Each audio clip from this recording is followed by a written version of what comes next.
Normal talking. Normal thinking. I do not own Naruto, it belongs to Kishimoto. October 10th was just another normal quiet day in the Hidden Leaf Village. Everyone, civilians and ninjas, were walking around enjoying the cool air of the night. However, all good things must come to an end. Ahhhhhhhhh. A voice yelled in a private room of the hospital. Damn it, Minato, you did this to. When this is over, I'm going to castrate you, I swear. The voice yelled again. I'm sorry, Kiyomi-chan, but just hang in there, it will all be over soon, you're almost there, said Minato. If you are wondering, yes, this is the same Minato Namikaze, the Yellow Flash and Konoha 4th Hokage. You may wonder what's going on. Well, long story short, Minato and Kiyomi are having a baby. You may wonder why the room is private. The answer is simple. The Uchiha clan are against relationships between an Uchiha and non-Uchiha. However, Minato and Kiyomi have been seeing each other in private since they became genin. Okay, we're almost there, just one more please, Kiyomi-san, and this will all be over, said one of the doctors. You hear that? One more push, Kiyomi-chan, come on, says Minato. Yells Kiyomi as she gives one more push. The next thing you hear is a baby crying as loud as he can. You can see the tears of joy on Kiyomi's face as the doctors hand her their baby. Congrats, Hokage-sama, Kiyomi-san, you have a healthy baby boy, says the same doctor from earlier as he looks at the happy family hugged together. Minato, look at him, he's so handsome, says Kiyomi as she kisses the baby's forehead. Yeah, he sure is, says Minato as he wipes tears from his eyes, being overwhelmed at the fact that he is a father now. He looks at his newborn son and notices his features. He has a head of black hair from his mother. However, he notices his son has his bright blue eyes. This may cause some stir within the Uchiha clan when they see him. I don't want to have to take out some of my wife's own family to protect my child, Minato says. Don't worry, Minato, I'm from a branch family, the elders, main house families, and the clan head doesn't pay attention to us. The only one who actually talks to us outside of the branch families would be Mikoto. Mikoto, huh? Is she still mad at me about the Kushina situation? No, she isn't mad at you anymore. I talked to her and explained everything. You see, back when Minato, Kiyomi, and Kushina were genin, Minato saves Kushina from a group of Kumo shinobi sent to kidnap her, and let's just say Kushina didn't take the rejection from Minato too kindly. Flashback. Minato was out late at night training his taijutsu katas and speed when he noticed a trail of strands of red hair, and he immediately knew it belonged to Kushina. He follows the trail and sees Kushina tied up surrounded by 3 Kumo shinobi, who Minato suspects are Chunin at the least and High Jonin the most. Minato decides that stealth is his best option of attack. So he takes to the trees and conceals his chakra as low as possible just in case they have a sensor in the group. Once he is close enough, he pulls out a kunai and makes his move. His first victim is the tallest one, bringing up the rear. The unexpected shinobi is walking, thinking about the amount of money he is getting from this mission. He was so in his thoughts that he didn't recognize the mop of blonde hair sneaking up on him until it was too late, when he felt his throat get slit and stabbed in his temple before the assailant was gone. All the 2 shinobi in the front heard was a thud and looked back to see their leader on the ground dead. Shit, we were followed, said one of the Kumo shinobi. Quick, back to back so whoever it is can't sneak up on us, said the other shinobi. They stand back to back and hear a whizzing sound and barely have any time to dodge the kunai. One shinobi managed to jump out of the way, however the other was not. As soon as he was about to jump, it was too late, the kunai was already embedded in his skull. Damn, that was my last kunai I had. I was hoping to take them both out at once, Minato thought as he looked at the last Kumo shinobi, who was on the branch below him armed with 2 kunai looking around. Minato needed a plan to take out the last shinobi, so he could grab Kushina, who was still walking ahead, not realizing what's going on. Minato notices a thin branch that looks easy to pull, so he takes it, pulls it back, and lets it go as he falls down to the same level as the Kumo shinobi. His prey make a mistake that would cost him his life. He looked up to the sound of the branch snapping. All he knew next was a foot connecting to the side of his face, sending him flying into another tree with a sickening crunch sound as his skull hit the tree and his neck snapped. Minato, landing on the ground, watched as the last shinobi lifeless body hit the ground. He made his was to Kushina, who was still walking aimlessly ahead in the same direction. Kushina, Minato says. Kushina looks up at the sound of his voice, gives a weak smile, and before she can speak her legs give out and Minato rushes forward and catches her, and unties the ropes, picks her up bridal style, and leaps into the trees. Hey, what are you doing? Kushina says while trying to hide her blush, as she looks up at Minato and notices how handsome he looks with the moon shining on him. I'm rescuing you. What does it look like I'm doing? You're hurt and can barely walk. This is the quickest way to get back to the leaf and have a doctor check you out, he says with a smile on his face. No, I mean, why are you saving me? Everyone thinks I'm an outsider and picks on me. During the academy you never stood up for me, only stared at me with a look of pity and always looked away when I saw you staring. How did you even find me? She replies. I'm helping you because you are a leaf shinobi and we always stick together and help our comrades. I never stood up for you in the academy because I knew you could handle yourself against those bullies. I always stared at you because you were cool, and I was hoping we could become friends one day, but you looked at me as if you wanted to hurt me as well. So I never bothered and I found you because I seen the trail of red hair you left behind and I immediately knew it was yours. While he is talking, she is looking up at him with a slight blush on her face that he doesn't see due to him looking ahead leaping through the trees. Hey Minato. Yakushino wa dash. He was cut off by her lips meeting his eyes are wide while she stops and has a huge blush on her face. After a moment of silence due to him getting his brain functioning again and her looking away with a nuclear blush on her face, Minato speaks. Kushina, I'm sorry, but I can't be with you if that's what you are hoping for. I'm sorry. At this she explodes. What do you mean you can't be with me? You were the only boy I've kissed and I love you, but you want to reject me? Are you serious? I'm sorry Kushina, but I have somebody else and we've been together ever since we became genin. I'm sorry, but if I never met her I would be open to dating you or seeing where this goes, but for now all I can give you is friendship. Kushina, still mad, replies. Whatever Minato, just take me to the damn hospital. After Minato takes her to the hospital he heads home but stops at a training ground where he sees his girlfriend Kiyomi training her shuriken jutsu, and before she can start again she notices Minato, but the look on his face is a look of sadness and guilt.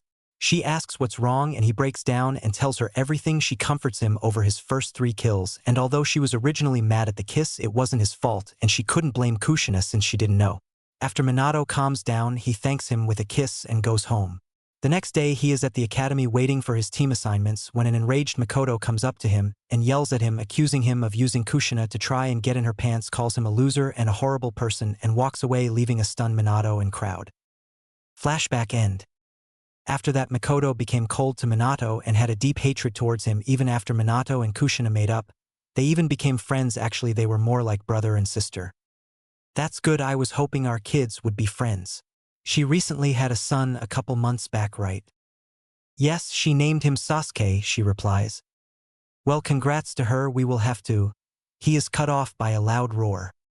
What the hell was that? A shinobi has busted through the doors he was guarding. Hokage-sama, this is horrible, it's the Kyuubi no Kitsune. What, how? Never mind, get all Jonin and Umbu on the front lines to fight. I want all Chunin and Genin to get the civilians to the bunker. After the civilians are safe, tell the Chunin to come to the battlefield, except Kakashi. He is in charge of watching the Genin guarding the civilians. Hurry up. Hi. Kiyomi-chan, I know Minato, go, I'll be waiting. He kisses her and disappears in a yellow flash. Battlefield. Minato is standing on his face on the Hokage monument when the Kyuubi starts gathering red and purple chakra into a ball. Minato sees this and gets out a tri-pronged kunai going through hand signs. When he is finished the Kyuubi launches his tailed beast bomb, but a barrier appears absorbing the attack, sending it far away into the forest. However, before Minato can breathe, a man appears behind him and tries to absorb Minato into some kind of vortex. However, Minato escapes and the man leaves to find him. Cannon fight between Minato and Madara aka Obito. However, they don't know it's Obito. Minato flashes back to the battlefield to face off against the Kyuubi. After going through hand seals, Minato yells out, summoning Jutsu Food Cart Destroyer. Out comes a giant reed toad named Gamabunta who lands on top of the 9 tails.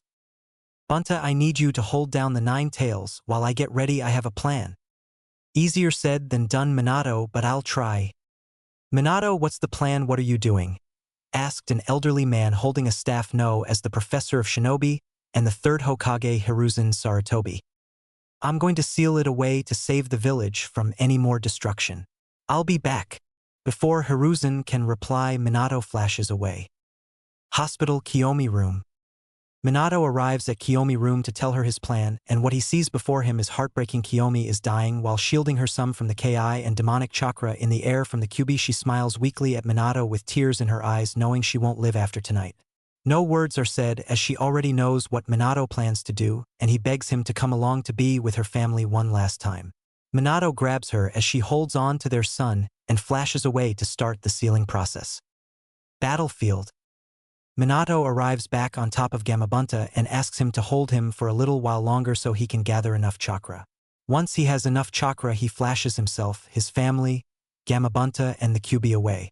After they land in another part of the forest, Minato sends Gamabunta back to his summons world and faces the Kyuubi. The Kyuubi, realizing he is free, gets ready to attack when golden chains made of chakra hold him in place while creating a barrier to keep anything from leaving or entering.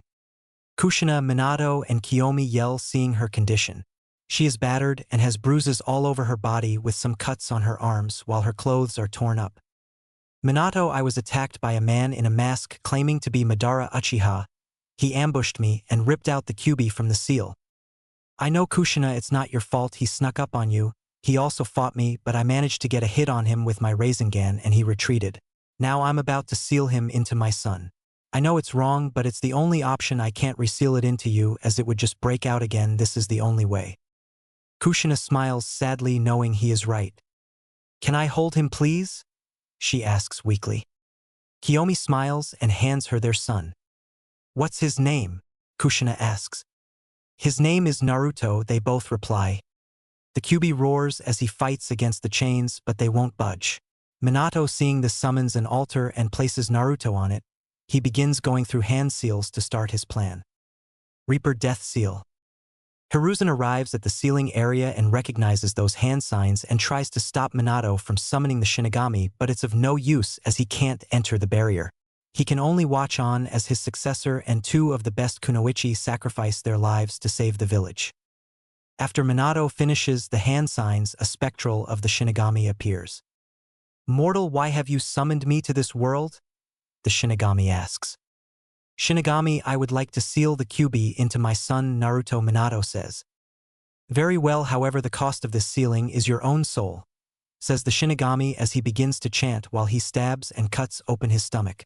After the chant is done, the Shinigami reaches out and his spectral-like hand goes through Minato as he winces from the pain. The hand then grabs hold of the Kyuubi, but for some reason the chains weaken enough and the Kyuubi lashes out at Naruto to kill him. However, Minato, Kiyomi, and Kushina jump in front of the Kyuubi claw and are impaled by it. On the outside, Hiruzen can only watch in horror and sadness as all of this is happening when two Umbu appear behind him. Hokage-sama, the civilians are secure in the bunker with Genin on watch with Kakashi Hatake on standby, says one Umbu. Good, I want you and all available Chunin and Jonin Umbu to start looking for any and all casualties while you two stay with me. Hi, Hokage-sama. They reply. Both Umbu leave, however both Jonin stay behind. In the barrier, Minato and Kiyomi have just finished saying their last words to Naruto. Canon speech just replace Kushina with Kiyomi. Meanwhile, Kushina says a few words of her own.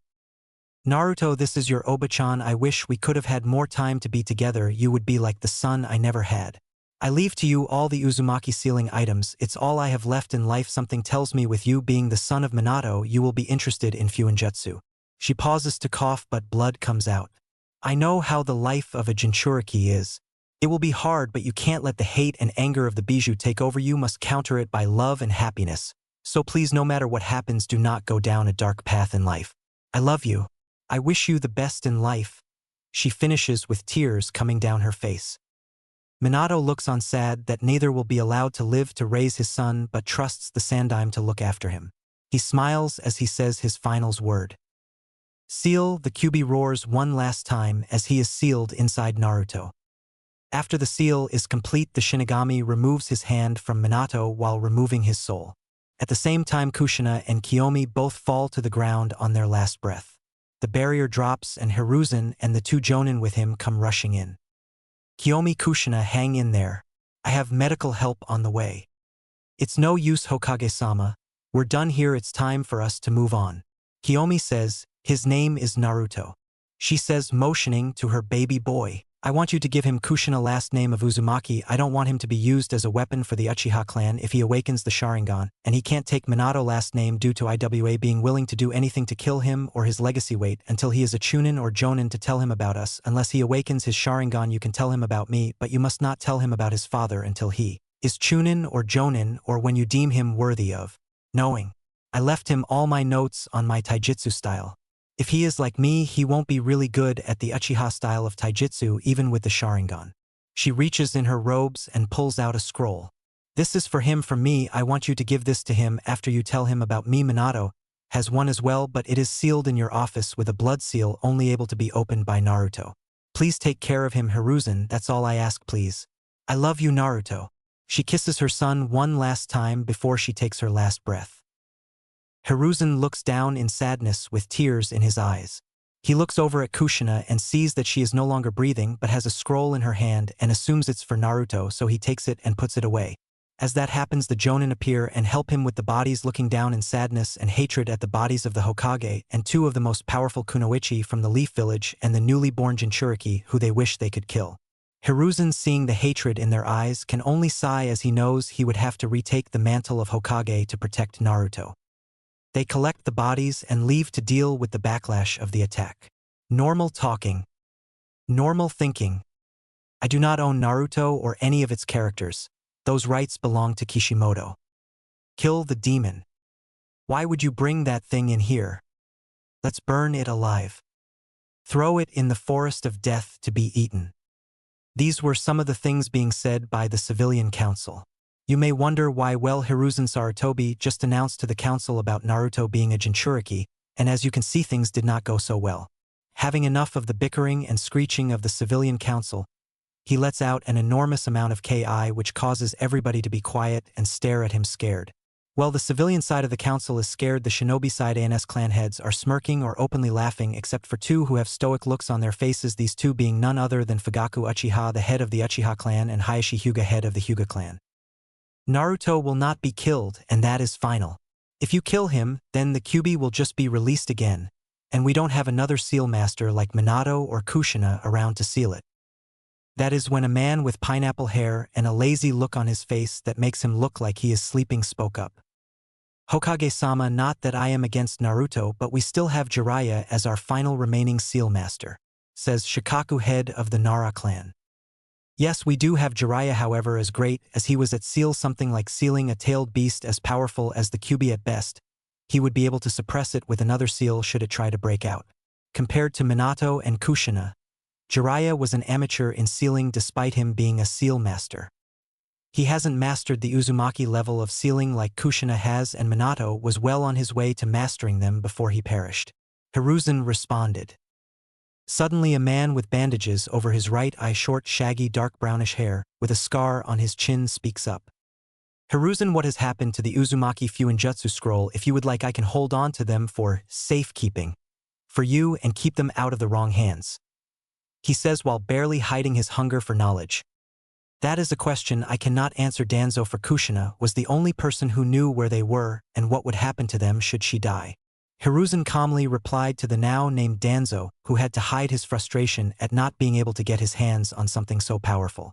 Hiruzen, however, had a good idea where all the Uzumaki Fuinjutsu notes and scrolls were, and it might have something to do with the scroll he found in Kushina's hand. Getting over his anger, well, hiding it rather well, Danzo makes a suggestion.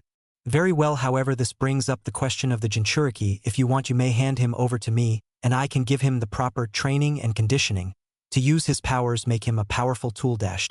He was cut off by Hiruzen.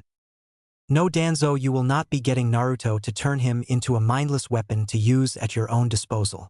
Now, with the passing of Minato, I will be taking over as Hokage once again, starting now. He says there were no objections except from Danzo and the two elders, but he ignored them. Now the status of Naruto being a Jinchuriki is now a S-class secret, and nobody will speak on it. No one of his generation shall know about it, nor will any harm be done to the boy. Minato wants him to be seen as a normal boy and not the beast he contains. The punishment of revealing this is death. Do I make myself clear? He yells out the final part, adding Ki to get his point across. Everybody nodded. However, the civilian council and elders have already begun plotting ways to harm the Jinchuriki or break him mentally to become a weapon for the village. Now on to the casualties and repairs we need to make for the village. He say while on the inside he is thinking, I'm too old for this shit. For years later. And stay out demon, yelled a lady who looked to be in her mid-30s. That was what he has been called since he can talk and understand what people were saying. Why they called him this he didn't know and nobody would tell him. He had no friends in the orphanage except a girl with 2 buns in her head. However, she was adopted a little over a year ago, so he was alone now. He knew his name only because of an old mad he liked to call his. Gigi always reminded him of his name and showed him kindness.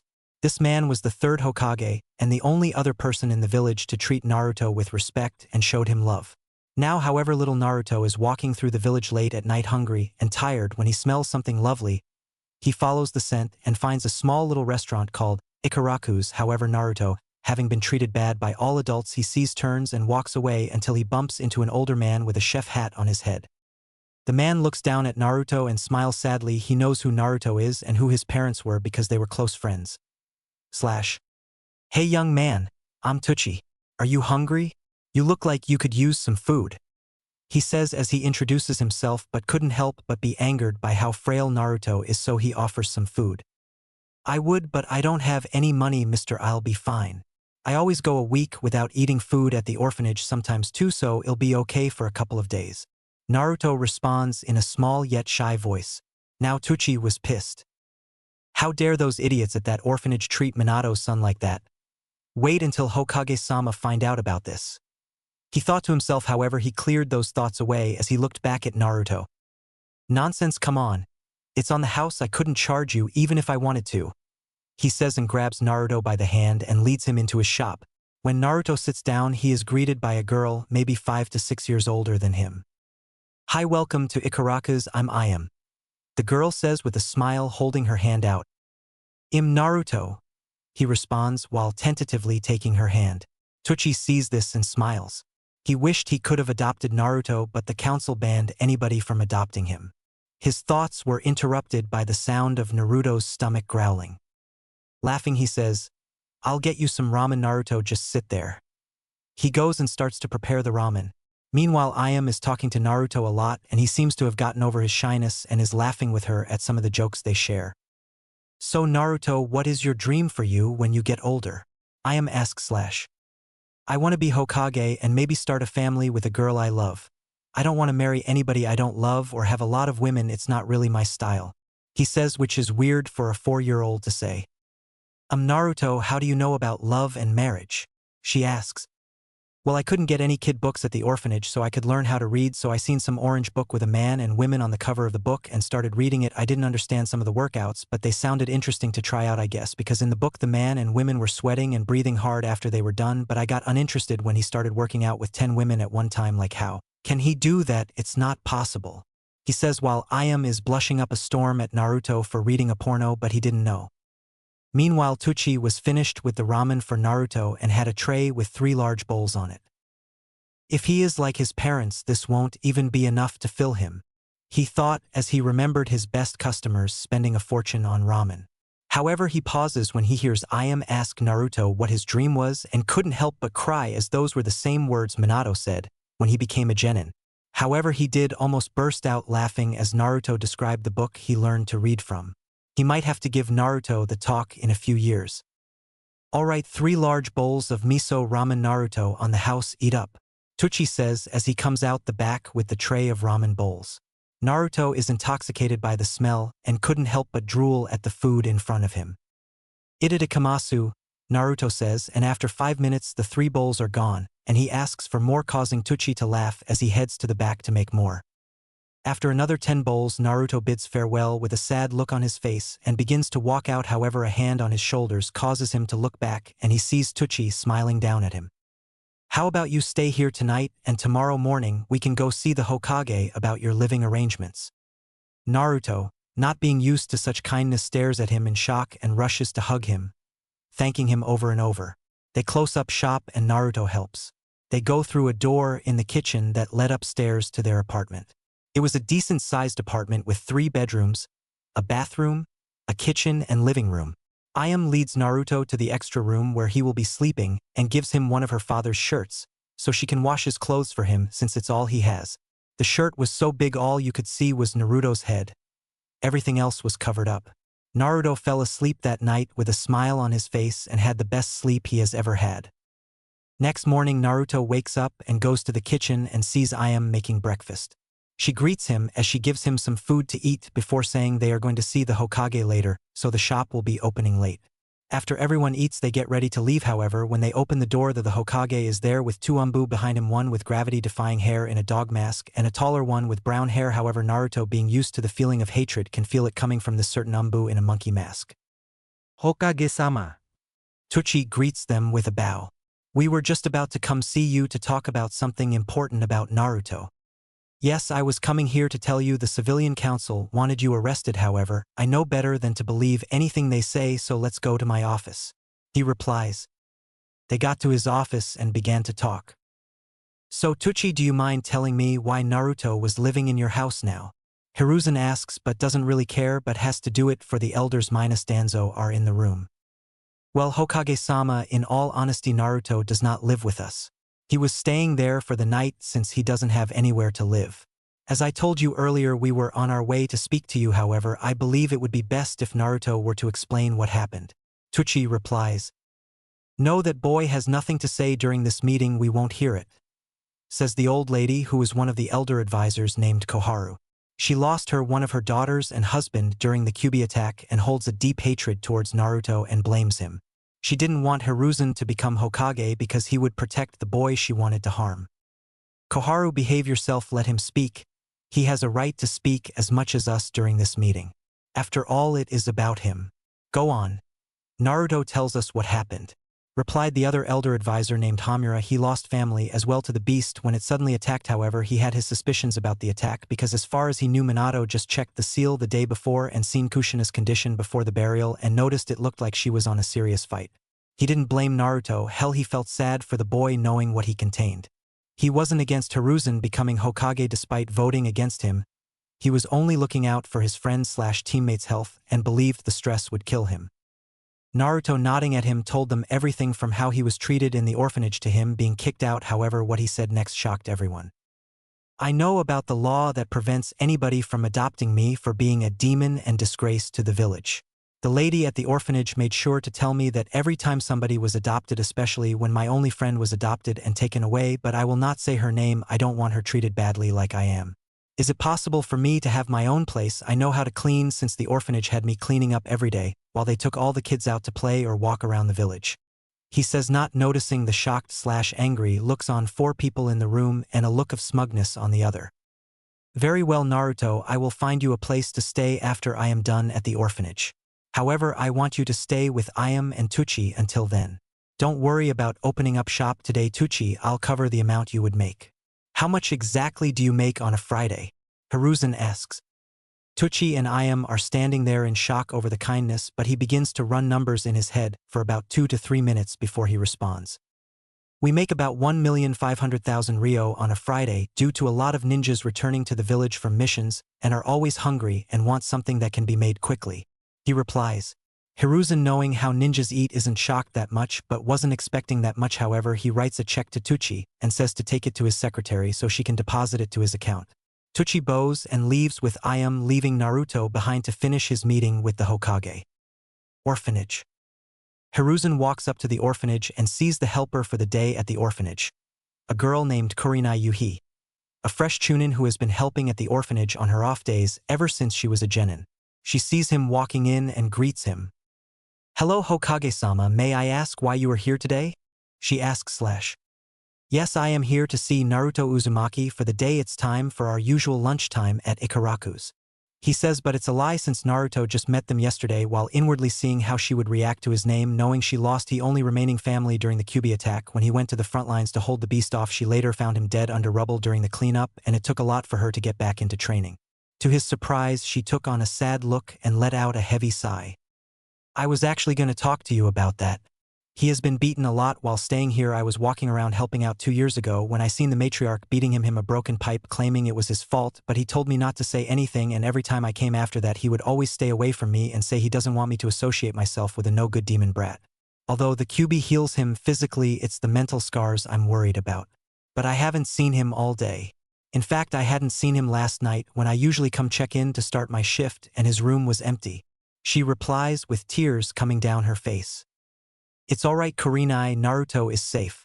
He is with Tuchi and his daughter I am right now until I find him an apartment later on today due to the law surrounding him being adopted. However, I am going to need all the money I've sent here for him to be taken care of with, he says.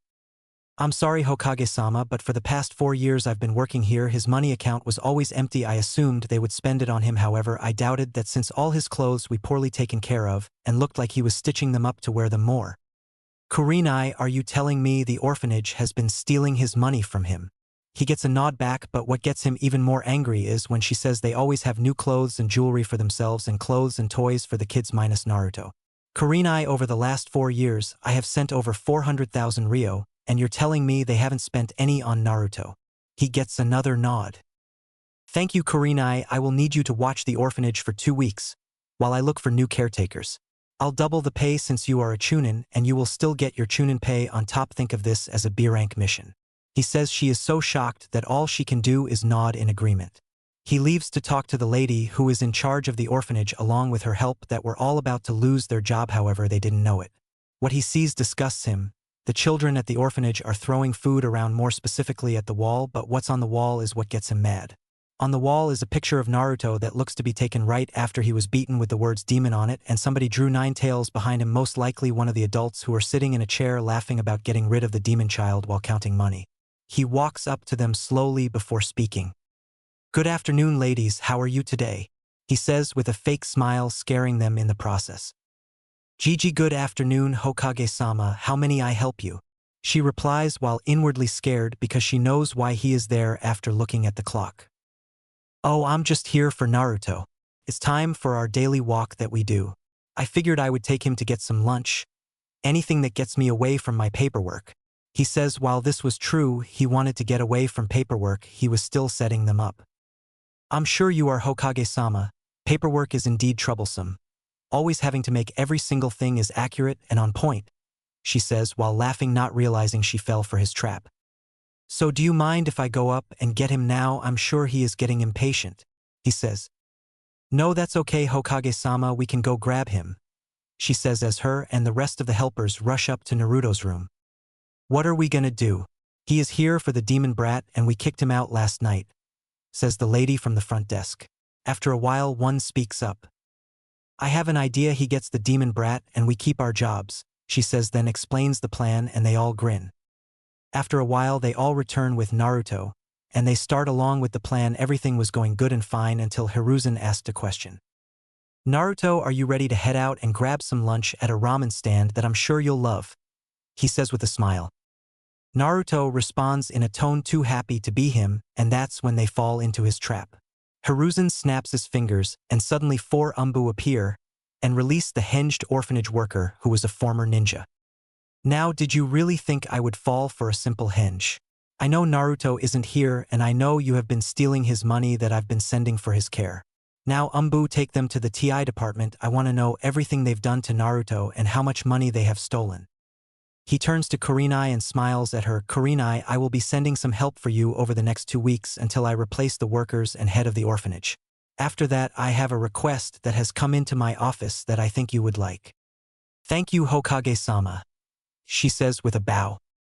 Naruto was over at the Ikarakas learning how to cook from both Ayam and Tuchi, making sure he knew the basics of cooking, at least since he will be living by himself from now on.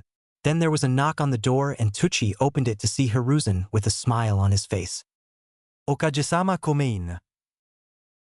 Thank you Tuchi, however I only came to show Naruto his new apartment. I'm sure you know which one I'm talking about, he says, and Tuchi smirks at this. The building, although in the red light district, has been renovated by Minato along with 3 to 4 blocks surrounding it. Minato was in the process of cleaning up the slums of Konoha before he died, so the people there respected Minato.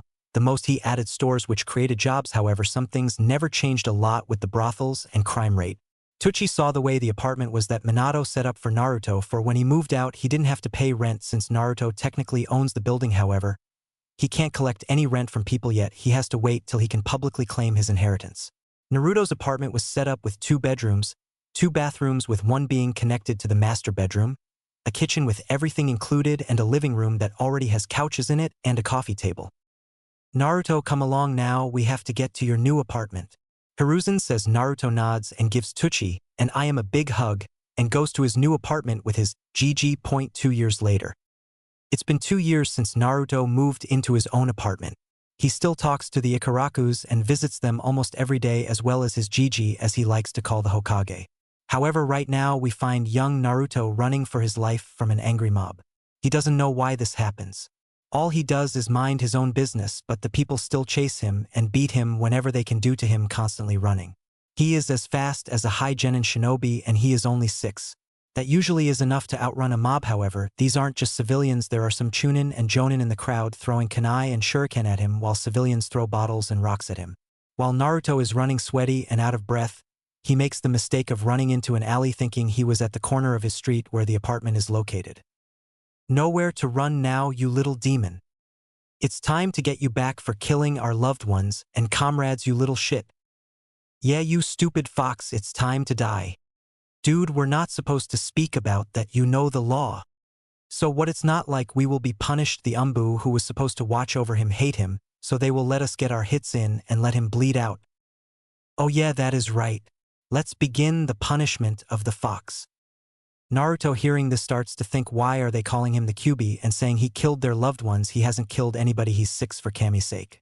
During his thoughts, he doesn't see the weapons, rocks and bottles being thrown at him. However, to the shock of everyone throwing things, he starts to dodge them like they are nothing. What people see are his eyes turn silver for a split second before returning back their blue color, thinking it's the Kyuubi gaining his powers back. The Jonin in the group throws more at Naruto, who stops dodging, getting a kunai to the shoulder, and see more coming towards him. He sees them coming, however he can't dodge them all and gets hit by 3 more kunai, 1 more to the chest and 2 in his stomach. He sees a shinobi throw 1 more kunai but notices him going through hand signs. Ninja art. Kunai shadow clone.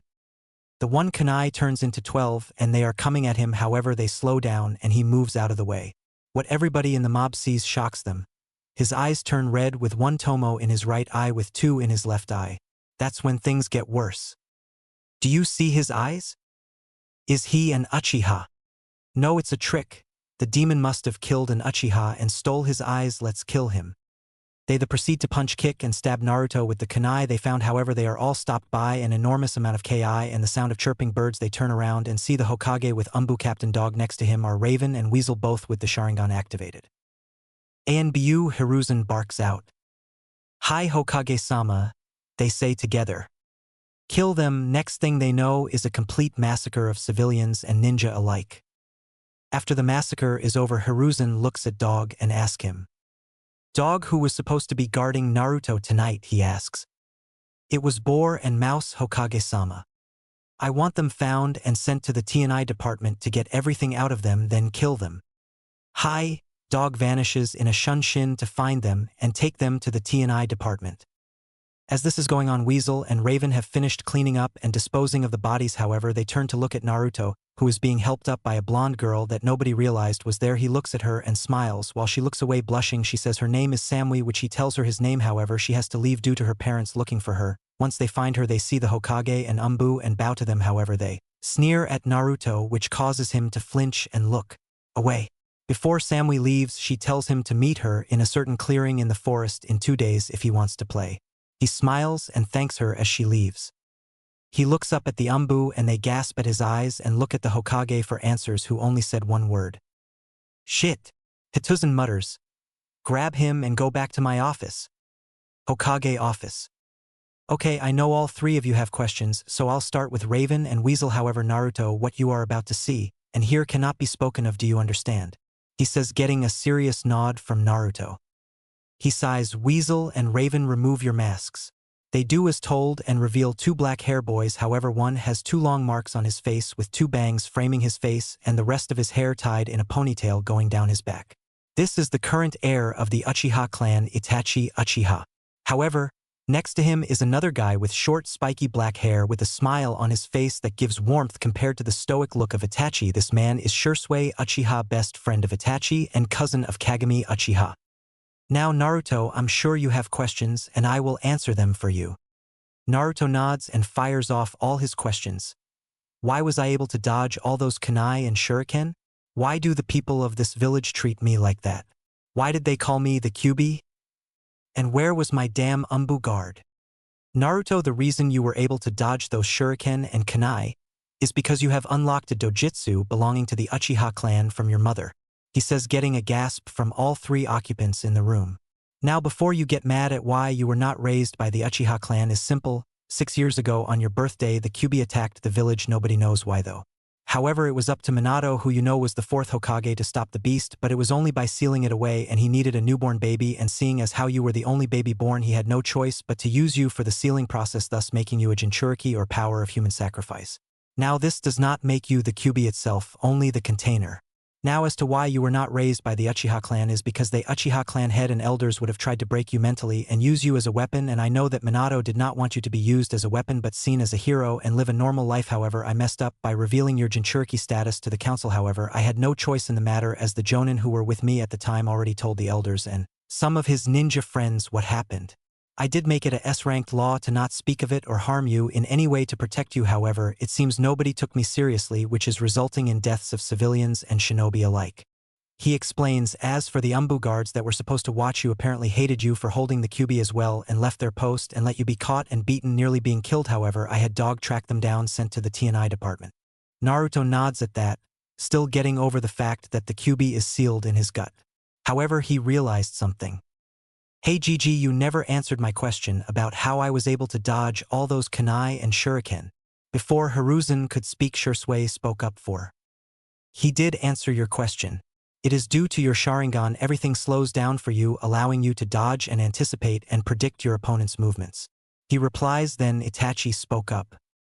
What Shisui says is true, however you are a special case. Most people, when they unlock the Sharingan, only have one tomo in each eye. However, you have one in your right eye but two tomos in your right eye. He explains. Yes, I understand that. I'm talking about before the Sharingan unlocked. I was just standing there waiting for the kunai and shuriken to hit me, but I felt hot and my body started to dodge on its own, like I had no control over my movements. I'm sorry Naruto, but that we cannot explain, as we have never heard of that happening before. Hiruzen says, getting nods from Itachi and Shisui. Okay, I doubt it would happen again. So who was my mother? You mentioned she was an Uchiha but never said her name. He sighs as he knows this will cause a problem. Your mother's name was Kiyomi Uchiha. He says, getting a wide-eyed look from Itachi and Shisui. What?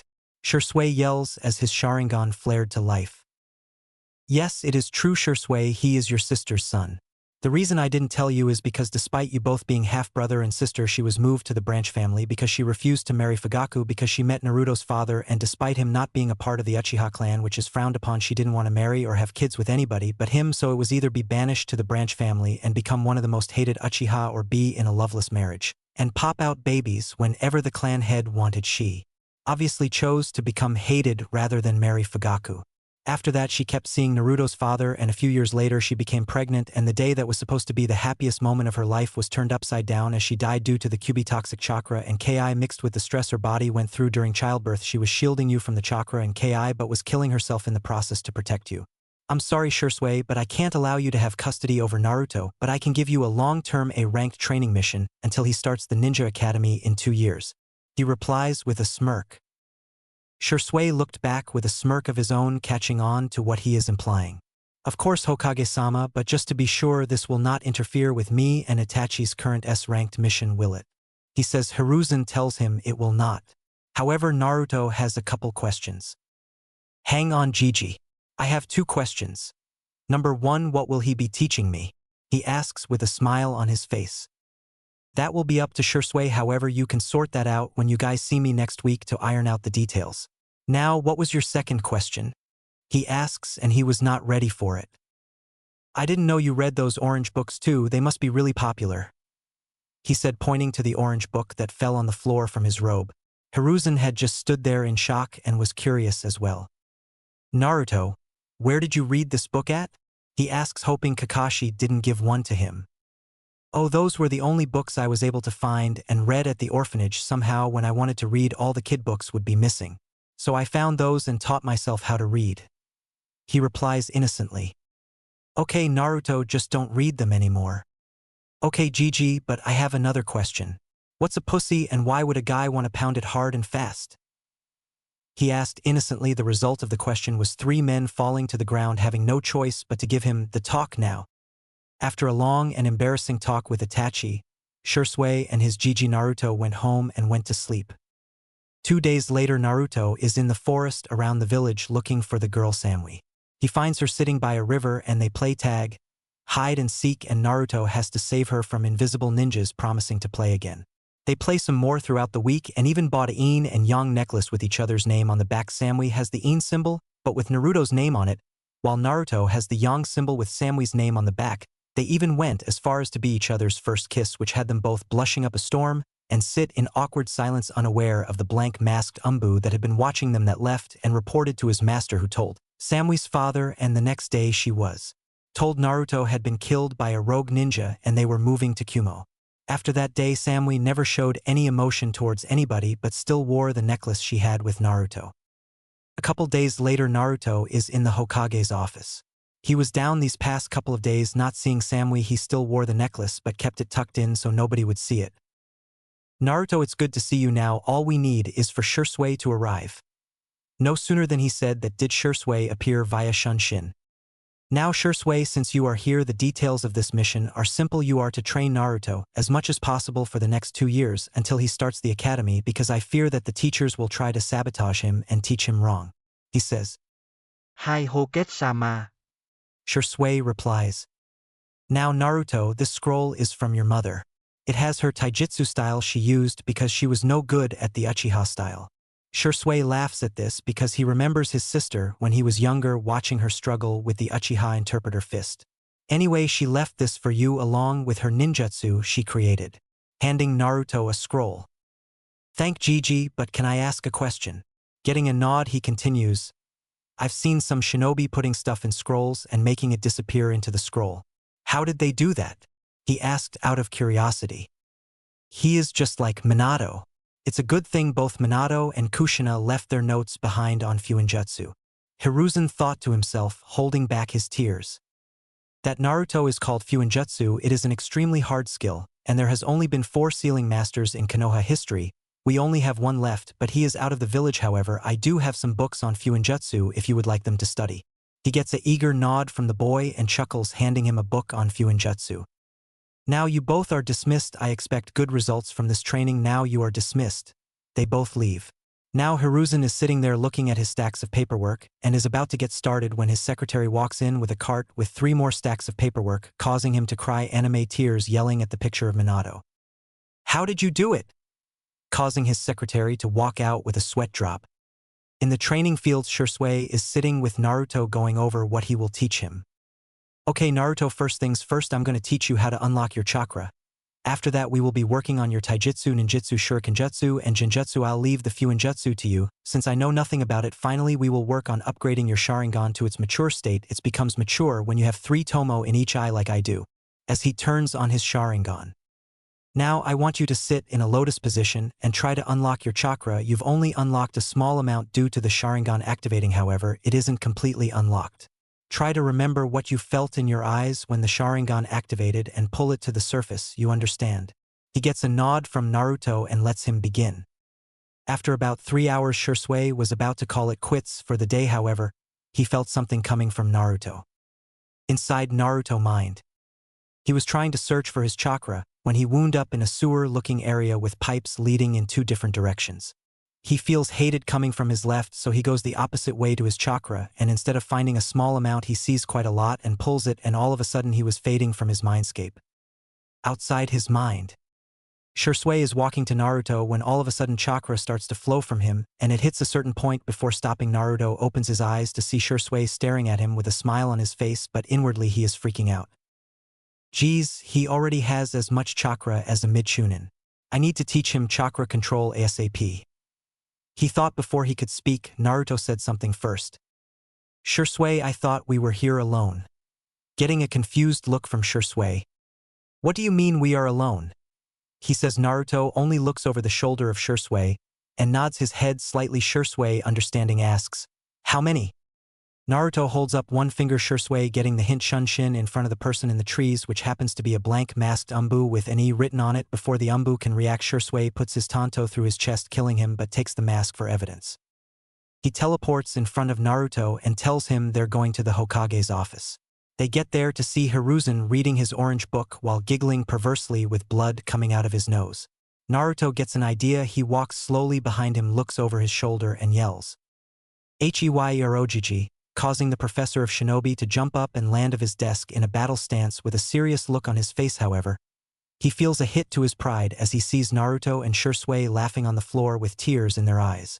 He sighs, gets off his desk, clears his throat, and asks what they need, trying to save himself from further embarrassment. "We have a problem, Hokage-sama," Shisui says with a serious voice, causing Hiruzen to go into what Naruto calls Hokage mode. "What problem?" he asks in a serious voice. All Shisui does is pull out the mask of the Umbu he killed. Hiruzen gets pissed and Naruto asks what that mask means, and they tell them about a secret Umbu division that was around during the Third Shinobi War who were trained as emotionless shinobi who would go out and take the most dangerous missions and would complete them no questions asked. Who would do such a thing to their own shinobi? Taking away is not right and makes them basically mindless drones, or better yet monsters who could possibly turn on their own comrades. Naruto says angrily as his Sharingan turns on but quickly turns off before anybody can notice. Hiruzen answered this question. His name is Danzo and he is cold and ruthless. He claims all he does is for the good of the village, but in reality it's for himself. He wants to be Hokage and tried to kill me once, but I couldn't put it on him due to him being able to his evidence as if it never happened. This is what he looks like. Hiruzen shows him a picture of Danzo. Naruto, seeing him, gains a wide-eyed look on his face. "I've seen him at the orphanage a lot. He would come in and hand the ladies at the desk a lot of money, and he would leave with 5 kids. He would come by once every 3 months and do the same thing. He would look at me with a look of want in his eye. So on top of him being a pedophile, he also is a jealous lunatic war lover." Shisui and Hiruzen both sweat drop at his last sentence of Naruto calling Danzo a pedophile. "Naruto, why didn't you say something sooner to me about this?" Naruto just gives him a look. "Seriously, I'm the most hated person in the village except that purple-haired lady with the trench coat. Who would believe me instead of you?" he says. Hiruzen nods at this. Nobody would believe a child about this, let alone the demon brat. He sighs and says he will deal with Danzo in due time. In the meantime, you can use the Hokage's personal training ground around behind the Hokage monument. It'll key in your chakra signatures. Minato put a seal back there that keeps any chakra from getting out, and another so you can't see anything from the outside, only from the inside. Getting a star-eyed look from Naruto saying how cool the yondaime was. Hiruzen chuckles at this and leads them to the Hokage training ground after keying in their chakra signatures, so they can just walk through the shield with no problem. They all leave Shisui to continue his S-ranked mission with Itachi and Naruto to go spend some time with the Ikarakus before going home to get started on his Fuinjutsu. It's been 6 months since Naruto has been training with Shisui and has been working on his chakra control and Fuinjutsu. So far Naruto knows leaf balancing. He can do that with multiple leaves, senbon balancing, tree walking and water walking. Now he is trying to combine the leaf and tree walking exercise. He does this because he and Shisui estimated by the time he graduated he could have as much chakra as an elite Jonin or Umbu, so due to his reserves constantly growing. "Dang," Naruto mumbles under his breath as the leaves fall off his body again while walking up the tree. Shisui, seeing this, just chuckles slightly. He's upset that he can't get the leaves to stick to his body while tree walking, while most Chunin wouldn't even try this. He will be a splendid ninja, he thought. He then clapped his hands, getting Naruto's attention. "Okay, Naruto, it's been 6 months and you have low Chunin control over your chakra, which is good since you have mid-Chunin reserves. However, due to the seal, your reserves will start growing faster the harder you train. Now I want to know how far along you've come in your Fuinjutsu," he asks. "Oh, that it's really easy. I'm already at level 3, so I can make storage scrolls, explosive tags, security tags, and my personal favorite, a tag that shoots out paint and feathers at anybody who activates it," he proudly says, getting a sweat drop from Shisui. Seriously, the hardest area to study in ninja training, and he makes a pranking seal as if it was nothing. "I know he would be good, but not this good so fast. Sheesh. Okay, I'm not going to ask about that last one," getting a sheepish grin from Naruto. "Now we will begin working on your taijutsu with and without the Sharingan, so you can get used to fighting with and without it. You never want to become too reliant on your eyes. Now let's begin," he says with an evil grin, scaring Naruto, who barely dodged the punch. You have good reflexes, that's good. Now get out the taijutsu scroll your mother left behind for you. I can tell by the way your body moves. The Uchiha style would not fit you. It's all about anticipation and you don't need to be very fast to use it since it relies on the Sharingan. He explains, getting a nod in return from Naruto, who gets out the scroll of the taijutsu style she uses. Kame's style was written on the scroll. It was about endurance and strength. However, Naruto would have to make some minor adjustments to adapt to it, so he would be able to use it along with his speed without losing the strength, but it was perfect for him since he could use it with and without the Sharingan. 3 months later. The past 3 months could be described as hell or fun depending on who you are. For Naruto it was torture, but if asked, Shisui life couldn't have been better. He introduced Naruto into a training regime that would leave him battered and bruised at the end of the day. In the last 3 months, his taijutsu reached academy level, which is ahead of most kids going to the ninja academy except for some clan heirs. Speaking of clan heirs, he met some of them. Shikamaru and Choji, they hit it off. Naruto and Shikamaru would play shogi sometimes, or sometimes just lay down and watch the clouds, and Naruto found out how relaxing it can be and made it a habit to watch the clouds after a training session of it ended early. Choji, on the other hand, was more interested in eating all the time, having challenged Naruto to multiple ramen eating contests that would put grown men to shame. Naruto leads the series 11-10. Naruto met some more as well, and he met Hinata Hyuga, who was shy and had confidence issues. Kiba Inuzuka, who was brash and kind of rubbed Naruto the wrong way, but he was a good guy. He met Shino, who he thought was weird at first, but learned that his clan is really antisocial and only speak when needed. He also found out about the insects and how the Aburame clan used them to Naruto, fascinated by this. He met Ino Yamanaka, who Naruto wasn't really a fan of. She was always trying to boss somebody around and yelling about something. It was annoying, but her blonde hair reminded him of his first and only best friend Samui, who he hasn't seen in a long time and always gets sad thinking about her. Then he met Sakura Haruno, a civilian from a merchant family. He recognizes her pink hair from an older lady who would always lead the mobs when they would chase him and beat him before he started training and got his new apartment. Last but not least, he sort of met Sasuke Uchiha, who he later found out from Shisui was Itachi's younger brother. He stumbled upon Sasuke watching him practice a jutsu he could never get right and would see his father walk away when he couldn't perfect it. He asked Shisui about this and explained to him that it is the Uchiha rite of passage. After you master the jutsu, you can wear the Uchiha crest on your clothes. Naruto then understood why his father was acting like that. But back to the training. Speed up Naruto focus. Shisui says as he sends punches and kicks at Naruto. He is only moving at a high genin speed while sparring with Naruto. He didn't let Naruto use his Sharingan this time around, wanting him to work on his natural reflexes. While fighting, Naruto was doing pretty well until Shisui decided to speed up to mid-Chunin, and that's when things got bad for Naruto. Shisui was relentless in his assault against Naruto, breaking through his defenses, but as this was going on, he saw Naruto's body start to give off heat and pressure like Ki, but it was calm and relaxing. Next thing Shisui knew, Naruto was dodging his attacks like it was nothing, and Shisui's Sharingan couldn't predict his dodge pattern anymore. When he looked at Naruto, he seen his eyes were silver, but he felt very little chakra being used. After one last strike to the face, all Naruto did was tilt his head to the side, and the unexpected Shisui was hit in the stomach by Naruto, causing him to cough up spit.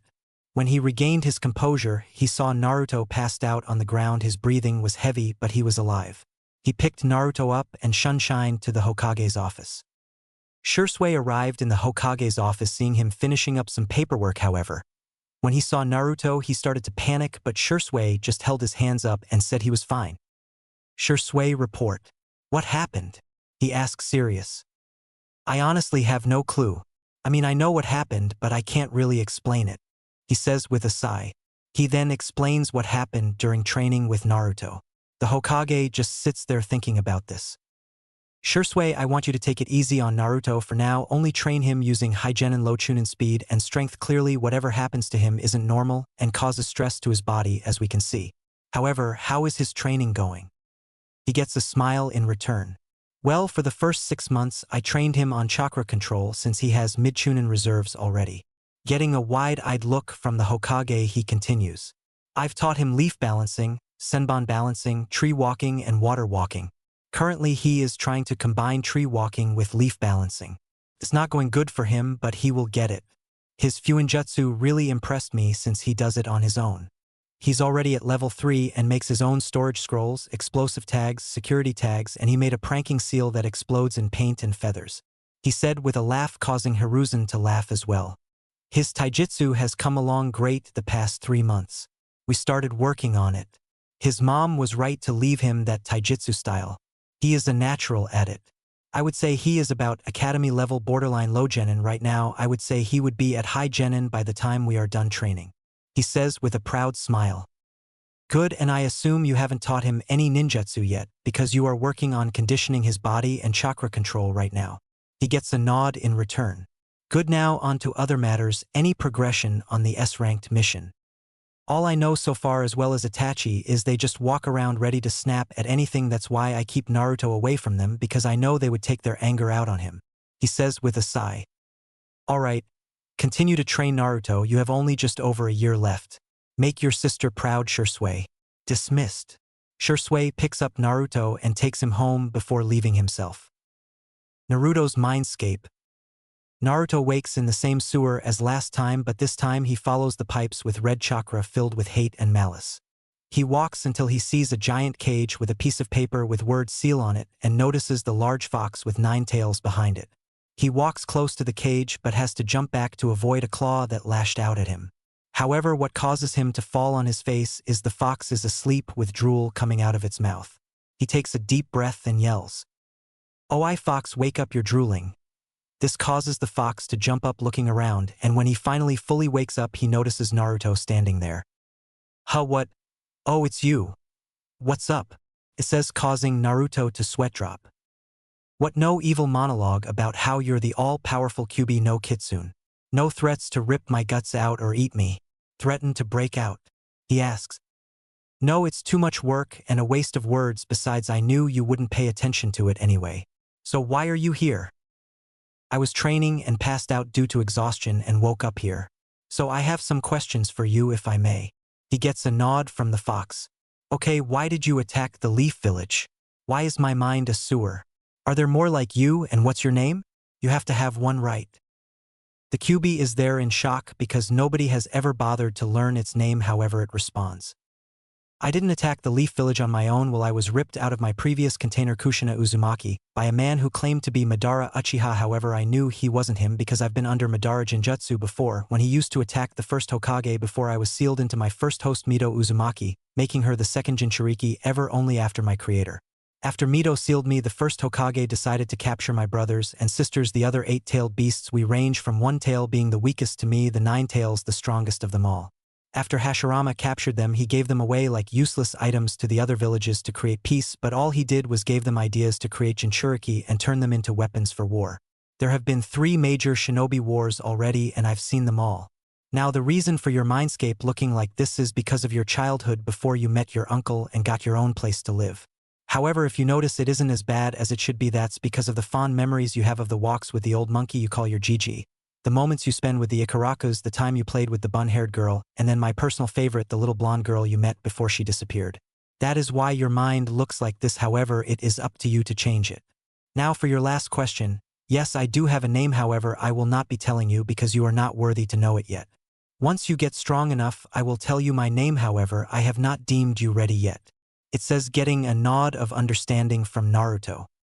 You know, you're a lot different from the typical Uchiha. They are usually walking around like the sun shines out of their ass and walk around like they have sticks shoved up their ass. Yeah, I know the only person I know from the Uchiha clan that doesn't act like that is Shisui. Other than that, they all act like that. Even Itachi, who he says is a good person, walks around like that. However, I've been noticing some tension coming from the Uchiha clan lately. I can sense the negative emotions coming from them. Why is that? Ah, so you've noticed that would be my doing.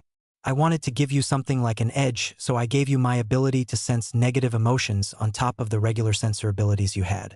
I've sort of enhanced them so your sensory abilities can be as good as Mito Uzumaki if you train them. Now I believe it is time for you to wake up soon, but I'll give you one more question. Is there any way to let you out? I mean, I know I can remove the seal, but that would kill me. Is there any other way, because from what you told me you don't deserve to be sealed away? The Yondaime used the Reaper Death Seal to seal me away. He is such an idiot. He could have just used the Uzumaki-tailed beast sealing ritual, and he would still be alive, but I guess he never bothered to learn it. Shame, my old was too weak and only had enough chakra to summon those chains of hers. Now the only way I know to counter is to summon Kami. However, you need to be a level 10 seal master by Konoha standards, and it requires you to have Jonin to Kage level chakra reserves. However, you only have to worry about the sealing level part. Because of my chakra, I can give you some to make up for the chakra you need, so you're at a level 4 already after 9 months. Yes, I know you lied to your uncle about that, but I understand why now. If you keep studying at the pace you are, you may reach level 10 by your second year in that ninja academy. Now go, it is time for you to wake up and start training. Naruto nods and fades from his mindscape. Good kid, I can tell he will do great things in life. Naruto woke up and looked at his clock. It was almost 7 in the morning. The fox was right. He needed to meet Shisui at the Hokage office for breakfast before training. He gets washed up and dressed and grabs his storage seal with his training equipment and leaves for the Hokage office. Naruto reaches the office and the secretary named Mina smiles at him and lets him in. He likes Mina. She was always nice to him and gave him candy sometimes. Naruto walks into the office and sees the Hokage Itachi, Shisui, and the 3 elders, the pedophile Danzo as he likes to call him, the Sagat, its old hag Koharu, and the cool old man Hamura. He greets them. Good morning Hokage Itachi, Shisui, pedophile Danzo, Sagatits, and cool old man. Causing multiple reactions, Hamura, Shisui, and Hiruzen has to bite their lip to not laugh, but you can hear a slight snicker coming from them. Itachi had his normal Uchiha stoic look, but if you look close his mouth twitched upward a little bit. Koharu is seething and tries to attack him, but an umbu in a dog mask grabbed her. However, the most shocking was Danzo, who was supposed to be a master at hiding his emotions and was visibly seething at being called a pedophile. Naruto, you should show more respect to Danzo and Koharu. They are elders of the village and should be treated as such. Hiruzen said in a false scolding tone. Everybody but Hamura and Shisui believed. But to their shock, Naruto wasn't even paying attention. He was reading the Hokage's orange book. When he looked up, he saw everybody staring at him, so what he did next nobody expected. Did you say something? He says innocently. The Hokage drops his head on his desk. Shisui openly starts laughing. Itachi is well Itachi. The 3 elders' eye twitch in annoyance at having another Kakashi possibly, and a certain dog-masked umbu sneezed, causing everyone to look at him. Okay, you all are dismissed. We can finish this meeting at a later date. Everyone leaves to go their separate ways. However, Shisui comes back to have breakfast and start training. Naruto's sensor abilities go off when somebody else enters the room and is masking their presence like the umbu, but he can still sense them. Hokage-sama, how many guards do you have in your room? He asks quietly, shocking Hiruzen because he only calls him this when it's a serious matter. I have 3. Why? He asks. Instead of answering, Naruto grabs a piece of paper and writes on it, bookshelf closest to your desk on the left. Another person is there. Hiruzen reads this and signals the cheetah-masked umbu to get the intruder, and it's a blank mask umbu with an E on it. He knocks him out and Hiruzen orders for him to go to the TI, but Naruto speaks up. It's a waste of time to send him there. Gigi, look at his tongue. He has a seal on it which I'm guessing prevents him from talking, making Hiruzen sigh and just had him killed. Naruto, how did you know he was there? Shisui asks. Hiruzen nods. Did you guys forget I'm a censor? He asks with a deadpan voice, and they smack their head with their hands. Speaking of censors, I talked to the Ninetales and he gave me his negative emotion sensing abilities as well as the reason for attacking the village. All Hiruzen says is explain now in his Hokage voice. So Naruto explains everything except the releasing him part. To say everybody was shocked was an understatement. Now I do agree with him about Hashirama being a fool, and no, before you ask, this isn't the typical Uchiha and Senju hatred. This is just facts from me knowing the story. He was a fool and a monster more than the tailed beasts are made out to be. He knew Madara was controlling the Kyuubi, but still even after his control was released he held him down with his Mokutan ability so Mito can seal it in herself. Then she had the nerve to tell it to behave. Same goes for Kushina, but I can't really blame her since she was told Mito's feelings on the Kyuubi. They say treat a Jinchuriki with love, yet they treat the best like crap. Hashirama was a monster for hunting them down while they haven't done anything and just gave them away. He knew what the villages would use them for, but he let his naiveness take over and did it anyway. The blame for these wars and hatred between the villages can be blamed on him as well. After that, they are in silence until Shisui spoke up again and said they had to get training, leaving Hiruzen to his thoughts. Training field. Okay, Naruto, we have a year and 3 months left before you begin the academy, so we are going to start training you at low-mid Chunin level. He pulls out a set of weights that weigh about 15 pounds each.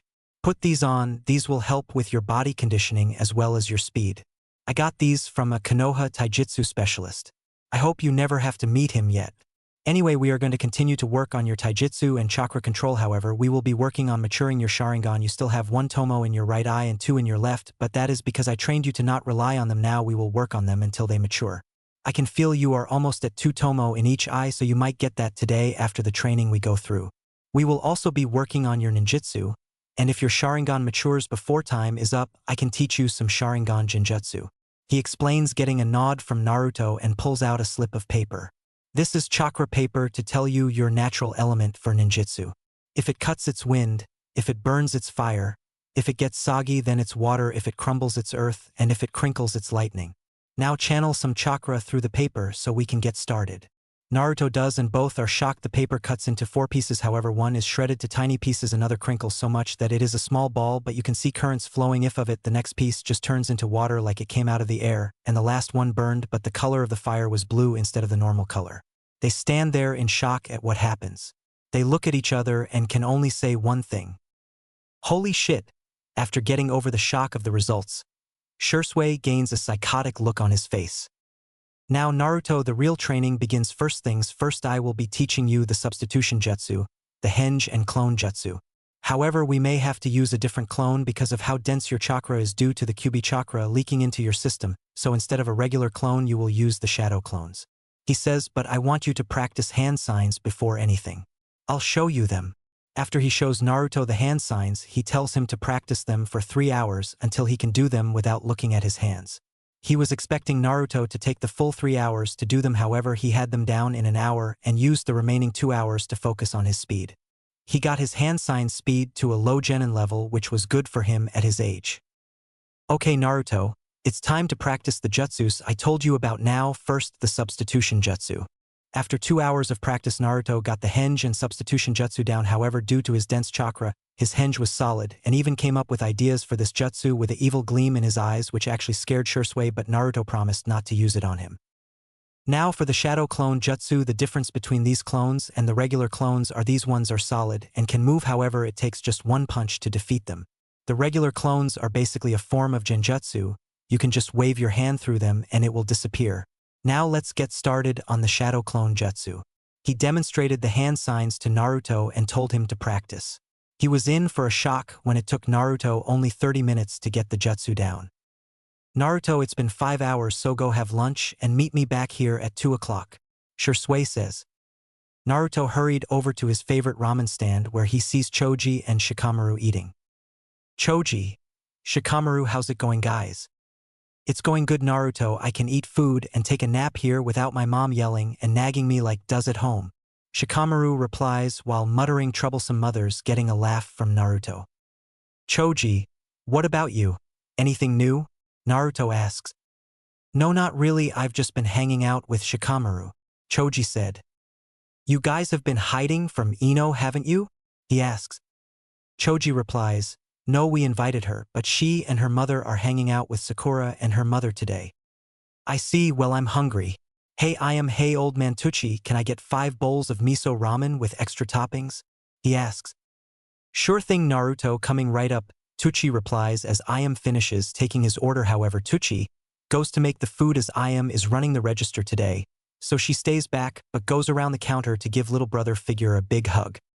So Naruto, how have you been? We haven't really been seeing you around as much as usual. Nothing much, I've just been hanging out looking at the clouds and reading some books. He replies, only to get hit in the head with a ladle, wondering where it came from. He looks at Ayam, who has a sickly sweet smile on her face that promises pain. But for some reason he can see the death god behind her. Naruto, you haven't been reading those orange books again, have you? She asks. Leaning into his face, he shakes his head, frantically looking for Choji and Shikamaru, who seem to have disappeared from the ramen shop. No, I'm not, I swear, it's a book on the previous Hokages and some minor thing I should learn at the academy, I swear. He replies, scared out of his mind. Right now Ayam stares at him for some more time, be backing off. Okowo, she says like nothing happened. Tucci comes out the back with his ramen, seeing a scared Naruto and a smiling Ayam humming at the cash register counting money. He just shakes his head and doesn't ask any questions. Just hands Naruto his ramen. However, Ayam notices something. Naruto, where is your necklace you always have on? I took it off so I don't lose it during training. It's the only thing I have to remind me of Samui-chan, so I just take it off and place it in a storage scroll for safekeeping. He says while eating. They chat some more until Naruto realizes he only has 15 minutes to get to the training ground. He pays and hugs Ayam goodbye before leaving to head back. On his way, he realizes he is being followed, so he takes to the alleys and loses his pursuer but keeps his sensor abilities sharp and can sense anything within 200 feet of him that is following him. He makes it to the training ground, sees Shisui standing there waiting for him. Good, now that you're back we have 6 hours left, so I want 30 laps around the training ground, but do not take your weights off. After that we will be sparing taijutsu only. I will be moving at mid-Chunin speed to try and advance your Sharingan. Now get moving. Naruto says nothing but takes off running, and 1 hour later he is done with his laps and sees Shisui running towards him at mid-Chunin speed, so he activated his Sharingan and prepares for the fight. He just manages to block the punch Shisui throws at him, and throws a kick towards Shisui, who blocks as well. They break apart and settle into their fighting stance, Shisui in his interpreter stance and Naruto in his Kame stance. What follows next is just an all-out taijutsu fight that would make a certain green jumpsuit wearing Jonin would want to take Naruto on as a student. Despite Naruto not being used to moving at Chunin speeds, his Sharingan makes it easier for him to follow. Every time Shisui would throw a punch or kick, he would block or dodge while striking at Shisui's opening, but it would be blocked by Shisui. Unknown to Naruto, Shisui is purposely leaving openings to gauge if Naruto would see them, and to his surprise he does see the openings and takes them, but what has him impressed is while Naruto strikes at his openings he is making sure to keep his guard up. However, as the fight progresses, Naruto does gain his second tomo in his right eye. However, he gets so into the fight that he is only focused on him, a Shisui sparing unknown to him his Sharingan turned silver while keeping the tomo in his eyes, and he begins dodging Shisui's punches and kicked. Even better, Shisui sees this and knows he has to end it now before Naruto's body starts to strain itself too hard. So he shins behind him and gives him a chop to the neck, knocking him out. He picks him up and sits him under a tree to get some rest. He notices they still have about 2 hours left, so he waits to see if Naruto will wake up in time, so he can teach him a jutsu that every Uchiha must know. To his surprise, Naruto wakes up only an hour late and realizes his bruises are gone. Must be the fox's healing ability, he thought. Naruto, come over here. It's time to teach you a new jutsu that you must know as an Uchiha. He gets a nod from Naruto and they head over to a giant pond located deeper into the training ground. So Shisui, what jutsu are you teaching me? He asks. Turn on your Sharingan and watch, he says. Naruto does as told as Shisui goes through the hand signs and says, Fire style, fireball jutsu. He breathes out a huge fireball and Naruto can feel the heat coming from it. I can make it bigger, however that size I did is the size you need to be able to pass the test and become considered a true Uchiha. Now you have 45 minutes to practice this jutsu before I end training, and as you know I can't help you with this, you must do it on your own, he says, getting a nod in response. Naruto walks to the edge of the pond and begins to practice. He slowly goes through the hand signs and calls out, Fire style, fireball jutsu. What comes out is what you would call pathetic, if you can say, a small stream that makes a barely recognizable fireball, but unlike Shisui's, Naruto's flames were blue due to his unusual fire affinity. Naruto was expecting to see Shisui laughing, however, he had a straight face on and Naruto could see a small side of disappointment in his eyes. Naruto sees that he has gained a look of determination and does the jutsu again. Fire style, fireball jutsu. This time the jutsu was not the right size, however, it was close to half the size of Shisui's. Naruto, seeing this, gains a proud look on his face as he finds out the problem: he isn't using the right amount of chakra and isn't letting it build up properly. He practices a few more times before Shisui calls for an end of training. Naruto was able to get his fireball to half the size of Shisui's fireball and knows he needs maybe 2 more days of training this jutsu to get it down. Alright Naruto, that's it for the day. I have something to do tomorrow, so you have the day off, you can do whatever you want, he says, but pauses when he sees the evil gleam in Naruto's eye and knew what it meant. Somebody was getting pranked, which meant a headache for him and the Hokage. Despite Naruto being extremely mature for a 6-year-old, he still has his immature moments, which Shisui finds funny. I know that look, and please keep it to a minimum for me, that's all I ask, he says. All he gets is Naruto walking away giggling evilly, causing Shisui to inwardly cry at the problem Naruto is about to cause. Meanwhile, a certain old man who is relaxing reading his favorite orange book gets a shiver down his spine and narrows his eyes. Something tells me I'm gonna regret waking up tomorrow, he thought. Oh, how right he was. Next morning could be described as total chaos. All shops were covered in bright orange paint, feathers, and somehow filled with cats. And most, not all, of the umbu has their gear turned pink with rainbows on it. The only shops that were not a wreck were the ones in the red light district and the Ichiraku ramen shop. So when Hiruzen woke up this morning, imagine how he felt when he opened the door to his office and seen stacks and stacks of paperwork as tall as him. If that wasn't enough, his secretary came in and told him the council has called an emergency meeting. All he could do is break down and cry. Why did Cammy have to put him through this? It wasn't fair. His secretary can only shake her head at this in pity. Sometimes she feels sorry for him, but then realized all that paperwork had to go through her first, so it was all in her office before he came in. Council chambers. Hiruzen walks in with a depressing storm cloud over his head, causing some of the shinobi council to snicker at this, and while some felt pity for him, with a sigh he very reluctantly starts the meeting. Okay, who wants to go first? He asks, already knowing why the meeting was called. A fat merchant stands up and speaks. Hokage-sama, this is an outrage. Somebody has broken into my bakery, put laxatives in my baking ingredients, and covered the shop in paint. Another stands up. Every single shop in the village minus the red light district and that ramen shop were hit. What are you going to do about this? Who could have pulled something off like this overnight? Suddenly everybody cringed when a certain pink-haired merchant spoke up. I bet it was that damn child. You should have let us kill him when we had the chance. I demand he pays for his actions. This is unacceptable. How am I supposed to run my business with paint, feather, and cats everywhere in my store? She screeched, causing the head of the Inuzuka clan ears to bleed. Hiruzen just sighs and motions for his umbu. Yes, Hokage-sama, said an eagle-masked umbu. Please bring me Naruto Uzumaki, he says, and the umbu nods and leaves. 20 minutes later he returns. I am sorry, Lord Hokage, but I can't seem to find him, the umbu says. Hiruzen can only sigh and dismiss the umbu. But what gets everybody is that when the umbu turns to leave, he has a kick me sign on his back. I'll go get him, I might know where he is. Hokage training ground. Here we find young Naruto meditating in a lotus position, thinking about how his latest prank went and how he can finish the fireball jutsu.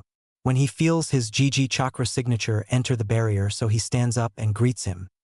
Hey Gigi, what are you doing here? I thought you were in the office right now. Hiruzen, I can only twitch at this. No Naruto, I am not. I'm in the middle of a meeting with the council and I need you to come with me. He doesn't give Naruto time to respond and just grabs him a shunshin to the chambers. Council chambers. He and Naruto arrive and then shouting starts. However, Hiruzen shuts them up with Ki so he can speak. Now Naruto, the civilian council is charging you with destroying property and breaching security throughout the entire village last night, as well as attacking an umbu officer. How do you plead?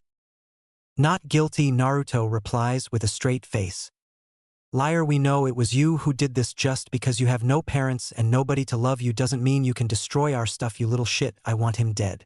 The same pink-haired lady screeches again, causing everyone but Naruto to cringe, who wasn't even paying attention. He was too busy thinking about what kind of ramen he would eat later. Mabuki, please stop yelling. You've already caused the Inuzuka clan head ears to bleed any louder, and you may kill her due to scrambling her brain, and that can get you executed. Now, as for Naruto's charges, the death penalty isn't even needed. If anything, he would have to pay a fine for the damages and do community service since he is a minor. He explains. Now Naruto, how do you respond to this? He gets no reply. He looks at Naruto, who is just staring off into space, and snaps his fingers in his face, getting his attention. Did you say something? Causing everyone to sweat drop and wonder if he met Kakashi before, while a gray gravity-defying haired shinobi sneezed. I asked, how do you respond to what Mabuki said? Naruto, not hearing what she said, simply says, do you have any evidence that it was me? Well, does anybody have any evidence or proof that it was him? Hiruzen asks.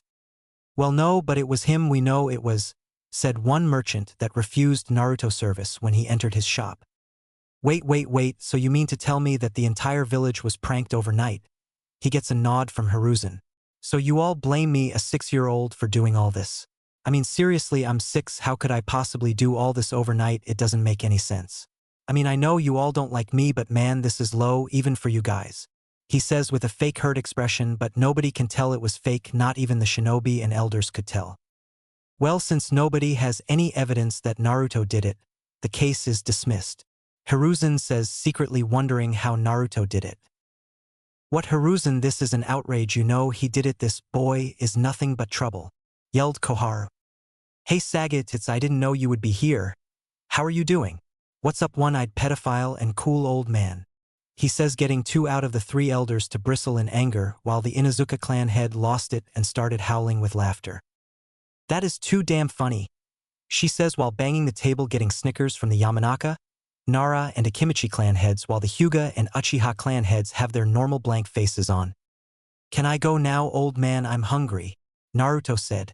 He gets a nod from the Hokage and walks out, but if you looked you could see that he had a smug look on his face knowing he got away with it.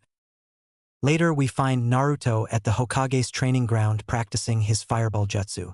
It's been 2 hours since his meeting with the council. After a quick stop at Ikaraku's, he only stayed for 30 minutes and ate 13 bowls. He came to train his taijutsu and his ninjutsu. He wanted to perfect the fireball and felt he was close. So here he is after an hour and 15 minutes of trying. Naruto feels like this time he has it. He takes a deep breath and exhales and starts going through the hand signs.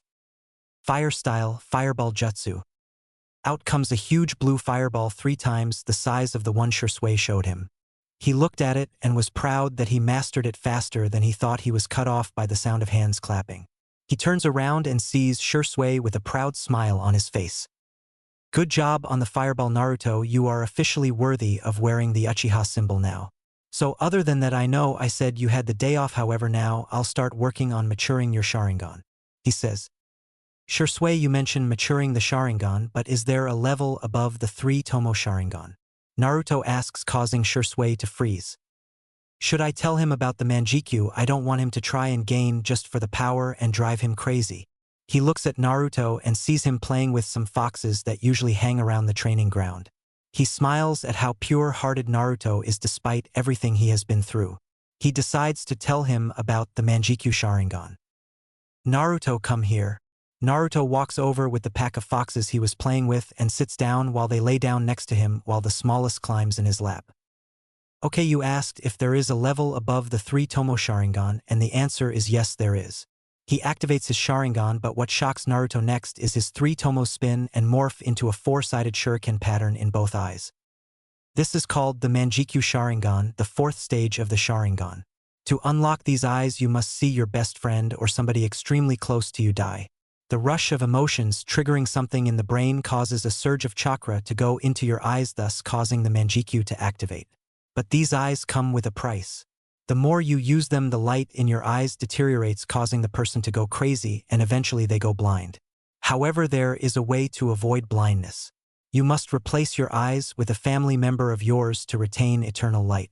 However, this information is not known by anyone but me, and I am trusting you to keep this information to yourself. Not even the Hokage knows this. Can you keep this a secret for me? He deactivated his Sharingan and got a yes in return from Naruto. Great, we have a little over a year left, and I want you to be at least high genin by the time the academy starts. Right now you are above academy level, but not quite genin level. Now let's begin, he says as he activates his 3 Tomo Sharingan and rushes at Naruto, who activates his 2 Tomo Sharingan and rushes at Shisui. The sound of metal clanging against each other can be heard throughout the Hokage's secret training ground. If you look close, you can see Shisui and Naruto fighting with taijutsu as well as using kunai and shuriken. It's been 3 months since Naruto mastered the fireball jutsu and so far has only done the nature manipulation for fire and water. However, he doesn't know any water ninjutsu yet. For fire, Shisui taught Naruto the fireball jutsu, fire dragon jutsu, and phoenix flower jutsu. Originally, Shisui wanted Naruto to be a mid to high genin when he reached the academy, but at the rate Naruto was growing faster than he thought, at this rate Naruto would be high Chunin by the time the academy starts. His taijutsu, due to the constant sparring, is at low mid Chunin level with his Sharingan and high genin to low Chunin without it. Speaking of his Sharingan, the 7-year-old finally matured his Sharingan when 3 rogue Chunin tried attacking him while he was out in the forest during a morning run before meeting Shisui. He was on his last lap. When he sensed them, they came at him from different directions. He had no choice to use his Sharingan. He was doing good, however. He just ran 49 laps, so he was tired. Just as he was about to pass out, he was saved by Shisui, who knocked them out before turning them in. However, the biggest leap for Naruto was his Fuinjutsu. He went from level 4 up to level 7. He could now create barriers, blood seals, and chakra suppression seals.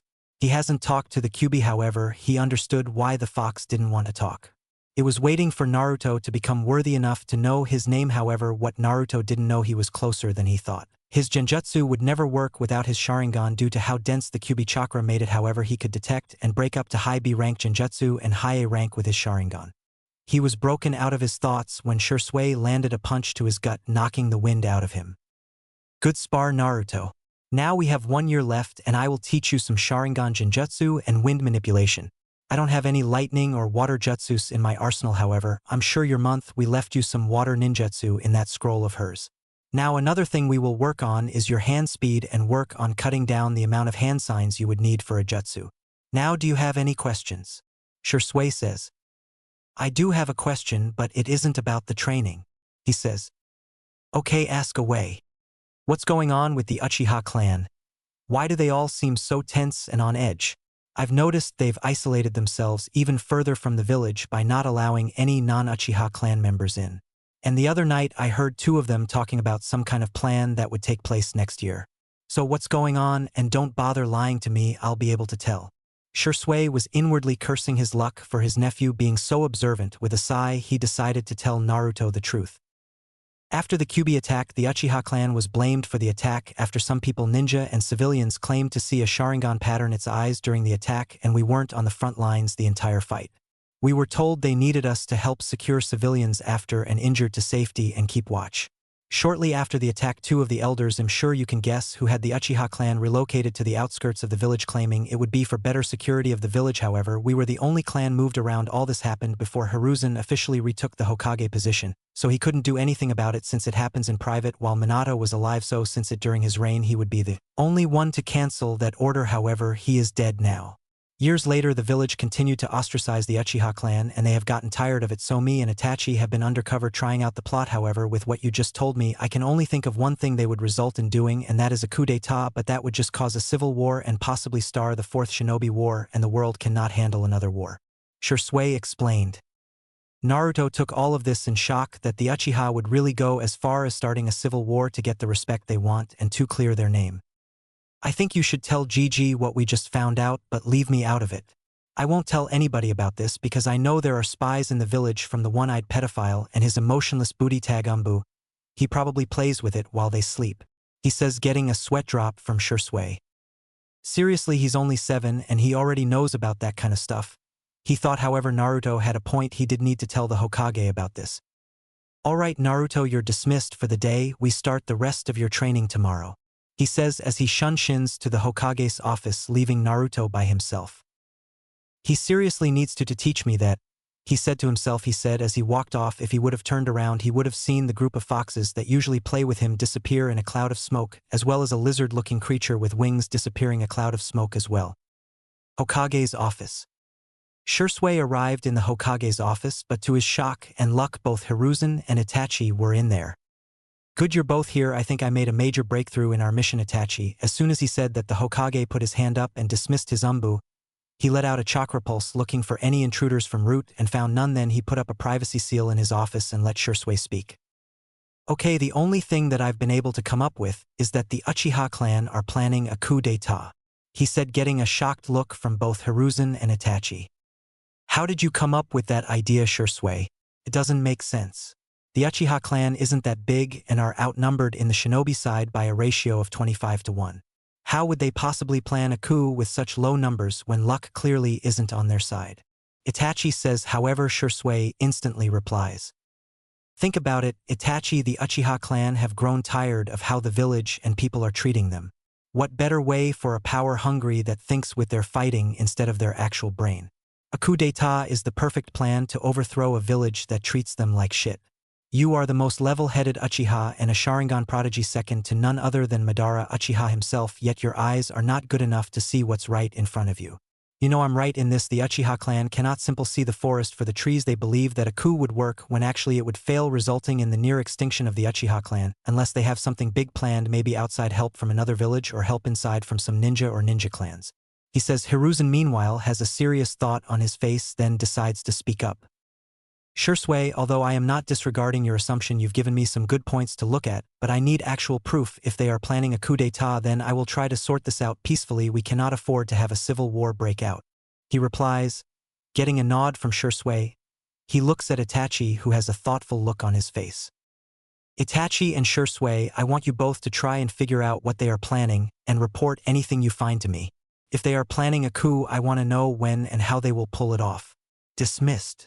He drops the seal and Itachi vanishes while Shisui stays behind. So Shisui, How is your rank mission? I assume he has made progress. Hiruzen days. Yes, he has made a lot of progress. It's a good thing you had me train him before the academy. They would have wasted his talents. I did however lie to Itachi about him being the most level-headed Uchiha and being the best Sharingan user only behind Madara. Those titles belong to Naruto, but he doesn't train with his Sharingan all the time. Sometimes I fight him with my Sharingan activated while he leaves his off. If I had to gauge his skill level, I would say without his Sharingan he is high Genin to just under mid Chunin taijutsu wise. However with it I would say mid to high Chunin. However his speed I would day high Chunin. Ninjutsu only since he only knows jutsu for only one of his chakra natures. However I have a feeling that he will be an all-around shinobi with skills in every area. I do have one request. I suggest introducing him to Anko. I believe she would do great knowing Kiyomi had a child and is around. You know how much Kiyomi helped her after she returned to the village and how much of a mother figure she was to her. I believe I can bring her to the Hokage private training ground and have them spar. I'm sure his stance will make her realize who his mother is. I think they would do well for each other. I can key in her chakra signature to give her a place where she can train besides the Forest of Death since nobody can spy on her. Also I believe in a few years Naruto will be able to remove her curse mark. The Hokage is shocked by this. What makes you think he will be able to remove it even when Jiraiya can't and he is a seal master? He asks. Well, according to Naruto, Jiraiya must be a seal master at suppressing things and creating barriers. However, Naruto says that if Jiraiya wasn't specifically studying Juinjutsu and how to remove them, then he will never be able to remove it. Which makes me wonder what he was doing while he was supposedly checking her seal to see if he could remove it. Anyway, can I bring her to meet Naruto tomorrow? Hiruzen thinks but finally agrees to this. However tells Shisui to tell her what she discovers tomorrow is a S-ranked secret. Shisui nods and vanishes to the dango stand where he sees Anko sitting with Kurenai, another purple-haired kunoichi named Yugao and another one with black hair and red marks on her face. This was Hana Inuzuka, the current heir to the Inuzuka clan. Hello ladies. He greets them Kurenai Yugao and Hana gives him a regular greeting. Anko on the other hand. Hey Shirsu-chan, what's up? Are you still looking for that date from me? Sorry, but I'm currently looking at somebody else to break my barriers down and ravish me like a wild stallion. She says, getting a shake of the head from Shisui and a blush from Kurenai Yugao and Hana. No, I'm not here for that. I'm here to tell you, I need you to meet me at the Hokage's training ground tomorrow. He says. Shisui, I told you I'm not interested. She says with anger in her voice, thinking, he is just looking for a quickie with the snake whore. Anko. He says, seriously shocking her since he never speaks to her like that. Meet me at the Hokage training ground tomorrow morning at 8 a.m. Please. He says. She nods her head and he vanishes. What do you think he wants, Anko? Asks Yugao. Yeah, from as long as we knew him he was never serious with you like that, says Kurenai. I think you should go and not treat this like the dates you say you'll go on and stand them up, says Hana. I was going regardless, and those men only wanted one thing from me, to get in the snake whore pants. I don't want that. I want a man that wants to actually get to know me, have a future with me, raise a family. I may dress like this, but it's to get a certain man's attention. If he gives me a chance and we work out, I will stop wearing such revealing clothing, you know. No more miniskirts that show off my panties or see-through shirts with only a little padding that covers just my nipples, you know. She says. Her friends nod at this. They know Anko only dresses like that for attention, but what only they know, she is as pure as the day she was born, never even kissed a guy. She has problems trusting men after Orochimaru betrayed her. However, she has her eyes a certain shinobi with a scar across his nose, but she rarely sees him in the village. What she doesn't know is that her crush is in the Umbu due to her going missing, so he doesn't even know she's back in the village. I'm gonna get going, guys. Apparently I have to be up early tomorrow, even though it was supposed to be my day off. They all hug her and she leaves to go home for the night. Next morning Naruto arrives at the training ground at 5:30 a.m. to get so light early training, and he begins with some stretches, push-up, sit-ups and finally some laps around the training ground, 30 with his weights on and 30 with his weights off. After that it was 7 a.m. so he decided to start making a resistance seal for his body that would make it harder to move around. He wanted to use gravity seals, however, he was stopped by a note that says it would stunt the growth of somebody if they were not finished growing, so he figured he would just use it to weigh his opponents down. After creating the seal and applying it to a shadow clone, however, he got the memories from the clone about how the resistance seal felt like. He would have to ask Shisui about that later. So he creates another clone and has him draw the seal on his body, and it feels like he has a 30-pound bodysuit on. He looks the clock he brings with him, and it shows 7:15 a.m. So for the next 45 minutes he is jogging around the training ground until he senses Shisui enter the barrier. However, he has the same purple-haired lady with the trench coat he sees walking around. "Okay, Naruto, this is Anko. I brought her here to meet you and spar with her," Shisui says while Anko gets pissed. "You brought me here to spar with some gaki. Are you fucking serious, Shisui? I don't have time for this, it's my day off." She turns to leave but feels somebody grab her shoulder. It's Shisui. "Anko, just do it please, you'll understand why I brought you here," he says softly to her. She sighs and nods. "Alright gaki, let's just get this over with," she says, getting into her taijutsu stance while Naruto drops into his kame stance, causing Anko to freeze and tears build up. "How do you know that stance?" she whispers. "How?" she yells. Before Naruto responds, Shisui beats him to it. "He knows because it belongs to his mother Anko," he says, causing her to break down. "I'll leave you two alone. I'll let you two spend the day together, Naruto. You have the day off today, spend it with Anko, you'll understand why," Shisui says and leaves them alone. Naruto walks to her and sits down, and she stops crying but still has sniffles. "You knew my mother." He gets a nod from her. "What was she like?" "She was the nicest person I knew and took me in after a tragic incident happened. I was what you would call a prodigy during my years in the academy, so of course I caught the eye of a lot of people willing to train me. However, the one that wanted me the most was Orochimaru. He was one of the legendary Sannin who wouldn't want to train under him, so after I graduated the academy, he took me under his wing and trained me. However, we went on a training trip, and that's when things went horrible. I didn't know he was experimenting on humans and killing them. I didn't even know he was responsible for a lot of our Jonin and civilians going missing, so during our training trip, he trained me in poisons and medicine. However, the medicine was his way of covering up for his experiments and had a hidden section of his lab where he would take what I made and inject them into humans, and none of them would survive. One day he made a breakthrough in cursed seals in his search for immortality, and since he ran out of guinea pigs, he strapped me down and bit me on the neck, giving me the very first curse mark." She pulls down her trench coat and the left side of her shirt, showing him the curse seal on her shoulder. "I was branded and left alone to die. However, he came back a week later and I was still alive. He was surprised by that but was mad I wouldn't use the curse mark, so he changed it up, and all it does is cause me pain. I was rescued by a squad of Umbu who were returning from a mission and brought me to the Hokage, who had to have me taken to TNI department, get everything he did out of me, but to their surprise my memories of all the experiments he did were wiped out by one of the Umbu who was a spy for Orochimaru and part of the Yamanaka clan. However, didn't cover his steps and was executed. However, the village found out about me and treated me like shit. Ever since, because of the curse make, I became known as the Snake Whore, and I was ready to kill myself because all of the friends I had betrayed me and treated me like the rest of the village. That's when I met your mother, who took me in and placed me on her genin team with Kurenai and Yugao. She became like a mother to us, but me and her were the closest, and she tried to adopt me at one point, but the Uchiha clan head at the time found out and forbid it, to spite your mother for not wanting to marry his son. He also banished marriage and relationships outside of the clan because she showed no interest in marrying somebody from the clan. There you have it, my story.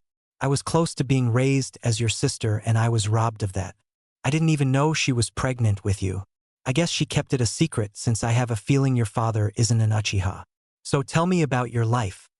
He sighs and tells her everything from his life in the orphanage, the beatings they gave him, his first friend with the two buns in her hair, and his best friend Samui meeting the Ikarakus, and then about the beating from the villagers and meeting Shisui and some of his training.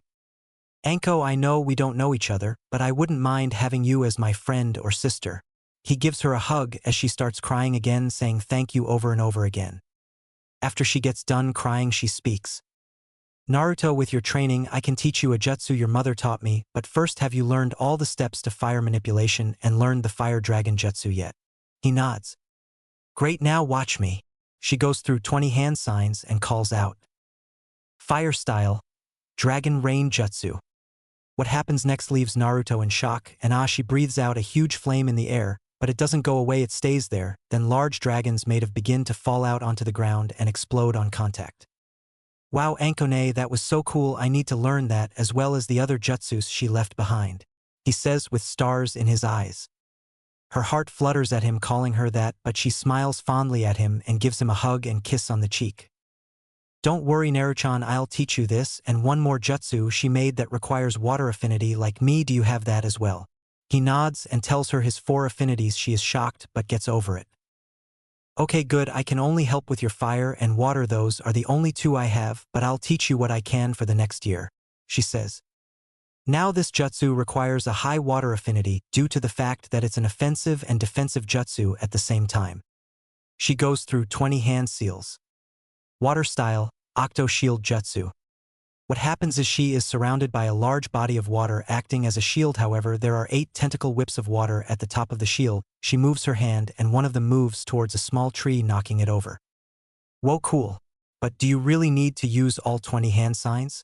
Shisui told me I can perform jutsu with less hand signs if I practice. You must have known these jutsus for at least 10 years. How come you use all 20 hand signs? Still, I don't get it, he says. Oh, my dear little Naruto, I can do the Dragon Rain Jutsu with 3 hand signs. However, I need 5 for the Octo Shield Jutsu. I should be able to get the fire down to 1, but the water will stay at 5 since my fire is the strongest of the 2 affinities. Okay, that makes sense, I guess. Now let's eat before we start training. We have about 8 hours left until my training is done for the day, he says as he unseals 2 bento boxes with chicken teriyaki, rice and vegetables, and 2 bottles of fruit juice. Why do you have 2 bento boxes and bottles of juice? She asks. Well, one of them was for Shisui, but he left, so I figured you can have it. He says they began eating and Anko is shocked at how good it is and compliments him. As they eat, they talk about dreams for the future and whatnot, and she can't help but smile at his dream. After they finish, she stands up and stretches. Alright, Naruto, time for Tortuai mean training, she says with a certain glee and sickly sweet smile on her face, making Naruto regret this. Oh shit, what have I done? He thought, crying anime tears 1 year later. It's been a full year since Naruto met Anko, and it's been hell for the last year. He has been coming home with bruises that even the QB had some trouble healing for a while until it was used to healing them and only took a few minutes. Anko trained him in dodging, poison, and some water ninjutsu outside of the jutsu his mother created. She taught him water dragon jutsu, water wall, water prison, and water clone. However, them hanging out also got Anko kicked out of the dango shop. The result was a prank done by Anko and Naruto so bad that the shop still isn't open again yet. So now she usually eats at the Akimichi barbecue shop or the Ichiraku's ramen shop, which now sells dango and sake. Of course, the civilian council tried blaming Naruto and Anko for the prank. However, like last time, it resulted in Naruto getting off with no punishment along with Anko, who openly laughed when Naruto openly insulted Danzo and Koharu to their faces. Now, however, we find the 8-year-old sitting at the training ground working on his wind chakra nature by splitting a rock in half, but can only get it halfway. He would use shadow clones, but he rises to use them except for jutsu practice and not chakra control or nature manipulation. Shisui taught him 4 wind jutsus from scrolls he collected. He taught him wind style, gale palm, wind style, vacuum blade, wind style, wind bullet, and wind style. Sonic boom. This is Naruto's favorite wind jutsu because you clap your hands and it creates a tunnel of wind while crescent-shaped blades of wind move around in the tunnel and cut the opponent up. It's been an interesting yet hectic year for Naruto. The last nurse alive that helped deliver Naruto revealed who his mother was to the public, thinking the Hokage wouldn't do anything to her because he was old and too kind. What happened to her was she was tortured by Anko, who managed to torture her for 48 hours straight non-stop while keeping he alive before she finally killed her when news got out that he was the son of Kiyomi. Uchiha the village treated him even worse, knowing she was the most hated Uchiha since Madara Uchiha, all because she didn't want a loveless marriage.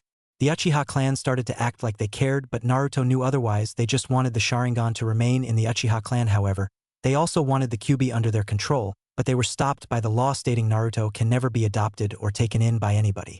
He also met Sasuke, who tried to belittle him every chance he got, but each time Naruto would look at him with a blank face and walk away.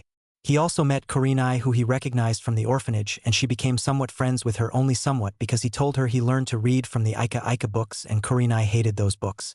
He also met Yugao and Hana. He didn't mind Yugao since he knew she was the same cat-masked Umbu that used to watch him. Now Hana was a different story because she tried to tease him, not knowing he already had the talk. After she got done teasing him, he told her if he was a few years older, he would put a ball gag in her mouth, cuff her hands, and fuck her doggy style while pulling her hair and slapping her ass and destroy her insides until she couldn't feel her legs anymore, like the dirty little bitch in Heat that she was. The result was Hana being put in the hospital via a severe nosebleed causing blood loss. After that, she never teased him again. She did say she was willing to let him do it, but he said he was saving himself for the love of his life, but wouldn't say who. Only Anko knew who he was talking about. After getting rid of those thoughts, Naruto got up and made his way home since he would be starting the academy tomorrow, and Anko said she would walk him. Next morning Naruto wakes up and gets ready for his first day at the academy. Naruto knows he is well above academy standards. He was taught a lot by Anko and Shisui, and Anko said without his Sharingan overall he can take on most high Chunin, and with the Sharingan he was able to take on a mid-Jonin opponent. His ninjutsu they put him at low Jonin. His genjutsu was non-existent without the Sharingan, however due to some training with Kurenai he can break out of a ranked genjutsu now. His taijutsu was high Chunin level, and his fuinjutsu he was a level 9 seal master and was currently working on level 10, but he was learning very slowly because this level would cover juinjutsu as well and how to create seals with your own chakra and marking people with seals by just touching them. He wondered how Jiraiya was a seal master if he couldn't do any of these. He was interrupted by a smoke bomb coming through his window exploding, showing a banner stuck to his ceiling with "The Great Sexy and Single Anko Mitarashi has arrived," with a chibi Anko in the corner holding up a peace sign. He can only shake his head at this, but he knows he wouldn't trade Anko for anything in the world. "Are you ready, Naruto-chan? The academy entrance ceremony starts in 5 minutes. She says. He looks at the clock in shock, and it does start in 5 minutes, so he puts his shoes on and they leave via Shunshin. Anko via a leaf Shunshin, and Naruto just disappears. It helps when you have Shisui the teleported teach you the Shunshin jutsu, however Naruto's working on adding elemental nature to his to give it more flash. They arrive just in time for the speech to begin. They see the Hokage who starts talking, but Naruto tunes him out and looks around. He notices he is in a class filled with clan heirs and a lot of civilians. 1500 Ryo says none of the civilians bothered to even train. He thought to himself. He was broken out of his thoughts when the sound of a bell rang, not knowing what was going on. He looked at Anko, who sighs, knowing he wasn't paying attention. "You are in room 103. You are with all the clan heirs and some civilians in the room you will be in for the next 4 years, so get used to it," she said, and kneeled down to give him a hug, much to the shock of everybody around, and whispered about how the demon brat and snake whore began, in which she stands up and yells, "Do you have a fucking problem, huh? You got some shit to say?" Nobody spoke up. Everybody was quiet and kids were crying. Hiruzen, seeing this, can only sigh at this. "That's what I thought. Now have a good day, Naruto-chan." She leans and kisses him on the head and leaves, not seeing the look on a certain scar-faced Chunin. Inside the classroom, the teacher is doing roll call and gets to his name and says it with venom. Naruto Uchiha. Yes, that's another thing, he had to change his last name to Uchiha. Much to his displeasure, Uzumaki sounded much better. He gives a 2-finger lazy salute, "Yo." The teacher marks him down and begins the lessons for the day, but not before kicking Naruto out of class for some dumbass reason. He didn't really care though, so he just left with no arguments. A few months later, Naruto was sneaking around the Uchiha clan compound and found out when and how the Uchiha clan are going to attack. He goes to Shisui's training field and finds him standing there. "Shisui, I just found out how the Uchiha clan are going to pull off the coup and when they are doing it," he says frantically. "Yeah, I know as well. Itachi just told me 5 minutes ago," he says with a sigh. "I have an idea on how to stop the coup from happening." He activates his Sharingan and then his Manjikyu appears. "I have gained a genjutsu called Koto Amitsukami that allows me to send suggestions into someone's brain and make them act out those suggestions without them even knowing. However, I only have one shot at this because with my eyes only being a Manjikyu and not having eternal light, I can only use it once. I want to run this by the Hokage since it seems his peaceful talks will no longer work," he says, deactivating his Sharingan. "That sounds like a good plan, Shisui. I don't think he would have a problem with it. It's to protect the village and ultimately the world from another war," Naruto says. Him and Shisui talk some more before Naruto goes home, and Shisui does the same. However, the next day we find Naruto in class looking at the clock. He has 1 hour left before he can leave. After an hour, the bell rings. Naruto goes home and practices his fuinjutsu some more. When he senses Shisui's chakra fluctuate, he arrives to see Shisui being attacked by 10 blank mask Umbu with his Sharingan activated, and is surrounded by a green ethereal warrior fighting of the Umbu, but Naruto senses he is low on chakra and has a hole in his chest and is coughing out blood. So Naruto activates his Sharingan and rushes into battle. However, Naruto notices that these Umbu are only low Jonin level ninja in terms of skill, so he jumps down and creates an shadow clone and goes through 2 hand signs while the clone is seen holding a sign. Naruto and the clone calls out. Wind style, Sonic Boom Jutsu. Fire style, Fire Dragon Jutsu. Collaboration style, Dragon Cyclone Jutsu. The wind tunnel and crescent wind blades combined with the fierce blue fire of the clone's fire dragon created a larger dragon that ate up 4 Umbu who were not expecting this and burned them alive while cutting them up. Seeing the other 6 Umbu distracted momentarily, Shisui uses his Susanoo to kill them. However, one escaped before he could get hit but was intercepted by Naruto, who caught him in a Sharingan Genjutsu paralyzing him, and before Naruto could do anything the Umbu but down on a pill and began to foam out the mouth, falling to the ground dead. Damn it! He swore until he seen Shisui barely standing up, and Shisui tells him follow him to a cliff and tells Naruto to stay hidden in the trees and do not come out. Naruto does as told, and few seconds later Itachi arrives concerned for his friend, and Shisui explains everything to him, planning on using his Manjikyu Sharingan Genjutsu to stop the coup and telling the Hokage, and him approving of the plan to Danzo trying to steal his eyes with 25 root Umbu backing him up, but failing he didn't mention Naruto at all. After all that is done, Shisui summons a raven that produces a scroll, and Shisui creates a clone and has it remove his eyes and put them in a container with liquid in them before handing it to the raven, who disappears in a puff of smoke, already knowing what to do. Shisui steps back to the edge of the cliff and tells Itachi he is sorry he failed in his mission to stop the coup and entrusts him to stop the coup now. By now Itachi has his eyes closed, and Shisui looks in Naruto's direction and gives him one last smile before falling off the cliff, ending his life. Shisui, Itachi yells as he tried to stop his friend from doing this and fails. He closes his eyes and blood starts to come from his eyes. He opens them to reveal his 3 pinwheel Sharingan eyes and leaves, not even noticing Naruto up in the tree crying his eyes out. He opens them to reveal his Manjikyu Sharingan. His has 4 choke tomo spinning around his pupil. Imagine Madara's Manjikyu but with 4 instead of 3. A week later, news has gotten out that Shisui was dead, and everybody mourned for his death via suicide. They couldn't believe it, but it was true. But some people within the Uchiha clan claimed it was Itachi, even after finding Shisui's suicide note, causing him to lash out and attack 3 members of the police force before his father stopped him. Meanwhile, everyone who knew how close Naruto was to Shisui went to check him, and he wasn't home and he wasn't at the Hokage training ground. They looked all weak but gave up, knowing he was alright, since it's literally impossible to sneak up on him, and they didn't feel his chakra spike. Meanwhile, Naruto was sitting in the same tree. He watched Shisui take his life in staring at a kunai, activating a deactivating his Manjikyu. He hasn't been training with it yet because he doesn't know what his can do. He is removed from his thoughts when the same raven Shisui summoned appeared in front of him. It dropped a scroll in Naruto's lap and disappeared. Naruto opened the scroll and channeled chakra into it before a bot fell out along with the vial with Shisui's eyes.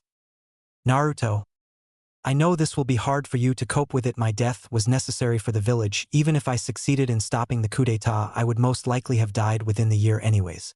You see, Naruto, what nobody knew was that I had multiple tumors grow in my body that would have required the world's best medic to remove, and she is no longer in the village. I am talking about Tsunade Senju, the granddaughter of the first Hokage Hashirama Senju.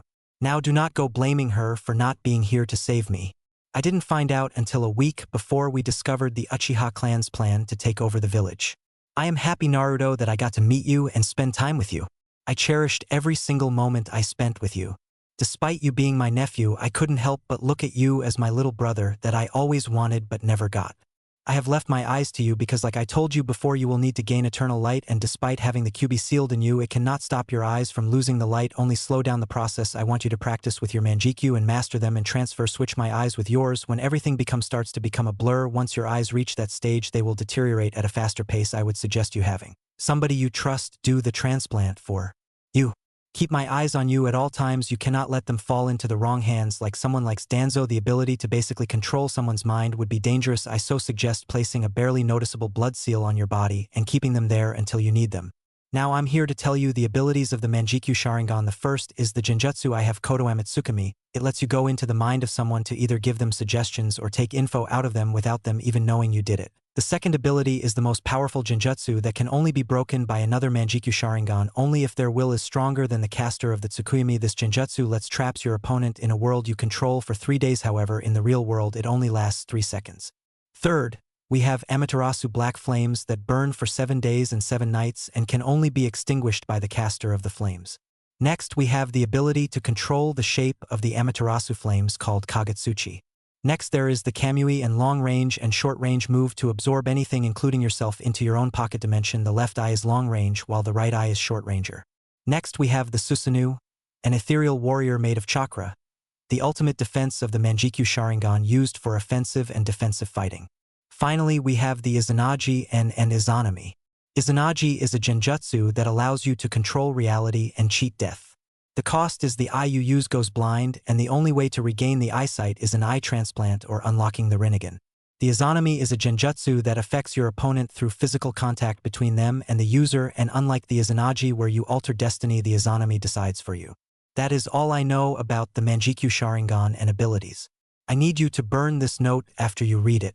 You cannot afford to let the Uchiha clan find this note. I'm sorry, but this is goodbye forever, Naruto. Please do not fall down the path of darkness, and do not go looking for revenge. I have a feeling Danzo may come after me for my eyes, since I seen how he was looking me when I told my plan. Let things run its course, and if Danzo comes after you, then you may take him out. However, don't do anything foolish. I have high hopes for you, and I know your mother would be proud of you to see the man you will become. See you again someday, but not to swoon. Hopefully grow up and start a family, preferably with that girl Samui if you ever find her again. I'm sure your mom would like some grandbabies. I'm rambling now. Stay strong. Work hard and never forget who you are. Shisui Uchiha. Naruto burns the note after reading it again one more time and using his Sharingan to remember it word for word. He gets up with a look of determination. He places a small blood seal on the inside of his bicep and stores Shisui's eyes in it. Then he gets up and begins practicing his Manjikyu abilities. Meanwhile, a certain fox in a cage looks on at Naruto's determination and notices the darkness that was forming again simply vanished. It was at that moment where the Kyuubi deemed Naruto worthy and would leave him a few parting gifts for when he is finally set free from his prison in a few years. After a few hours of practicing his Manjikyu, he found out he can use Kamui, Amaterasu, and Tsukuyomi, which means he will be able to use Kagutsuchi and the Susanoo, but isn't pushing it. He needs to master what he has now. And with that, he returns to the village and enters his apartment to see Anko sleeping on the couch peacefully. He grabs a blanket and places it over her, causing her to wake up, and when she notices him, give him a hug and asks if he's okay, and he tells he about the letter Shisui wrote for him, excluding the part about Danzo and the Uchiha coup d'etat. He did, however, scare her. She found out he will go blind, but she was relieved when it was a way around it, so she was determined to learn medical ninjutsu to help him out. When the time came for the transfer, it was past midnight. When he finally went to sleep, he still has the academy to go to after all. He wakes up the next day feeling like a huge weight was lifted off his shoulders. He decided to walk to school for one, and can already feel the hateful stares he is getting but ignores them. He also senses the Umbu following him. One is Kat Aka Yugao, another is Boat, who is leaking hated at him. However, he also feels one more hanging far back that is emotionless and knows that one belongs to Root. So Danzo already is trying to get me. Sorry, you pedophile, I don't roll that way. He thought as he turned down an alley and shunshins to the school, losing both regular and Root Umbu that was following him. He arrives at the classroom just as the teacher says his name. Naruto Uchiha is absent yet again. He goes to put another red mark, but Naruto stops him. I'm right here, sensei, he says, causing everyone to look at the door. Yo, he says. However, everybody starts calling him names which he doesn't listen to because he is busy thinking about Samui again. She should be here with me right now. He thought, unaware that she was thinking the same thing in Kumo. Since she moved there, she has adopted a serious stoic look on her face and doesn't speak much. She is a second in her class only because the number one girl was the two-tails Jinchuriki, who had previous training already. She kept her blonde hair in the same style and never took the necklace off unless she was training. She doesn't talk to her parents at all, and they honestly don't care. It's funny how they treated Naruto with hate but love. The Jinchuriki that live in Kumo, Naruto told her the second day because she told him her secret of believing monsters lived in her closet and under her bed, and he told her about the Kyuubi. She can't wait for the day she can go on a ninja mission to look for him because she still believes he is alive. Back to Naruto, he finally stops staring off into space and comes back after the insults come, and in typical Naruto fashion he responds. I'm sorry, what was that, he said. Making everyone, including the teacher, fall over. He shrugs and goes to sit down. The class remains the same, except he didn't get kicked out, he was just ignored, not that he really cared. Lunchtime came around and he took out a bento and started to eat and look up when somebody stood over him, and he saw Sasuke along with his fan club and Kiba. For some reason, as far as Naruto remembers, they don't like each other. Hey look everybody, it's the loser from the loser side of the Uchiha clan, Kiba says, getting laughs from everybody. Yeah, loser, stand up and bow to your superior, as I'm a part of the main family and son of the clan head. Sasuke said. However, Naruto just ignored him. However, what Kiba said next set Naruto off. Yeah, you heard him, stand up and bow to your superiors. You could be like us, but you're nothing but a branch member because of your mother, instead of her obeying the clan like a good little bitch like she should have. She decided to go out and whore around with random men and just had to have you. I bet if she was alive she would lay down and spread her legs for me as well. The next thing Kiba knew, he had a fist in his stomach and was coughing up blood a lot from a broken rib puncturing his lung. The teacher with the scar across his nose sees this and rushes over. Naruto, what the hell is your problem? Go home, you're suspended for a week, you aren't supposed to. He stopped talking when he saw the cold look in Naruto's eyes. Shut up, Naruto said before walking off. The teacher picked Kiba up and took him to the hospital to be treated. Later that day, Naruto is in the Hokage's office with Kiba, the scarred teacher, and they were waiting for his mother to arrive. There was a knock on the door. "Come in," Hiruzen says, and in walks a lady he recognized from the council meetings, and Hana, who blushes when she sees Naruto again, remembering what he said to her last time they talked, getting a raised eyebrow from Hiruzen and her mother. "I'm glad you could make it on such short notice. However, there was an incident in school between these two which landed Kiba in the hospital, but he was able to get treated and patched up," he says. Tsuna nods at this. "I'm aware there was an incident at school. However, I want to know what happened because I've met Naruto before and it would take Kiba doing or saying something stupid for Naruto to react like that. So what happened?" Kiba stayed silent and refused to answer, so Naruto said everything that happened, which Kiba denied. So Tsuma asked if Inoichi can come search his memories, and within 20 minutes he came and searched Kiba's memories for the incident and revealed what Naruto said was indeed true. Kiba had a scared look on his face from the looks his mom and sister were giving him because they knew who his mom was. Kiba then starts throwing insults at Naruto, who of course once again isn't paying attention and is reading a book on Fuinjutsu, and looks up with Kiba pointing at him and everybody waiting for his response, and simply replies, "What was that?" pissing Kiba off, and Hiruzen was hoping Naruto doesn't start showing up late to everything. Hiruzen dismisses everyone, but Tsume asks a question. "Naruto, why was Hana blushing when she looked at you?" she asked, curious of what was going on, so Naruto whispered in her ear what he told Hana, and the said loud enough. "With my stamina I can make that happen too." What happens next is Tsume gets a nosebleed but manages to stay conscious. However, she gets weak in the knees, and Hana passes out from blood loss again from another nosebleed. Hiruzen is silently cursing his luck for not knowing what was said, as it could be used in the next Ika book. Everybody leaves but Naruto, who stays behind to hang out with his Gigi and talk. He leaves at night and smells blood and notices 2 chakra signatures killing everything. However, one is fluctuating like his does. When he uses the Kamui to teleport himself into his dimension, he activated his own Kamui and went into his own dimension and traveled around the Uchiha clan district, seeing Itachi killing his own clan. "So this is the way you chose to deal with the coup, Itachi. I don't know if Shisui would approve of this, but I'll trust your judgment if Shisui wanted you to deal with it," he thought to himself just as he was about to leave, until he noticed a guy in a mask walk up to Itachi and say something to him before leaving. Interesting, so that is the guy claiming to be Madara Uchiha. I've seen pictures of Madara, and this guy doesn't even have the right body size, and I can tell he uses a jutsu to disguise his voice. Something isn't right here, he thought before moving towards his house before exiting his pocket dimension. And going to his house. "I need to practice the Kamui more.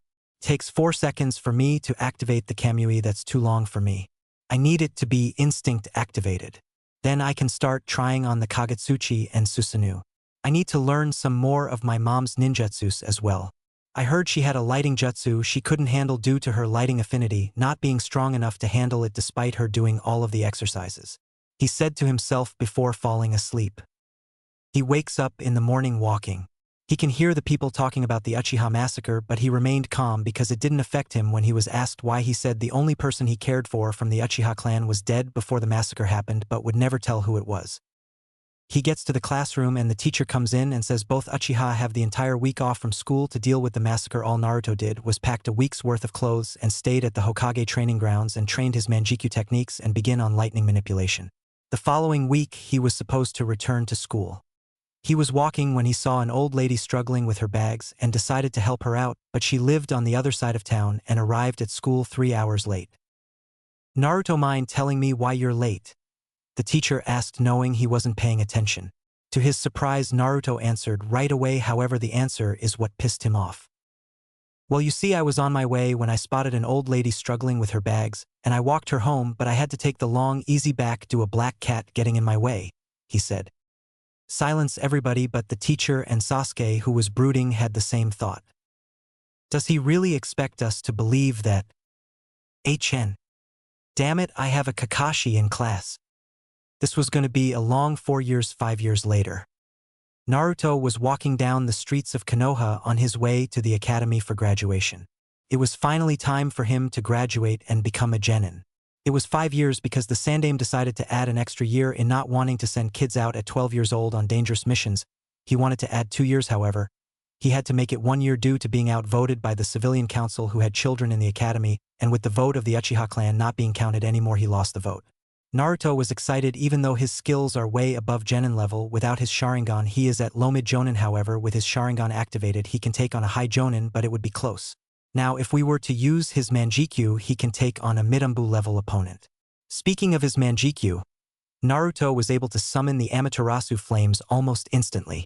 His Tsukuyami lasted the full 3 seconds in the real world.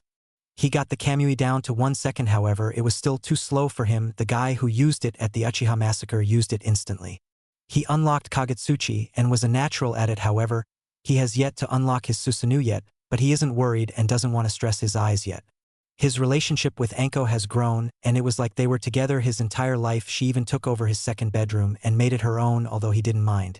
Kurenai was finally able to get over her issue with Naruto and they became close. Hana tried to convince him to let her take his virginity when he became a genin, however he turned her down but introduced her to Genma, who he was cool with after meeting him during one of his pranks on a civilian shop that Genma didn't really like because the merchant was a major douchebag. They have been together for 3 years now. He met Hayate through Yugao and asked him why he was always coughing. He told him he had a lung disease that nobody found a cure yet, and Naruto vouched to find it for him. Kurenai was secretly dating Asuma, who Naruto met a few years ago. After his return from the Guardian 12 position, he decided to let them remain a secret. Now the 13-year-old has finally reached the academy and is ready to take the exam. Why hello Naruto. Nice of you to join us after all, you're only 3 hours late. Iruka said with an eye twitch and barely contained anger. He took over after Naruto's second year after he decided to retire from Umbu. After seeing Anko back in the village, he tried to talk to her, but both of them would stutter and blush before saying goodbye. Naruto found it pathetic and decided after he graduates he will get them together, as he already had a plan. However, Iruka's assistant Mizuki was pissed that Iruka waited for him to show up. He wanted the demon brat to fail and he would make sure he did. Well, you see, Iruka-sensei, I was walking to school when I must have taken a wrong turn along the road and got lost. He says, which was true, however nobody believed him. Whatever, just sit down. He said, now since Naruto is here we can begin the first test, which you have 45 minutes. The first test is a written test. The sound of a head hitting the table was heard, and it was Naruto who did it. It wasn't a secret, he hated written tests, he found them pointless even though he always passed. 45 minutes later, all the tests we completed. Alright, everyone outside for the next portion of the exam. Kunai and Shuriken throwing, followed up by a taijutsu spar against Mizuki, in which you have to last at least 2 minutes. The clan heirs all did good except Ino Yamanaka, who got a 4 on kunai throwing and a 5 on the shuriken throwing. The only person who did worse than her was Sakura Haruno, who got a 3 on the kunai and a 2 on shuriken. Naruto was wondering how she was the best kunoichi in the class with skills as pathetic as hers. It was now Sasuke's turn, in which resulted in high-pitched squeaking from the Sasuke fan club. Okay Sasuke, go ahead, Iruka said. Sasuke says nothing and just throws the kunai, land in 9 out of 10, causing his fangirls to scream, then throws the shuriken and hits 9 as well. Sasuke-kun is so cool. Marry me Sasuke. Look at Sasuke-kun go. The fangirls screamed out. Alright, last up Naruto, Iruka says. Naruto walks up and throws one kunai out. A pulse of chakra from Mizuki causes it to move to the left and he completely misses. Everyone laughs, but Naruto releases Ki, shutting them up. Hey Iruka-sensei, can I restart? Apparently Mizuki can't control his chakra, and it interfered in my test. Mizuki agrees because he also felt the chakra pulse Naruto throws at kunai and shuriken and hits all 10. He cheated. Yeah, there's no way he is better than my Sasuke-kun. Your Sasuke-kun, he belongs to me. No me. Shut up, Iruka yells with his big head jutsu. Now everyone inside for the genjutsu portion of the test. You have to break out of a D-rank genjutsu, then we move on to the final part of the test. However, Mizuki will be doing the genjutsu while I grade them. However, I will be in charge of the ninjutsu portion. He says. Everybody breaks out of the genjutsu portion until it's Naruto's turn. Mizuki goes through hand signs for an B-rank genjutsu, however Naruto still breaks out of it faster than most did on a D-rank genjutsu. Iruka, not knowing it was B-rank genjutsu, past Naruto, missing the smug look Naruto gave Mizuki for knowing what he did. Alright class, everybody wait here, and I will call your names for the ninjutsu portion and determine if you passed or not. He explains. After the ninjutsu portion is over, Naruto will put his plan into motion to get Anko and Iruka together. After a while, all of the class had taken the test except Naruto, which baffles him how Ino took hers before him, and her last name begins with the letter Y, but he doesn't dwell on it. So after Ino comes in, it's finally his turn. Okay Naruto, for this I need you to perform the substitution jutsu, the henge, and make at least 3 clones. Naruto shocks them by doing the first 2 without hand signs, substituting himself with Mizuki's chair, causing him to fall and switching back, making the chair fall on his face. He then henged into Shisui even with the Sharingan activated when he released the henge. Iruka noticed the sad look in his eyes and realized Shisui was the person Naruto cared about the most in the Uchiha clan. Okay Naruto, I need you to make at least 3 clones for me. Naruto nod and uses the one-hand sign. Shadow Clone Jutsu. 3 perfect copies of Naruto appear and Iruka has his jaw on the floor but recovers from his shock. I'm sorry Naruto, but we can't pass you since you have to make a regular clone. Mizuki says with a smirk, however that smirk goes away when Iruka speaks. What are you talking about, Mizuki? Of course if he passes he could have used an elemental clone if he wanted to. All the test said was to create 3 clones, it never mentioned what kind. Congratulations Naruto, you passed. He hands him his headband with a smile. Shisui would be proud of you Naruto, he thought to himself. Meanwhile Mizuki had to come up with another plan to get the forbidden scroll to take to his master. Naruto puts the headband in his pocket and slips a piece of paper into Iruka's pocket before leaving. Hokage Monument at the top, 8 p.m. Don't be late, dress nice. Iruka only looks at the note before burning it and wondering why he should go, but trusts Naruto and walks back to the classroom. Naruto enters and Kiba has to open his big mouth. Ha, I guess the loser couldn't pass a simple exam, what a idiot, he says, causing everybody to laugh at Naruto except Shikamaru and Choji, who can see the headband in his pocket, and a certain pale lavender-eyed Hyuga who watches him from afar. Iruka enters and shuts everyone up with his big head jutsu. Congratulations to everyone that passed the test. Tomorrow will be team assignments in the morning at 8 a.m. However, before Iruka can finish, Naruto leaves. Well, once again congratulations and good luck in your ninja careers, he says as he goes home, having 3 hours to get ready. Naruto arrives at Anko's house with a black dress she left at his house that showed off her womanly figure that would have made any man pass out with a nosebleed, but Naruto didn't mind, he only had eyes for one person. The dress went down to her knees and had a slit going down from the middle of her left thigh to her knee, showing off her leg, not in a slutty way but enough to tease the man she wore it for. Naruto remembers taking the dress off and taking care of it while staring at it with a sad smile, thinking she would never get to wear it. However, today was the day she would get her chance. Naruto hung the dress on the front of her bedroom door with the same note and vanished when he felt her chakra signature closing in on her apartment.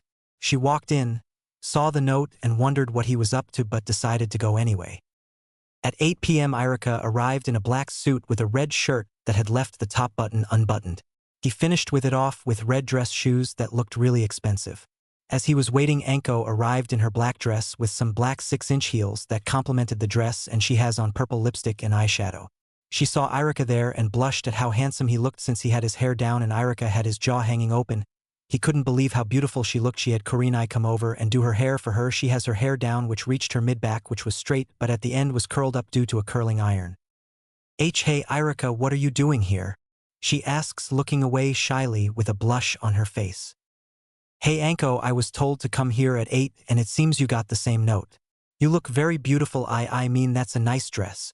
He responds. Thanks, why, you don't look too bad yourself. She replies.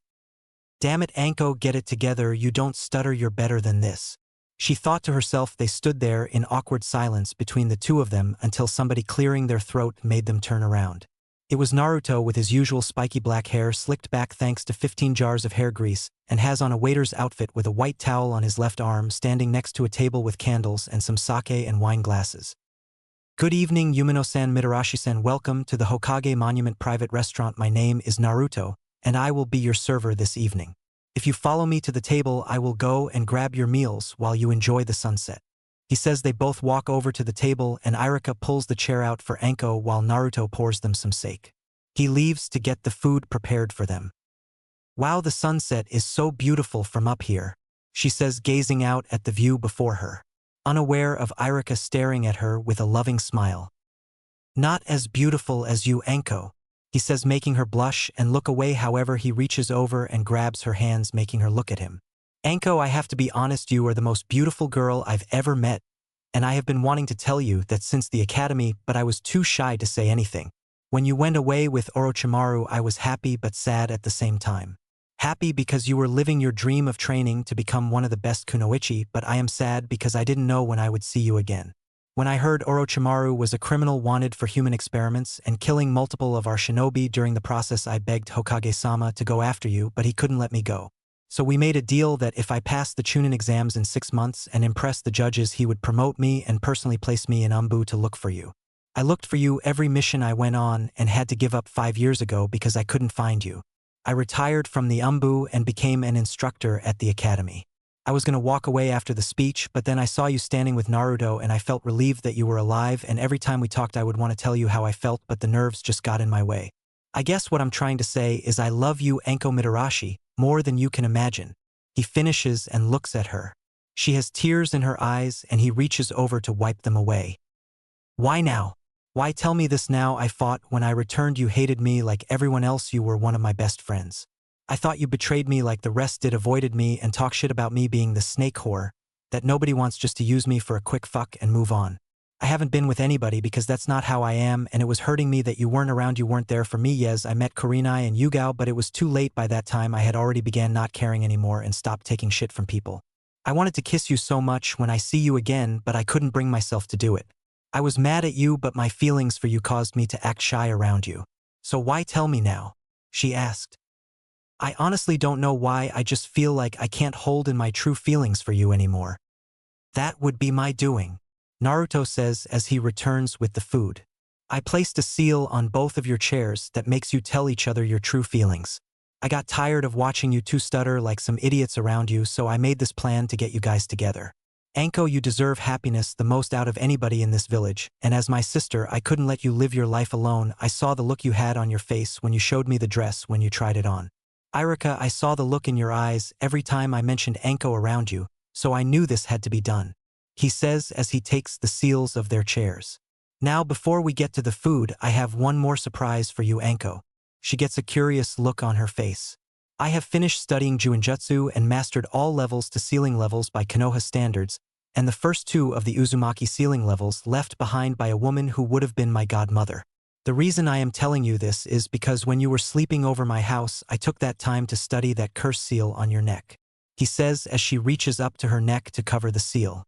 What I've discovered about the seal is it has 3 layers. The first layer is one that feeds off nature energy, and it mixed with his own sinister chakra that gives a rush of power and acts like a drug that should be addicting. My guess is whoever he puts the curse mark on uses the power once and immediately get addicted to it, drawing them to him for training to get more power. The next layer is a mutation layer with DNA from all kinds of animals. My guess is you are supposed to transform temporarily into some kind of beast if you draw on enough power. The final layer contains what only I can say is a part of his soul. Why it's there I don't know, but I can destroy it. Even though it's a small portion of his soul, he will still feel pain like his insides are burning. There was also supposed to be a tracker seal on you, so he can know where you are, but I guess he was in such a rush to finish this and messed up the tracker seal. The seal only causes you pain because you are resisting the power that is flowing through you. He says shockingly that he studied the seal without her knowing and found out all of that, while Jiraiya only found out about the nature chakra and Irika because Naruto was a seal master even greater than Jiraiya. So what are you trying to say to me, Naruto? She says he knows she is serious because she never calls him that. It's always Naruchan. What I'm saying is after your date I can remove it for you. The only downside is you will be in pain because of the nature chakra and his chakra being forcefully removed from you, and you will have severe chakra exhaustion and some of your organs will start to malfunction without a medic around. I have a medical seal that will repair your body after the seal is removed, since I can't place it on you while I'm removing the curse seal, so I will have to place a paralyzing seal on you so you can't move. I need you to be completely still and the pain will be excruciating, and I just wanted to check if you would want to go through that or want another suppression seal placed on it. If you want it removed, we have to go to the training ground we use, but Irika will have to wait outside since he isn't allowed in the barrier that protects it from anybody not keyed into the barrier. I have everything set up there for the removal, but if you want the suppression seal I can do it now. It's up to you, he says. She gets a thoughtful expression on her face taking all of this, and she can either go through excruciating pain and almost die to have it removed, or just get a suppression seal placed on it but still feel pain from the seal, although a little she makes up her mind. Naruto, what would happen to you during the seal removal? I know something will happen to you, so what is it? She asks. I'll only have chakra exhaustion, but due to the QB I should be good in the morning. Yes, I know about the Kyuubi Irika I've known for 7 years. He cuts Irika off as he is about to speak up. On top of that, I'll just be sore in the morning, but I should be fine as the day goes on. You, however, Anko, will need to be on bed rest from the strain on your body for maybe 3 days. Oh, and your chakra control will be bad, maybe taking you down to Chunin level control, but that's only because your reserves are going to expand over the 3 days bed rest, so you will go from mid-Jonin reserves with high Jonin control to low Umbu level reserves with Chunin level control. He says, okay, I want this shit off tonight, I'll have Yugao stay with me the next 3 days. She says she is happy that it will hurt like hell, but it's worth it, and if it's anybody she trusts the most with this, it's Naruto. Great. Naruto claps his hands once and clears his throat to put back on his waiter voice. He removed the lids on the plates of food. For the lovely young lady, we have chicken katsu served with white rice and tonkatsu sauce with some gyoza on the side. He says, thank you, my good man, this looks divine. Anko says, playing along with Naruto in her own proper rich voice. Now for the gentleman here, we have goya shanparu served with fried rice, and on the side we have kale kobachi. He says. Irika, deciding to play along with them, says, thank you, kind sir, I shall recommend this restaurant to the highest people possible.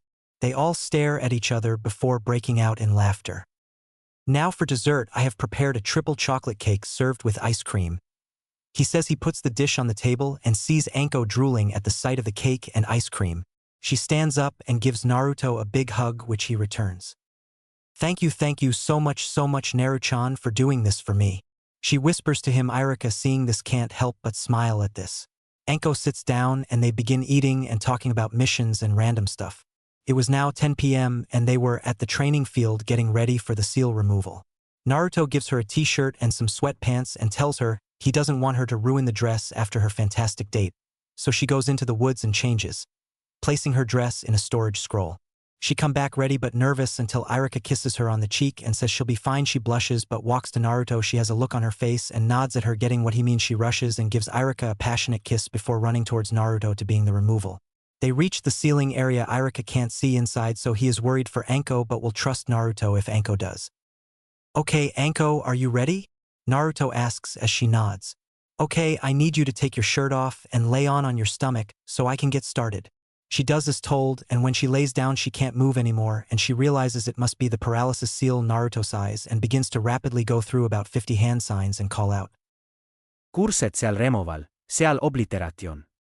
He channels a huge amount of chakra and touches her curse mark, and she screams out in pain that she has tears coming from her eyes. This continues for 5 minutes, but she passed out after 30 seconds of pain. The first 2 layers of the seal disappears, and the third one turns into a small white snake that tries to slither away. He activates his Manjikyu Sharingan.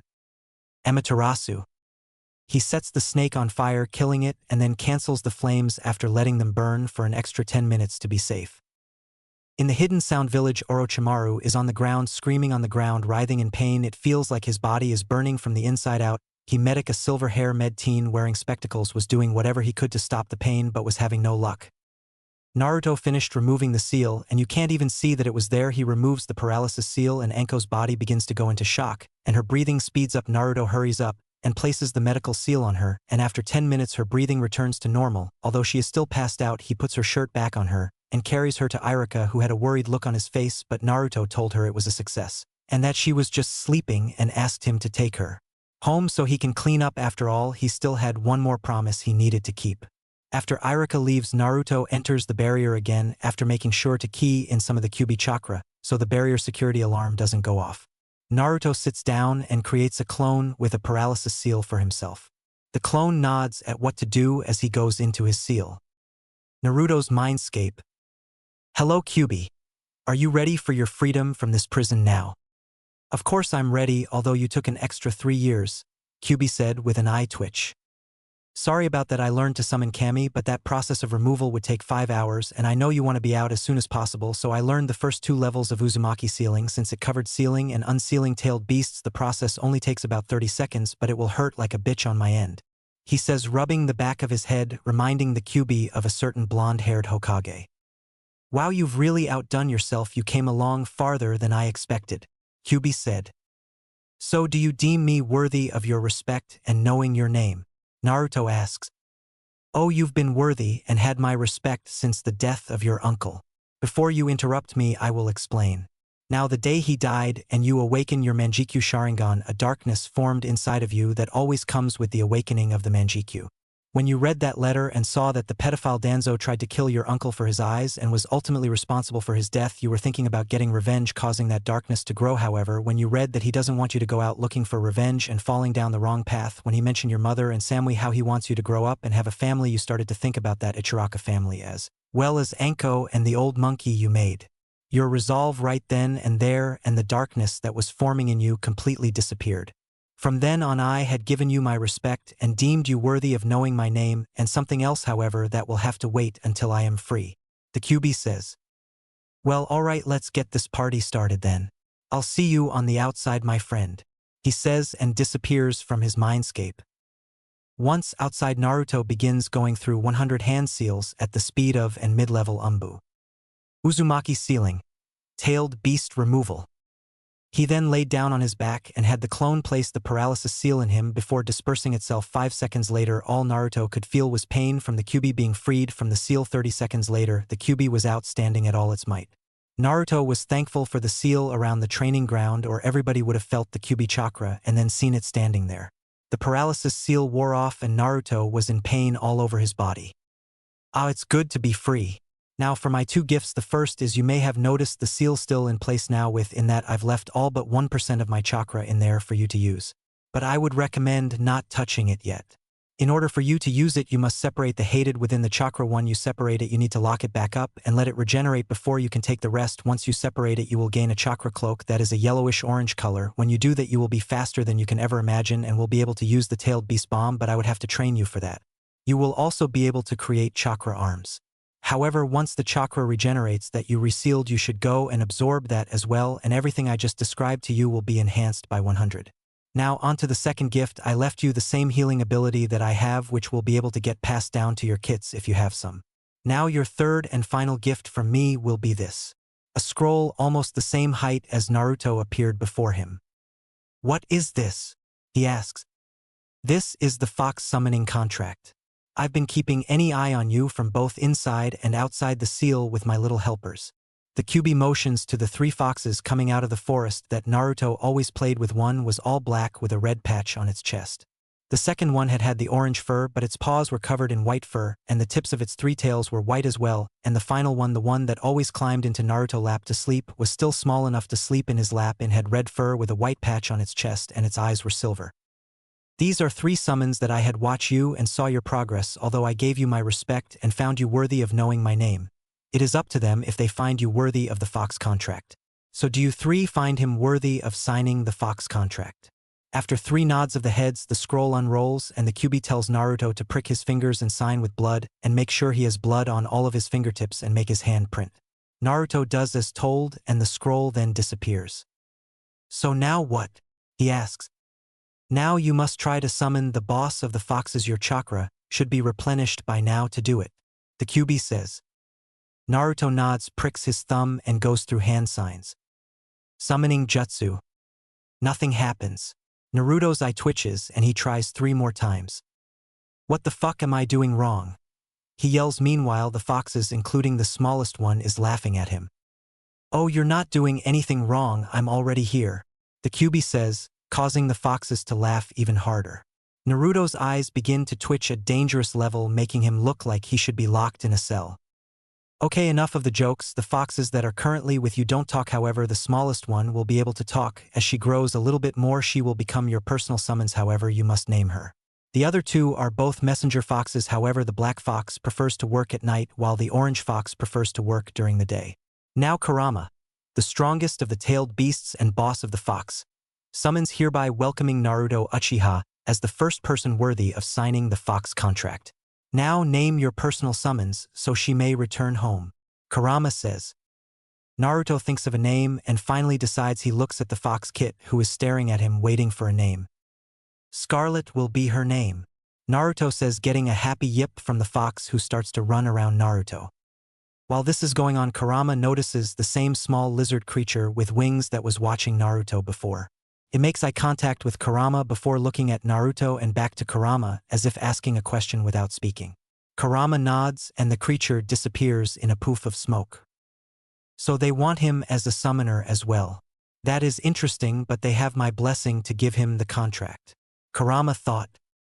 Well, I better get going. I only have a few hours left before I have to be at the academy for team assignments and my body hurt.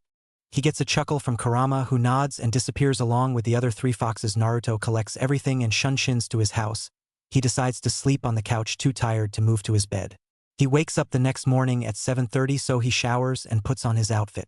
It's the same thing Shisui wore, except Naruto's didn't have the high collar or the Uchiha clan symbol. He simply refused to wear it, and he didn't have a sword on his back.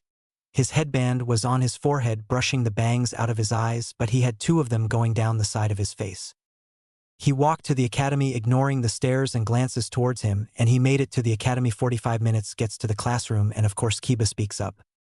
Hey loser. This is for people who graduated now, get lost. Causing everybody to laugh at Naruto. Yeah, Naruto baka, you failed yesterday, only one Uchiha passed, and the best one at that, so leave. Said the pink-haired bit, I mean Sakura. Yeah, Naruto, are you that dumb to forget that only people with a headband are allowed? I know your mother did something dumb, but that doesn't MSN you should follow in her footsteps. Yelled the blonde butt, I mean Ino, causing the other kids to laugh even harder. Before Irika could respond, Naruto spoke in a calm voice that reminded Sasuke of his brother, which pissed him off. You idiots clearly didn't learn from the last time somebody insulted my mother. I guess Kiba wasn't much of an example when he was put into the hospital by One Punch.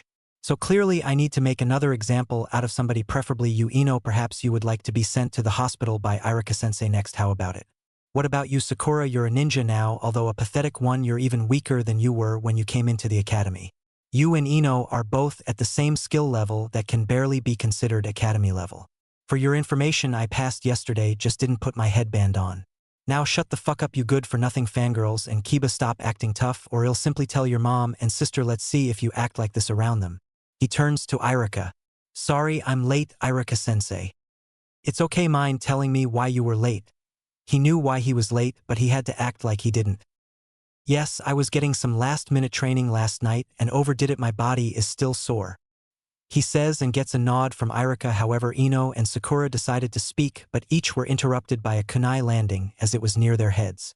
Shut up, Naruto said with a cold glare.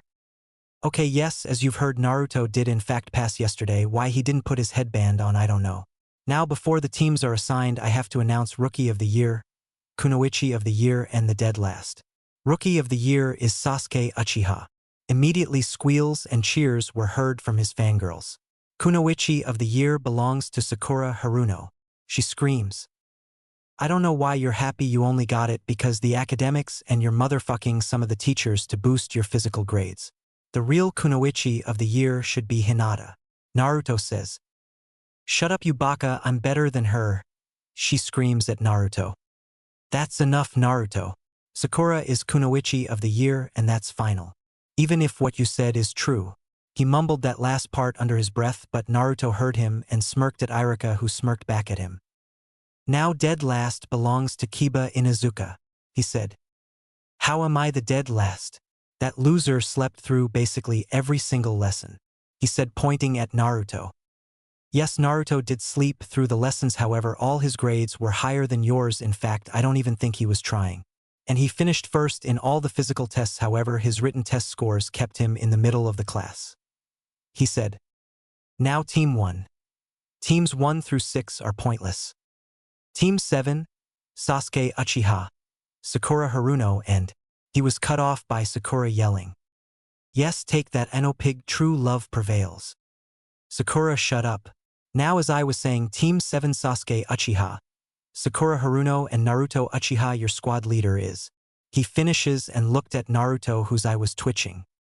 What the fuck, JIJI, I had stayed in the middle to avoid being on a team with them. Okay, you want to put me on their team, alright fine, get ready for a whole lot of paperwork. He thought to himself before he started chuckling like a madman, and somehow lightning started to appear and crackle behind him, scaring everybody near him, causing them to back away except Shikamaru and Choji, who was used to it and knew what was coming. Meanwhile, all the Jonin waiting for the teams to finish being named all looked at Hiruzen, who was crying, saying sorry over and over again. Pops, you alright? Asked a beard Jonin, his son Asuma Sarutobi. No, I'm not okay. Would one of you mind being my stand-in for tomorrow? He asked, and they all shook their head, making him cry some more. Back with Irika after Naruto finally calmed down, he continued. Team 8 is Shino Aburame, Hinata Hyuga, and Kiba. Team 9 is still in rotation, so Team 10 Ino Yamanaka, Shikamaru Nara, and Choji Akimichi. Why do I have to get stuck with fatty and lazy bones? Ino said. I am not fat. Choji yells and would have done something if Shikamaru didn't hold him down with his shadow possession. Inwardly, he was thinking what Ino's problem was. Out of everybody, she should know better than to call Choji fat. Don't worry, Choji. She isn't much of a ninja and dresses like a prostitute anyway. I'm sure if you get the urge to have some release, she would spread her legs for you. Of course, you would have to pay, since the only person she would open her legs for free is her precious Sasuke over there. So just make sure you use protection. We don't need any more of her kind running around. Same goes for you, Shikamaru. If you pay her enough, she might let you both in at the same time. Naruto said. Sticking up for his friend made Ino cry. Naruto, that's enough. It wasn't called for. Irika said.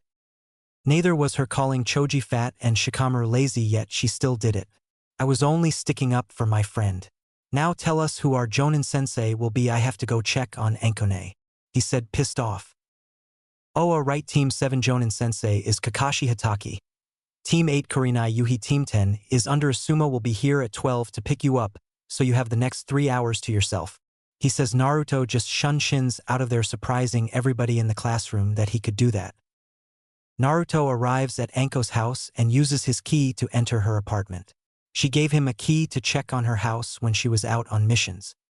He walks to her room and sees her still sleeping and can sense an Umbu who he recognizes as Cat in the room, but in the shadows, however, her chakra is fluctuating like she is pissed. He walks over to where he senses her at and stops but doesn't take his eyes off Anko. What happened? He asks. Some rude Umbu tried to kill her, but I killed 2 of them and 1 got away. Coincidentally, I get a message from the Hokage stating that I have a 2-day mission and the amount of time Anko still needs to recover. Something is not right. The message had his official stamp on it. She says as she hands him the note. He read is, and also gets curious because as far as he knows, the Hokage knew Anko needed some rest. He just didn't know why, and Naruto personally asked him to assign Yugao to watch over her. I'll be back. He shins to the Hokage office with the letter in hand. Yo Gigi. Why did you assign Kat a mission if she was supposed to be on Anko guard duty for the next 3 days? He asked, showing him the letter. Naruto, I didn't assign her any mission. This is a fake letter. This mission was from last year and was completed by a squad of Jonin. He replies. Okay, I'll tell Kat once I go back to check on Anko. Another thing, can you tell Hayate to pack him and Kat some clothes to stay at Anko's house until she is better? He gets a nod in return and begins to leave. However, he gets a mischievous grin on his face, scares the old man, causing him to sweat a little bit. Naruto does one hand sign. Sexy jutsu. He transforms into a slender lady with long black hair tied into a ponytail with breasts that are DD and wide hips complementing her shapely ass and long slender legs, much to the dismay of the old perverted Hokage. Smoke surrounding her upper and lower body parts, but it still causes him to pass out from a nosebleed. Naruto takes out a camera and takes pictures of him before he wakes up. Naruto, I am labeling that an A-rank kenjutsu, never use it again. He says while wiping his nose. Well, you may want to add my harem and reverse harem jutsu to that scroll of yours, as well. Label them S-ranked kenjutsus. He says. He gets a blank look from the Hokage. Shadow clone jutsu. Harem jutsu. What happens next makes the Hokage pass out again. With a much bigger nosebleed, standing in front of him are 20 naked ladies. However, much to his disappointment, again smoke is covering their upper and lower body parts. Naruto one again pulls out his camera and takes pictures. The Hokage wakes up and immediately puts them big in the scroll as A and S ranked kenjutsus. He calls for Mina, his secretary, who falls victim to the reverse harem jutsu. Now this shocked Hiruzen because Mina was a woman who openly hated perverts and did not like that kind of thing. So Hiruzen made it an SS-ranked kenjutsu since it works on someone who isn't a pervert. Okay, Naruto, never used those again, Hiruzen says.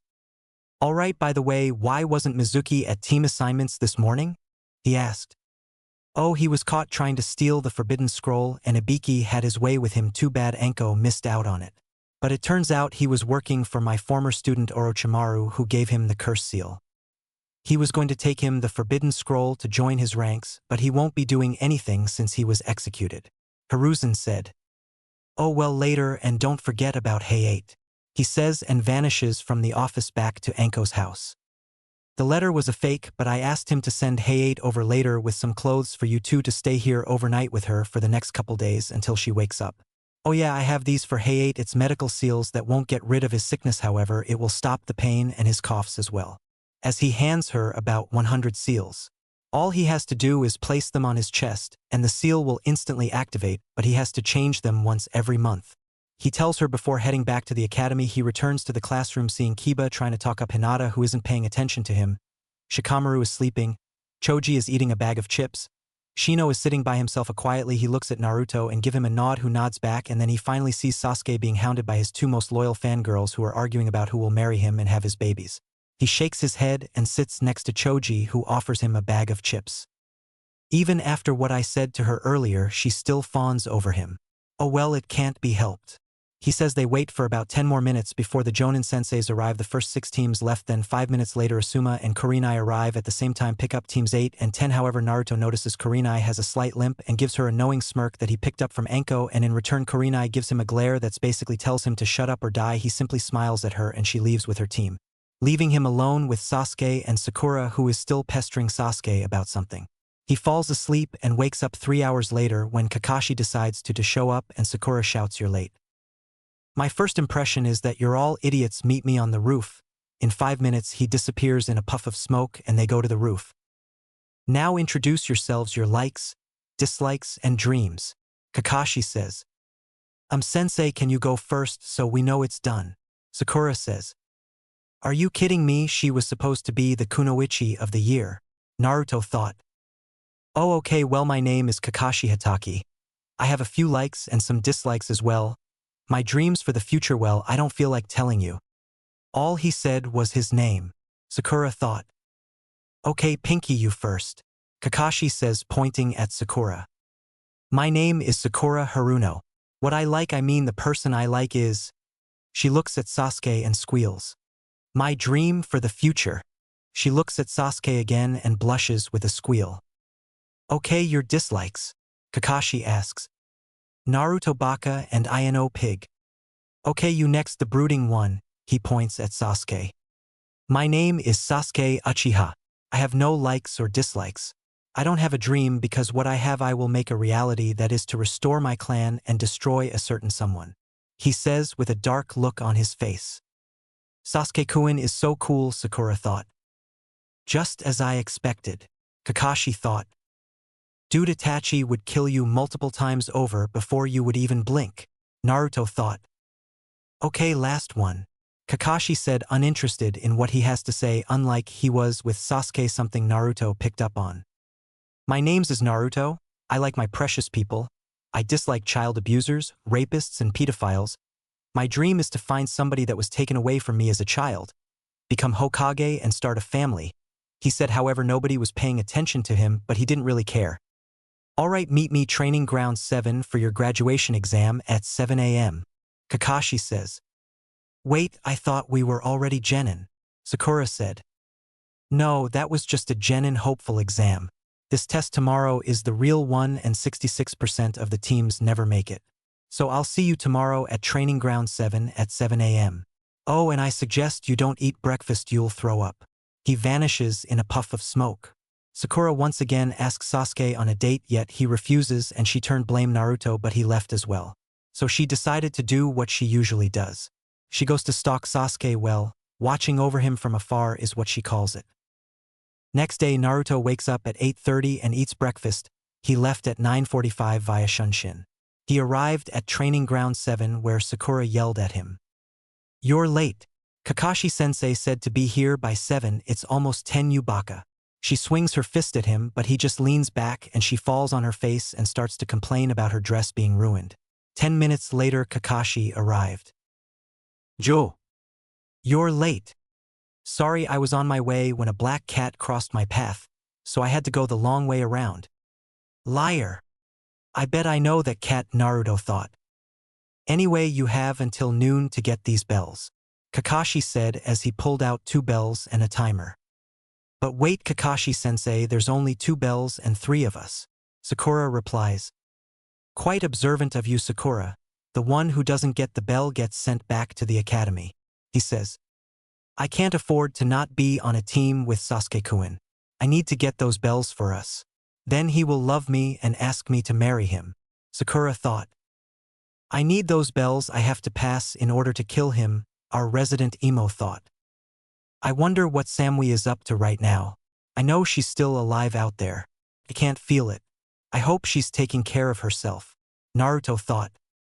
After the 2 bells are collected, whoever has them can eat these bento boxes. Kakashi shows 2 bento boxes and 2 out of the 3 stomachs growled, and they looked at Naruto, who was lost in thoughts until Sakura yelled in his ear. Hey Baka! Which resulted in her getting back handed to the ground. Will you stop yelling? Damn it, it's not necessary. What are you looking at me for? He says. You ate breakfast. Kakashi stated. Yeah, and what's the fucking problem, Cyclops? He said, still pissed at Sakura for yelling in his ear. I thought I told you not to eat breakfast. No, you made a suggestion. If I suggested you go make out with that green spandex wearing freak, would you listen? No, you wouldn't, so let's continue. I need to get my fucking ear checked. Which was a lie. He wanted to check on Anko and see how she was doing, but they didn't need to know that. I guess I wouldn't listen to your suggestion.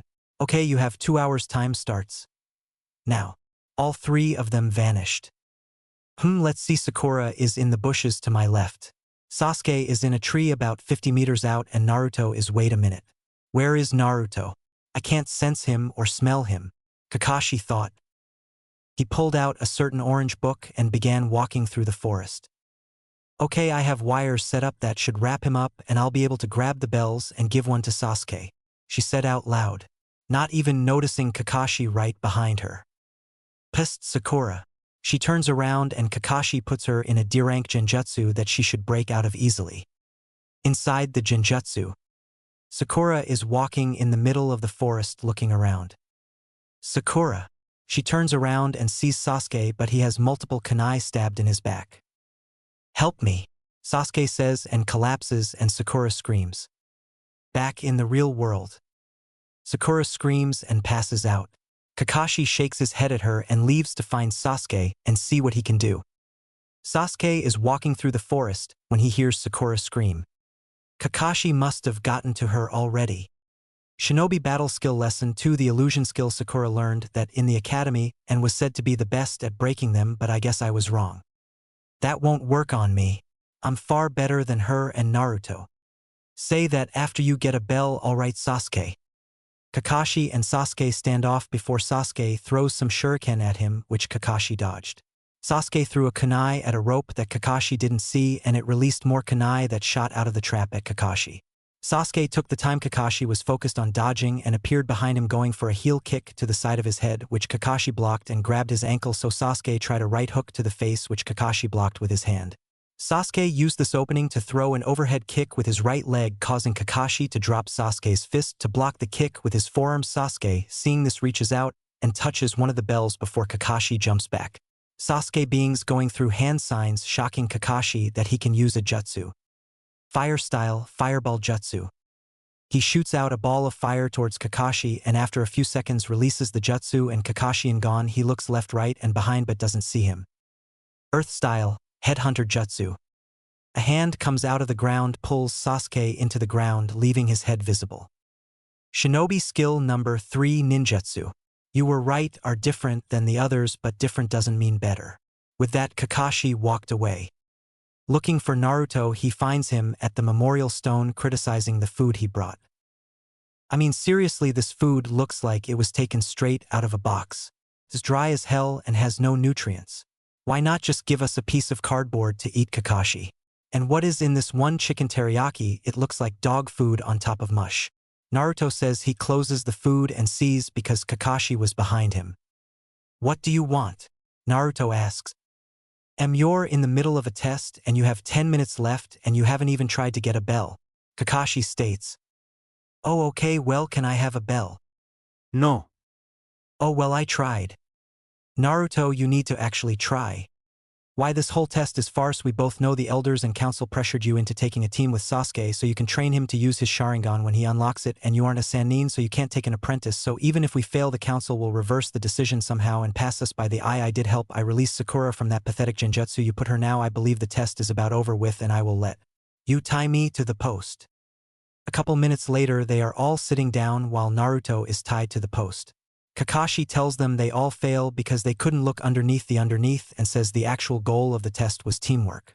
Sasuke attacks Kakashi, but Kakashi moves faster than he can see and pins him to the ground. You are all little kids, you wouldn't last long in the shinobi world. For instance, Sakura kill Naruto or Sasuke dies. He says, putting a kunai on his neck. Sakura freezes up and Kakashi gets off Sasuke and tells them about the memorial stone having the names written off all or most shinobi who have died in battle or protecting the Leaf Village in some kind of way. Now I will give you all a second chance. Sasuke, Sakura, you can have a bento box, but Naruto doesn't get any. With that, he vanishes, but Naruto can sense him in the trees in front of them. Sasuke and Sakura have an internal debate if they should feed Naruto. In the end, Sasuke offers Naruto some food and Sakura, wanting to impress Sasuke, does the same. Kakashi appears angrily. I thought I said you couldn't feed Naruto any food. You disobeyed my orders. Do you have anything to say for yourselves? We're a team and we need him to be at full strength to take you on, so if it means failing then so be it, Sasuke said. Yeah, we're a team and we stick together. You fail one of us, you fail all of us. Naruto nods while inwardly waiting for this to be over. Well, if the case then you all pass. Kakashi says, confusing Sakura and Sasuke. You pass. Remember these words, those who abandon their mission are scum, however those who abandon their comrades are worse than scum. With that he left to report his team passing. Sasuke left and Sakura followed him. Naruto activated his Manjikyu to Kamui out of the rope. He left to begin training. Kakashi arrived as soon as the Jonin for Team 6 failed his team. Team 7 passed. He said. Everyone looked at him. Explain, was all Hiruzen said. Well, Sakura is pathetic. She couldn't break out of a D-rank genjutsu and was more worried about Sasuke than anything. Sasuke is at a high genin level, maybe low chunin. He actually forced me to try a tad bit and managed to touch one of the bells. Naruto, on the other hand, didn't even try. I mean, he asked for a bell and I told him no and he didn't care. He actually spent most of the time criticizing my food, saying he might as well eat cardboard. That causes Kurenai to start laughing. What's so funny? Of course Naruto would criticize your food. He was taught to cook by the Ikarakus, and we all know how seriously they take food preparation. I've actually had some of Naruto's food before at Ikarakus. It's actually really good, she says, and everybody nods at that explanation. They all knew how the Ikarakus were. When it came to food, they were almost as bad as an Akimichi. Teammate passed as well. Hokage-sama Shino was the leader who came up with a plan of him trapping me with his bugs, and Hinata close my Tenketsu points and Kiba give the finishing blow, although Kiba tried to protest with a plan that made absolutely no sense until Hinata agreed with Shino's plan and Kiba reluctantly agreed. Shino is around the same level as Sasuke, however he relies on his bugs too much and would be a sitting duck in a taijutsu fight, so I would have to fix that. Hinata should be mid-chunin for how long she has been training in taijutsu by the clan head, but her confidence issues puts her around mid-genin, and Kiba is high genin low chunin. He is just a horny little boy who hits on any female moving. I would need to fix that as well. Kurenai said. Team 10 passes. Ino is just like Sakura, which baffles me since she is the heir to the Yamanaka clan, however Choji and Shikamaru are both high genin level. Asuma says. Alright, you are dismissed and good luck. Hiruzen said. All Jonin left the office, leaving him with his book until Mina walked in with a smile and 6 stacks of paperwork on a cart behind her. The Hokage starts to cry and wishes he never retook the seat. Meanwhile, Naruto stopped at Ikaraku's and talked to them for about 20 minutes while eating some ramen before getting the Anko special for takeout, which included 20 sticks of dango and an extra large bowl of red bean soup with a bottle of sake on the side. He pays and says goodbye and starts to make his way to Anko's apartment when feels a chakra signature following him, so he goes into an alley and suppresses his chakra and jumps to the roof. To his surprise, it's Hinata that is following him and looks confused that he disappeared from her sight. You've got to be kidding me. I have a fangirl and she actually stalks me. Sheesh, this reminds of Sakura and Ino stalking Sasuke. He thought as he watched her leave. He shuns to Anko's apartment. He unlocks the door and to his shock and surprise, Kurenai is there as well as Hana, Irika, and Hiruzen with Yugao in her normal clothes. However, what gets him is Anko is awake, and on the couch with them she sees Naruto and rushes to him and grabs in bone-crushing hug, thanking him over and over again.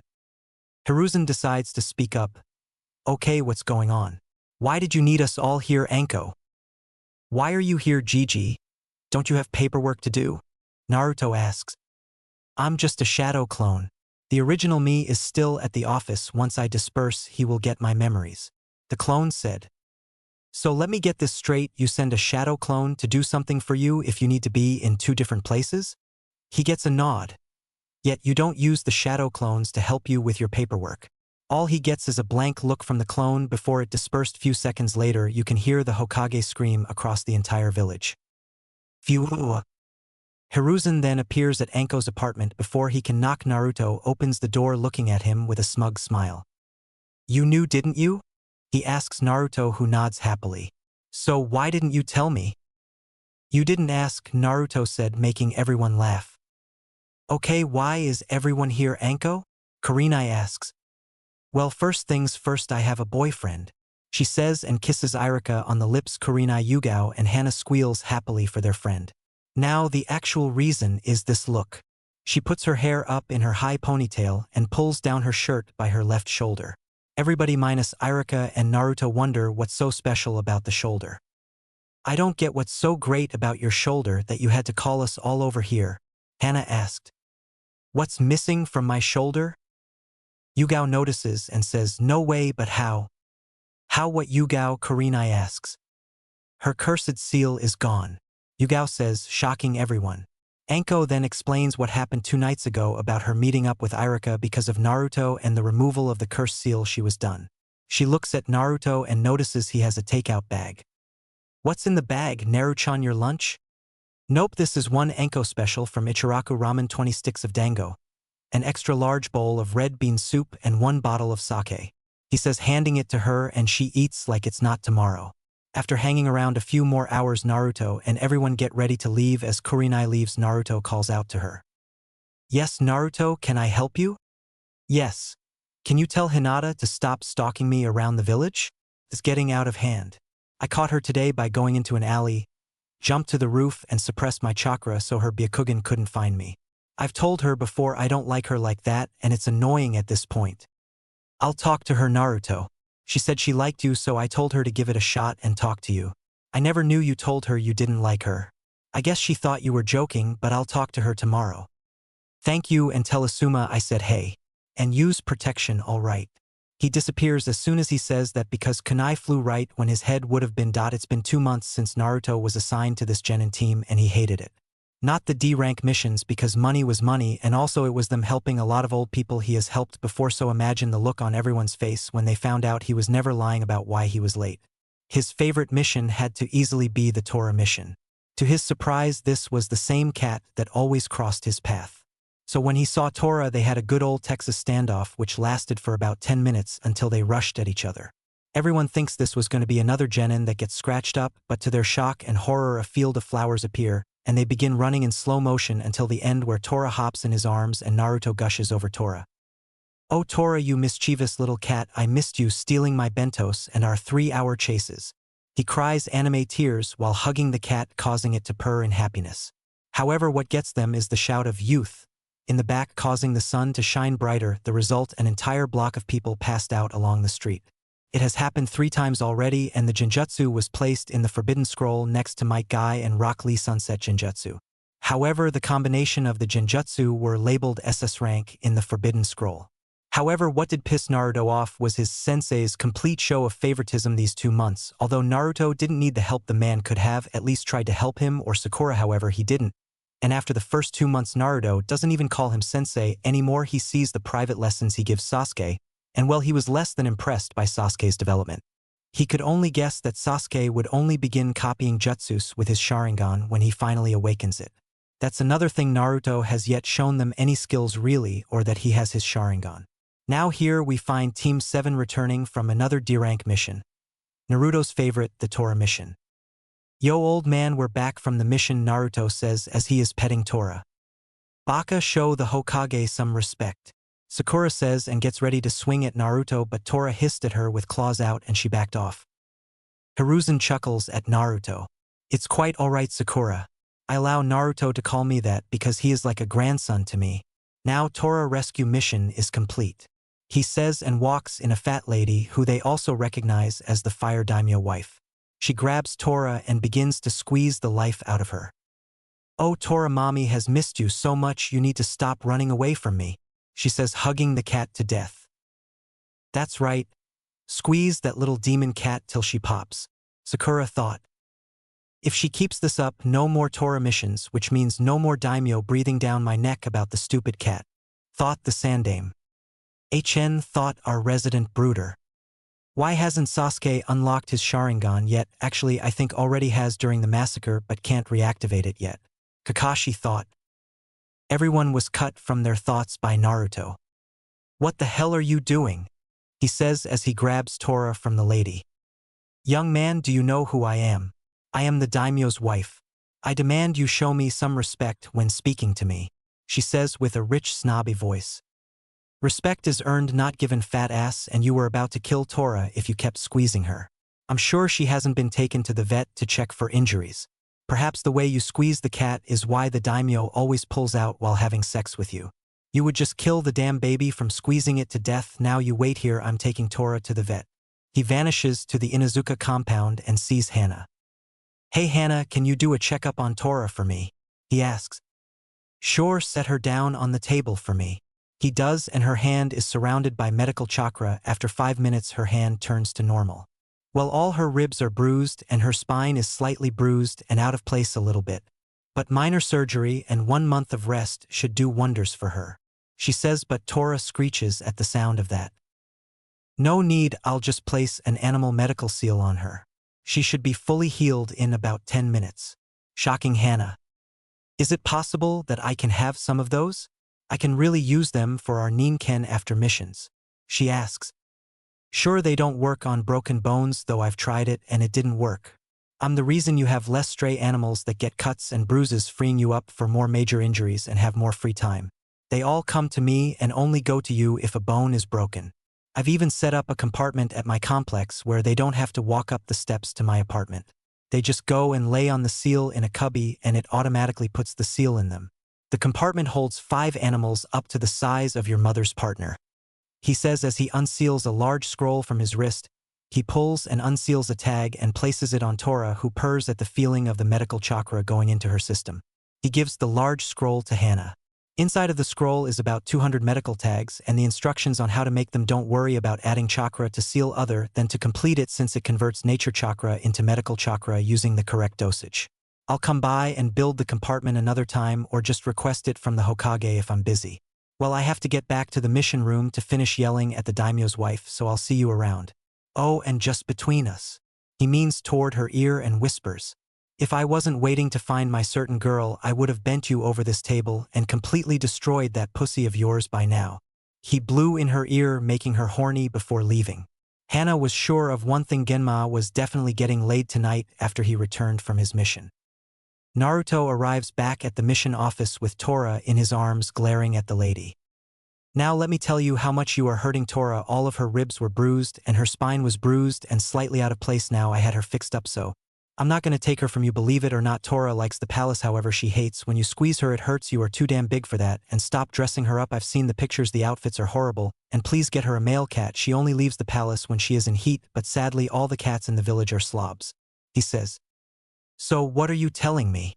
She asks. Are you fucking stupid? I just told you stop squeezing her, pet her gently like I do, stop dressing her up in those dumbass outfits, and get her a male cat so she can get laid. You do all that and you don't have to worry about her running away. She says okay and pays quadruple the amount for the mission. I like him, Hiruzen. Not many have the courage to talk to me like that. I'll keep an eye on you and give a word to the fire daimyo. You may get a recruitment letter if you ever take the Chunin exams and can fight as good as you talk.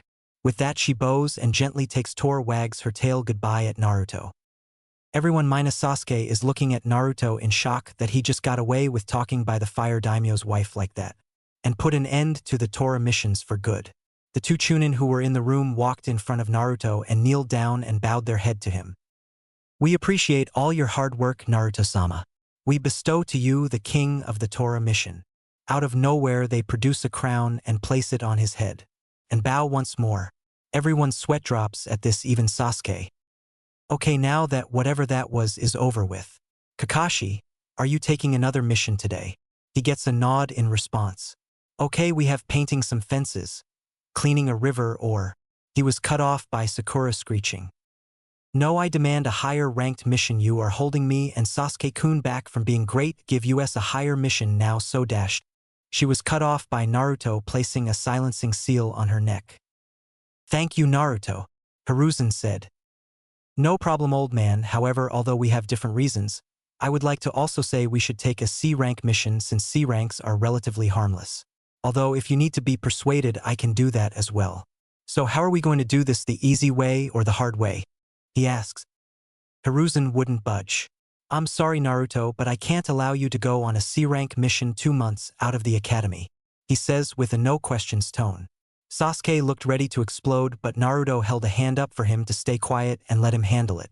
Sakura was yelling, but no sound was coming out, and Kakashi, although aware of what was going on, was thinking of ways for Sasuke to unlock his Sharingan. That's too bad, old man. It would be a shame if these got out to the public and ruined your good image. He said he produced photos of the old man at a brothel in the red light district and some of him after seeing the sexy jutsu and harem jutsu. After seeing the photos, Hiruzen coughed. Well, due to some rather compelling evidence, I will allow Team 7 to take a C-ranked mission, however. He was interrupted by Team 8 walking in. Sorry, Hokage-sama, we were just coming to hand in the mission report. We can wait outside, Kurenai said.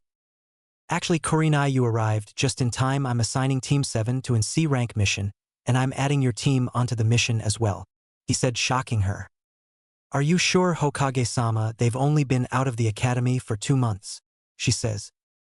Yes, I've been produced with some rather interesting evidence, so I'm allowing it, he said, glancing at Naruto, who was smiling innocently, which Kurenai knew was fake, having spent time around him and Anko quite a bit. Send in Tazuna. In walks a man with a straw hat and a sake bottle that was half empty. This is it. A bunch of kids and 2 adults. The pink-haired girl looks like she can't lift a damn twig. The one with the dog looks as dumb as a bag of rocks. The girl with short hair looks blind and seems she would cry if she spills her ice cream. The one with the duck-esque hairstyle looks constipated and has a pole shoved up his ass, making it look worse. The only 2 I can tell has some skill is the blue-eyed boy with the cool hairstyle and the one with the coat covering his lower face. He looks at Kakashi. Can you even see where you're walking? Then looks at Kurenai and giggles like a pervert. How about during the travel me and you grab a hotel room or share a tent and make some babies? Faster than anybody can see, Naruto grabs Kurenai, who is about to kill the client but is struggling against Naruto's grasp. Hiruzen, seeing this, spoke up. Your mission starts tomorrow at 8 a.m. Dismissed. Naruto shunshin him and Kurenai to her apartment, where she finally calms down. Thank you, Naruchan, but how do you know where I live? She asked. I brought you here a couple times after you, Anko, and Hana had your drinking nights at my house, since Anko has a room there and could never be left alone while drunk. He says. She nods. She remembers those nights but never remembers going home. Well, thank you for that as well. Now get going, we have a mission to pack for. She leans and kisses him on the forehead like always and goes inside. Naruto shunshin home, not seeing the shock and anger on a certain Hyuga face. Next day, everyone is on time except for Naruto, who is an hour late. They see him walking up to them but is surrounded by about 20 animals. I'm sorry guys, but I have a mission. It's my job now. But L left enough food for each of you for 2 months as well as the medical area. I've restocked it and added a heating compartment to it as well, so you all have somewhere to sleep at night now. He leans down and they all nuzzle you to him, walking off sad that he was leaving for a long time. Kurenai smiles at that scene, knowing how Naruto took in the stray animals. Kiba, seeing this, openly mocked Naruto. Ha, I guess you need all those animals after all, you're a street rat just like them. Causing Sakura to join in. Yeah, Baka, nobody wanted those animals like nobody wanted you. It's fitting they find comfort in you. Sasuke smirks at that one, causing Sakura to squeal and fangirl over him, while Kiba openly laughs. At him, Kurenai looks at Naruto and sees him going through hand seals. Now Kurenai, having been around Naruto quite a bit, recognized those hand seals and immediately grabs his hand and shakes her head no. He sighs, shunshined away from them, walking towards Wave. It took them an hour to catch up to him. When they do, they see him tying up two shinobi who Kurenai and Kakashi recognizes as the demon brothers of the mist. Naruto looks at them and sees the shock on everyone's face except Kurenai and anger on Kakashi and Sasuke faces and lust on Hinata. Kakashi started to berate him. Naruto, what the hell is your problem? Why did you go off on your own? You could have been killed. I should write you up or have you suspended from the ninja program. Kurenai was about to speak up, but Naruto beat her to it. Shut up, Kakashi. We all both know you are only mad because you couldn't see your precious Sasuke in action. Don't act all disciplinary now like you actually care, since there is another Jonin around and a client to protect you. Never discipline the other two members of the team. Let me guess, you see Sasuke and see a spitting image of yourself from when you were younger, and Sakura's whore of a mother must have let you fuck her again or paid you off to tolerate Sakura. He says he gets no response. TCH, that's sad. A well-respected shinobi like yourself can be bought. That's a shame. Now I've already interrogated them. You have some explaining to do, Tazuna. He says in a tone of voice that reminds Sasuke of his brother again, making him pissed off. After Tazuna explains his story, they decided to continue on, and later they set up camp for the night. Naruto is sitting by a river when he feels Kurenai walking to him. He doesn't move her because she is allowed inside the invisible barrier. He set up. He can sense Hinata in the trees looking at him, but she can't get through the barrier. She is shocked when Kurenai gets tough and sits next to him. Naruto, are you okay? You let out a bit of anger back there, she says, and wrapped her arm around him, pulling him into a hug much to Hinata's displeasure. Yeah, I'm fine now. I have to vent like that sometimes to not let any darkness grow inside me if I want to master the Kyuubi chakra, he says. What do you mean by that? Can you just force it to give you chakra because of the seal? She asks. No, it doesn't work like that. The Kyuubi chakra is filled with hate and anger, and I have to separate the hate and anger first to gain control over it before taking in the rest of it. If I have any amount of darkness in my body, the hatred will overpower me, killing me in the process before disappearing, he says. What do you mean? She doesn't quite understand, so with a sigh he tells her about him freeing the Kyuubi and the truth behind the Kyuubi attack and him gaining the Fox contract. Kurenai, shocked and amazed at this, can't help but feel proud of her little brother. Summon a fox, so I know you're telling the truth about the contract. Naruto nods and goes through some hand signs before clapping his hands together. Nothing happened, Naruto, she states. I know we have a stalker in the trees. She couldn't hear us, but now she can't see us either. Not even her Byakugan can see through the barrier. He then goes through hand signs and summons Scarlet, his personal summons, who is sleeping, as proof, and sends her back.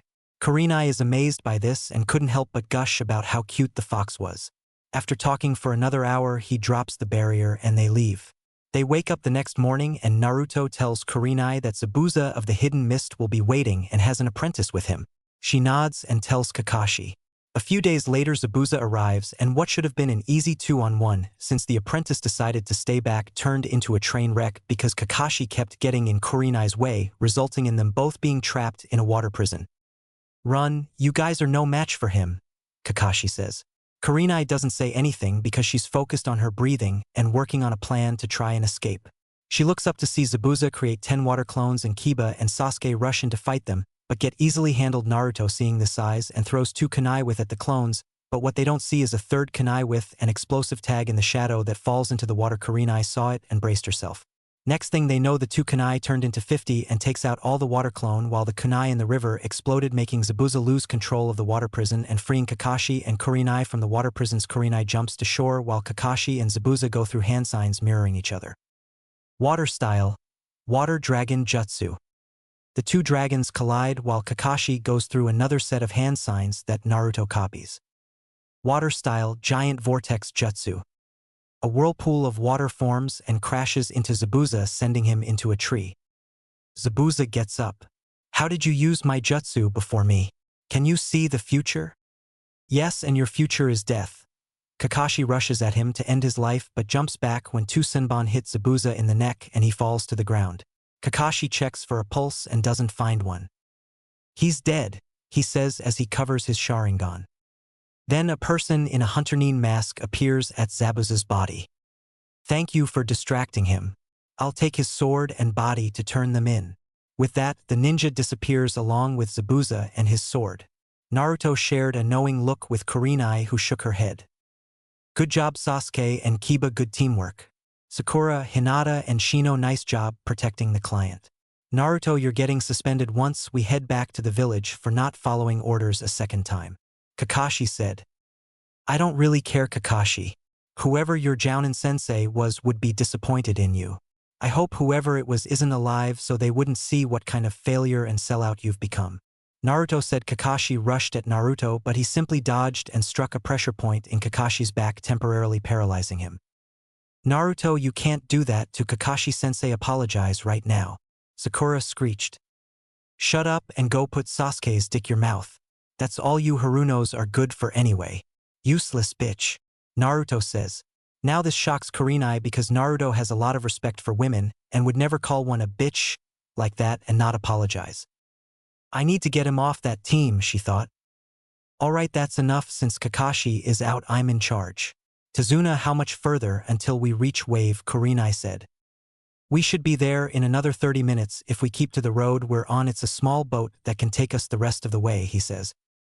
Alright, let's move out. Kiba, you carry Kakashi. Tazuna, lead the way. Kurenai said. They walked and reached Wave. Had they walked faster, they would have ran into a squad of Kumo shinobi with a certain blonde on the team who just left delivering a client after the Raikage refused to help the poor country but had the team escort him back. Naruto was staring off into space, looking at the unfinished bridge that is humongous. If he had to guess, it would take another 2 to 3 weeks to complete.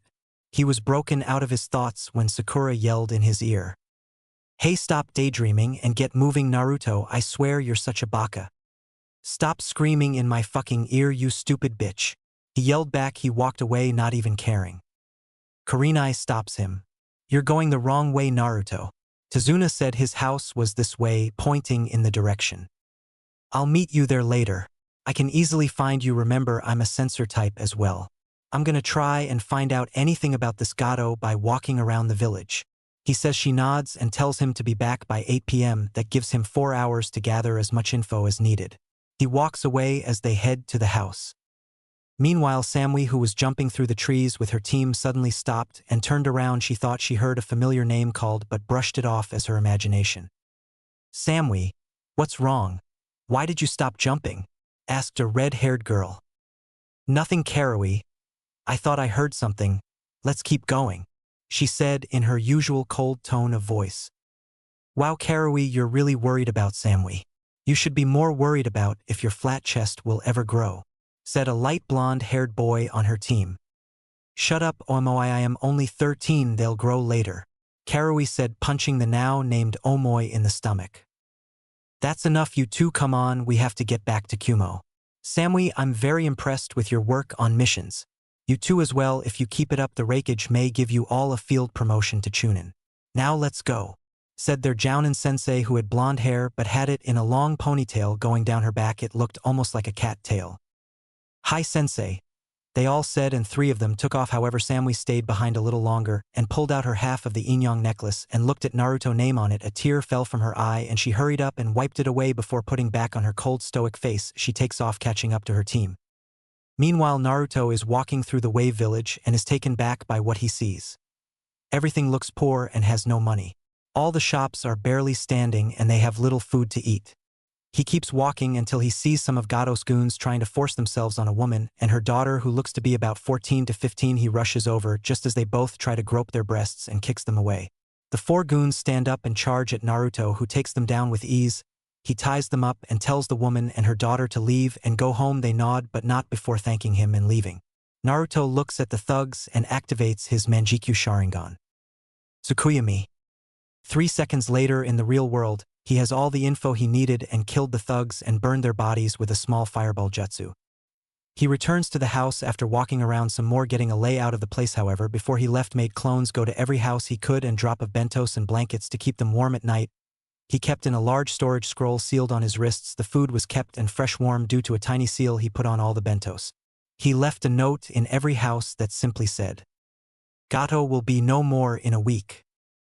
The villagers were confused at first but held on to hope that the letter wasn't a lie and ate some of the bentos left in the house. He gave each family enough food for 2 weeks. He reaches Tazuna's house and Hinata opens the door for him and he walks in, not saying a word to her. He sits down and tells Kurenai what he found out and she nods. He looks around at everybody. Tazuna is asleep in a chair. Shino is in a corner by himself. Kiba must be upstairs with Kakashi sleeping. He senses for their chakra, and he was right. Sakura was fawning over Sasuke as usual. However, Naruto noticed Sasuke had his Sharingan awakened again due to the fight but only has one tomo in each eye. That's cute, he thought to himself, and finally Hinata was surprised right next to him, sneaking glances. Tsunami comes out and her greets her. Then her son Inari came in yelling at the ninja about how they don't know what it means to struggle and that Gato and his goons will kill them. Naruto stands up and walks to Inari. "Put your shoes on and come with me," he said in a no-questions-asked tone. Inari, scared for his life, does as told. Tsunami tries to stop them but Kurenai says Inari will be fine. Tsunami nods reluctantly and goes back to cooking dinner. Naruto talks to Inari about his life and Inari tells him about how Kaiza tried to stand up to Gato and was killed in front of the village. Naruto takes Inari around the village and shows him how people are living compared to him. "See, Inari, you may have it bad, but remember, somebody always has it worse than you. That's why I never complain about life and how it's treated me. I never let my past shape my future or hold me down. In about a week or so Gato will no longer be a problem because he is a rapist. He hasn't raped anybody from this village, but that doesn't mean he hasn't tried. So next time he shows his face will be the last. Now let's go unless you want to say hi to that girl you're staring at," he says with a smirk. Inari gets an atomic blush on his face and runs home. Naruto laughs at him and tells the girl where Inari lives and to visit him sometime. They arrive at the house and Inari completely ignores his mom and rushes up to his room. Naruto enters the house 10 seconds with a cookbook in his hand. He heard Kurenai speak to him but decided to have some fun with her. Naruto, what did you say to Inari? Why did he run to his room like that?" Kurenai asks. She knew he heard her because his head moved a little bit. What did you say?" "Wrong move." She punched him over the head, making him fall to the ground. "I know you heard me," she yelled.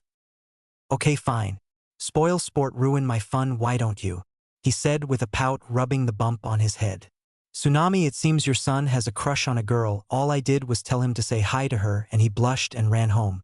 He acted like I told him to go and—" He was cut off by Kurenai putting her hand over his mover, knowing what he was going to say next. "Okay, anyway, I'm gonna go take a shower. Kurenai-sensei, can you handle it for me?"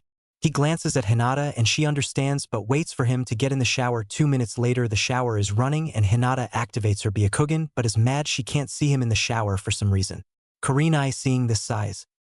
"Hinata, come outside with me. I need to talk to you about something," Kurenai says and goes outside. Hinata follows her. "What did you need me for, Kurenai-sensei?" "I'm going to be straightforward with you. You need to stop stalking Naruto. He doesn't like it. In fact, he told me that he has already told you about him not liking you in a romantic way. Why did you not tell me this when you talked to me about him?" she asks.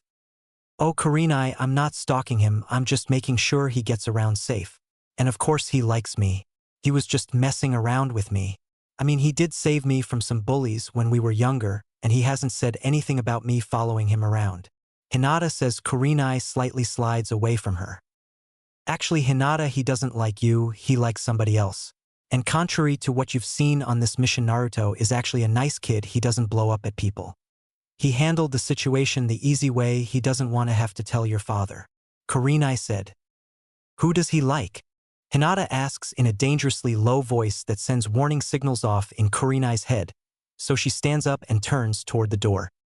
"I don't know who he likes. He won't tell me even after knowing me for basically his entire life. He only told 2 people, Anko, and the other I don't know who it is. He hasn't told me that either." With that, she walks into the house, leaving Hinata to herself. Kurenai enters the house and notices Shino is missing and asks where he went. Naruto came and got him and they left to sit by the dock in the back. Tsunami said, and true enough, Kurenai looked out the window and Shino and Naruto were sitting on the dock. However, she couldn't hear them and knew Naruto must have put up a privacy barrier around them. Few minutes earlier, Naruto gets out of the shower and puts on some shorts and a shirt to sleep in. He senses Kurenai outside with Hinata most likely talking to her. Sakura was still with Sasuke. However, Sasuke seemed to have drained all of his chakra playing with his Sharingan. "Dumbass, that's what you get," he thought. Shino was in the same spot. However, his chakra seemed unsure for some reason, so he went up to him. "Shino, can I talk to you by the dock?" He asks and gets a nod in reply. They arrived at the dock and sat down. He quickly put up a privacy barrier so nobody could hear them. All right, Shino, what's the problem? I know something is bothering you. Your chakra is going haywire with uncertainty. He asks. You are correct, Naruto, I do have a problem. Why? Because in my clan our Kakachu bugs do not sync with my body type for some reason. Why I am uncertain, you ask, is because the clan has no way to help me with the problem since this is a first, and I can only carry so few outside of my body. Shino explained. Naruto gained a thoughtful look on his face. What if I can come up with a seal that goes on your body that can hold your bug inside as well as set the temperature to how they like it? All you would need to do is channel a bit of chakra to release the seal during battle and they can come out when you call for them. Would your clan accept something like that for you? Shino now was the one who gained a thoughtful look. I suppose we can give it a try. How long do you think it would take to make it? Shino asks. Well, I can make it in about 3 days since I would need you to collect any kind of plants that they would like, and I want to make it huge on the inside, like almost the size of a small forest. That way the male and female will have plenty of food that they can eat. I also want to add another seal to it where you can give a certain amount of chakra to another part in the seal where you can control the kind of climate the bugs have.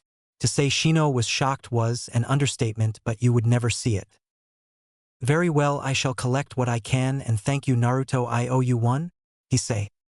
Don't worry about it, Shino. Shino nods. Naruto drops the barrier and then goes inside the house and goes to sleep. Naruto goes to his room with Sasuke, and what he sees disgusts him. Sasuke is asleep and Sakura is giving him a blowjob, and from the way Sasuke's chakra felt, he must have been asleep for about an hour, which means Sakura must have just snuck in here recently. Naruto closes the door and goes downstairs and sees Kurenai sitting on the couch. He goes and joins her. Can't sleep? She asks. No, Sakura is giving Sasuke a blowjob right now while he sleeps. Kurenai gets a shocked look on her face. Are you serious? Very serious, at least from the look on his face. While he slept he was enjoying it. She must have learned from her mother. I've seen the videos of her, and I can see why people go back to her for some services. He says. Kurenai only nods in shock. So why are you up, Nai-chan? She smiles that this was the nickname that him and Anko gave her one day a few years ago, and they've called her that every day from then on. Naruto, I think Hinata might be crazy. She seems to have some psychological issues because I talked to her and she went through mood swings. I told her you like someone else and she snapped and asked who. I told her I don't know, only Anko and one other person knows, but I didn't say who. I know she won't go after Anko, but what if she finds out that you know who also knows? Do you think she will attack her? Kurenai asks. No, I'm not worried if she was to attack you know who. She would lose. She is as strong as a mid-jonin taijutsu-wise and is deadly accurate with a knife or anything she can throw and has the speed of an high jonin, and her taijutsu relies on hitting pressure points and she is really skilled at that. I think besides me, Anko, the green spandex freaks, and another Hyuga, she is somebody who can go toe-to-toe with the gentle fist style and win. He says. Shocking Kurenai. They sit in silence until Naruto breaks it. Samui, he says. Kurenai raised an eyebrow at this. That's the name of the girl I love. Shocking her, he tells her the story behind them, and Kurenai can't help but feel for him. I'm sure you'll find her, Naruto. He nods. They hear footsteps and see Sakura sneaking to the kitchen and spits in the sink running water to clean it out. She tries to sneak back, but Naruto stops her. Hey, Sakura. She freezes. Yes, Naruto, she replies. Spitters are quitters, he said, and she hangs her head at being caught and goes to her room. Meanwhile, Kurenai and Naruto laugh silently before going to their rooms and going to sleep. Next morning, Naruto wakes up and goes downstairs. Everybody looks at him and continues eating. He decides to break the silence. So Sasuke, did you sleep good last night? He asks. If you must know, yes, I did, Sasuke replies. Good, it must have been nice to release everything from the day then. What about you, Sakura? Did you sleep well last night? Must have sucked for you if you didn't. He asks. Actually, loser, I do feel like I've released a whole load of off from everything yesterday. Sasuke replies. I bet you did. I bet you did. What about you, Sakura? Don't hold it in, spit it out. At this, Kurenai is about to die from holding in laughter at when Inari walks in. She finally laughs. Mom, I was trying to sleep last night, but I kept hearing this sucking noise that kept me up for almost 30 minutes. What was it at that? Everybody's jaw hits the ground except Naruto, Kurenai, Shino, and Sasuke, who didn't know what was going on. Sakura had a deep blush on her face and tried to hide in her shirt. Kurenai, despite usually being against Naruto openly talking about sex, was holding her ribs, while laughing Shino you could see his shoulders moving slightly. Hinata thought about doing that to Naruto tonight, and Tsunami and Tazuna were just shaking their heads, but if you looked closely they were also laughing. Kiba silently asked Sakura if he could be next, and she punched him. After everybody calmed down, Kakashi came and told them Zabuza was alive still, and that his injuries would take a week to heal up, so he was training Team 7 in tree climbing, except Naruto, who had to guard the bridge all week. He thought Naruto would object, but he didn't care. A few hours later, the teams are done training, and Naruto finished the first part of the seal for Shino during his guard duty. Now they were at home, and Naruto told Kurenai he was gonna go to the forest for sign trading and would just camp out there. He trained for 5 hours on the last step for his lightning affinity, keeping a light bulb lit for 10 minutes so far. He could do it for 5 minutes. By time he finished training, he was up to 7 minutes. He fell asleep, and in the morning the hunter Nin that saved Zabuza was walking through the forest collecting herbs when she spotted Naruto L. She held her hand out to his neck to strangle him, however he spoke up. "I wouldn't do that. If I were you, it might get you killed." He sat up and looked at her. She was inwardly cursing at being caught, so she put on an act of innocence. "You shouldn't sleep out her, you'll catch a cold," she said. "I don't get sick." "So what's your name?" he asked. He already knows this is the hunter Nin. "Haku," she replies. "Well, nice to meet you, Haku. I'm Naruto. So what are you doing out here so early?" "I'm collecting herbs for my friend. He is sick," she replies. "Well, I hope your friend gets better." "Thank you. What about you? What are you doing out here?" she asks. "I was training last night and decided to sleep outside," he said. "Are you a ninja?" He nods. "What do you fight for?" "I fight to protect my loved one from harm," he said. "Then I believe you will become really strong. I believe that true strength comes when you have a precious person to protect. I'm sorry, but I must be going to take care of my friend by Naruto. See ya. Tell Zabuza I wish him a speedy recovery." She turns around, but he is gone already, and she rushes back to the hideout. A week has passed, and today is the day they guessed Zabuza would attack the bridge. Naruto stayed back to protect the house, and to his surprise some thugs did show up, but he handles them quickly and leaves some clones at the house and heads to the bridge. He makes it to the bridge. He sees Kurenai's mood and she looks pissed. He didn't have to ask why Kakashi decided to fight Zabuza one-on-one, and is having trouble even with the Sharingan uncovered. That left her to guard the client with Shino, Hinata, and Sakura, who wouldn't shut up about Sasuke. He handed her a silencing seal and she put it on Sakura. "Why are you here, Naruto?" she asks. "Gato sent thugs to the house to kidnap Tsunami, however I stopped them and came here." He looks the ice mirrors and Kurenai signs. "Can you go help them, please?" He nods and shuns to the mirrors and grabs the hunter Nin easily by the leg as she was preparing to finish off both Sasuke and Kiba. Using her shock to his advantage, he punches her in the stomach and face, breaking her mask and knocking the wind out of her. He does something that shocks her and throws her through her own mirrors that should have caught her. She landed against the bridge and knew she was defeated. Naruto, looking to finish her off by knocking her out, heard what sounded like chirping birds, and they saw Zabuza pinned down by a pack of dogs and Kakashi charging at him. "Zabuza-sama." Haku uses an ice mirror to save Zabuza, but she gets stabbed through the heart with the Chidori. Zabuza was about to attack again, however Gato showed up. Well, look here, boys. It seems the baby of the mist couldn't get the job done. Oh well, I was gonna kill him anyway. Hey Zabuza, where's that girl you had with you? She was young, but she looked mature enough for my likings," he said with a perverted look on his face. He sees her dead body and looks up at Naruto, who was standing next to her body. He made the mistake and looked into his eyes. He whispers so nobody can hear him. "Tsukuyami." In the Tsukuyami world, Gato finds himself tied down on a bed, unable to move. "Welcome to my world of Tsukuyami. I am God. I can control what happens in here. Now you will tell me the passwords and combinations to all safes you have locked away in your hideout." "Fuck you, punk, I'm not saying shit."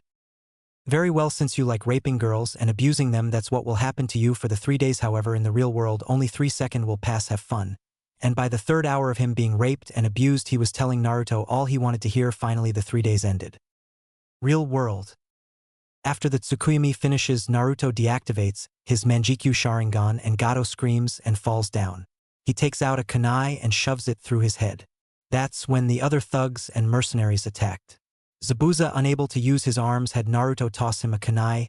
he caught it in his mouth and he killed every thug and mercenary he fell to the ground with swords and knives sticking out of his back. "Hey kid, can you take these out my back and lay me next to her?" Naruto nods and takes out the swords and knives and carries Zabuza over to Haku. He starts crying as he sees her dead body. "I'm really sorry, Haku. I never wanted you to be a part of this ninja life. I wanted you to grow up, live your life to the fullest, fall in love and have a family. I remember when I first found you. You were a scared, skinny little girl who was a victim of the bloodline purges that was started by the Mizukage. I tried to stop him. I had a full plan that was 100% guaranteed to work. I was betrayed by somebody acting as a spy in the rebels' camp and was forced to flee with you. Despite me being the demon of the mist, I am against killing children ninja or not a ninja. I trained you to become my personal tool, however, as time progressed you became the daughter I always wanted and I never told you I loved you once. I won't be seeing you again because where you're going I'm not allowed. I love you, Haku Yuki Momochi, the daughter I always wanted," he said with tears falling down his face. "Hey kid." "Yeah," Naruto says. "I want you to try and lift my sword." Naruto does as told. He walks over to the Kubikirabocho and lifts it with no problems. "Congratulations, kid. You are now the owner of the Kubikirabocho. The sword will only allow people it deems worthy lift it. It is now yours to wield. You are the fourth person to lift that sword as far as I know. Make me proud, kid. The legacy is yours to continue."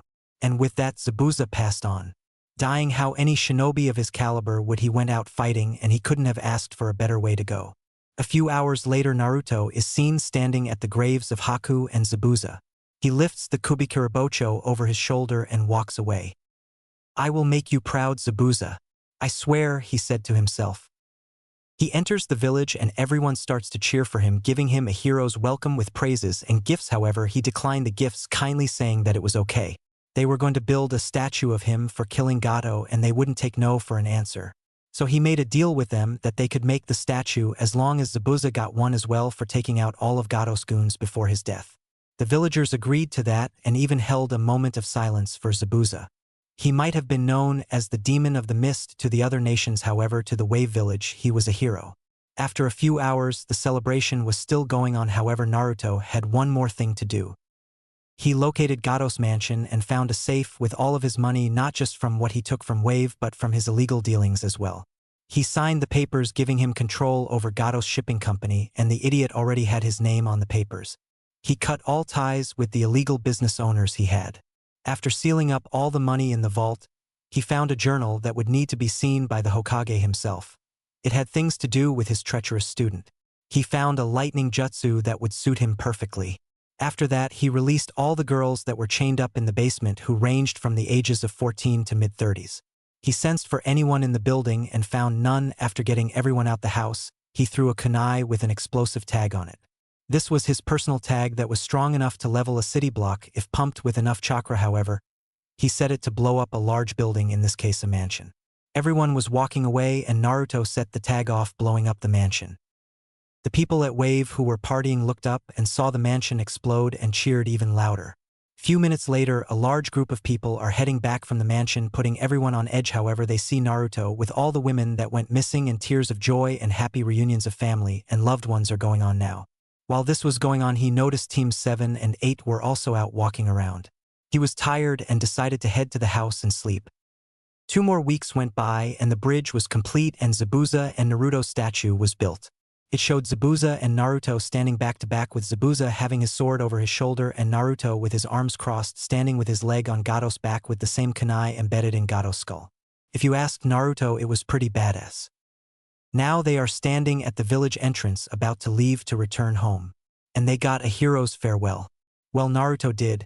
He was hailed with hugs and kisses to the cheek from a group of women, much to the amusement of Kurenai and secretly Shino as well. Hinata was pissed at that. Kiba was jealous and muttered about how the ladies should be going after a true alpha like himself.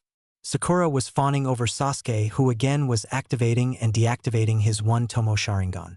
He never learns, and Kakashi was thinking about his porno and how to get that sword from Naruto. Tazuna then spoke up. "We can't thank you guys enough for everything you've done for us. When we get back on our feet, I will send for an alliance between Wave and the Leaf, as you were the only ones willing to help us. We've reached out and were rejected by every other village. Only the Raikage was nice enough to send a Genin team and a Jonin to escort our messenger back free of charge. If there is anything you need before you leave, please let me know, he said. We don't need anything, we need to get going, we have a long trip back, Kakashi said immediately. Actually, there are 2 things I need actually, Naruto said. We don't have time for this Genin. We need to complete the mission and report to the Hokage, Kakashi said. Sure, what do you need, kid? Tazuna asked, ignoring Kakashi. I need you and Tsunami to step forward. He said they did so, wondering what was going on. Naruto unsealed a scroll and handed it to Tazuna. In that scroll is every single Ryo that Gato had to his name from all of his businesses, illegal and legal. The money will fall out as soon as you open the scroll, so take it to the bank before opening it. It's a lot of money, maybe about 2.5 billion Ryo, so you should have no problem getting your country back on its feet, he said, shocking all the people there. Pulls out another scroll and unseals the transfer papers to the shipping company. Tsunami, I want you to sign these papers for me before I tell you what it is, he says. Tsunami, trusting him, does as he says and signs the papers. Those were business transfer papers. When I raided Gato's mansion, I found these, and he already had his name on them, so I added my name. Once that was done, I signed another transfer paper. You are now the owner of Gato's shipping company. Do not worry about the illegal businesses he had going through his company. I put an end to them as soon as I signed the papers. I know you will do good by the business, which is why I left it to you. She gives him a big hug with tears in her eyes, which he returns, which causes men to get jealous because his head is right in between her breasts. I will take care of this the best I can, she told him. I know you will. Oh, and Inari, good luck with your girlfriend you got there, he said before they took off, missing the blush on both kids' faces. So Dad, what are we going to name the bridge? Tsunami asked. I was going to name it the Super Tazuna Bridge, however I have decided on the Great Hero Bridge, named after our 2 heroes who helped free us from Gato's reign, he said, getting cheers from the people of Wave. The journey back to Konoha was stressful. Naruto almost revealed his Sharingan and put everybody minus Kurenai, Shino, and Hinata in a genjutsu. Kiba was bragging about how Zabuza was a failure and that he wouldn't have died like he did. The result was Naruto throwing the sword at Kiba's head, similar to the way Zabuza did to them. He just barely got out of the way. Sasuke was bragging about having his Sharingan before Naruto and how he was better, and Naruto hinted at having his already by saying, I don't need my Sharingan to prove how strong I am, something which only Kurenai and Shino caught. Sakura was of course clinging to Sasuke, asking him out on dates. Kakashi was nagging Naruto about his behavior and defended Zabuza MS sword. All he got was a fuck you from Naruto, who kept moving. Kurenai walks up to him and whispered, I'm gonna request a team transfer between you and Kiba when we get back. He nods before she moves on. They reached Konoha in about 2 days due to not having a civilian with them, and went to the mission's office to hand in the mission report, where Kakashi tried to lie on Naruto, but Kurenai, Shino, and Hinata stood up for him. After everything was done, he dismissed them, but Kurenai spoke up between them.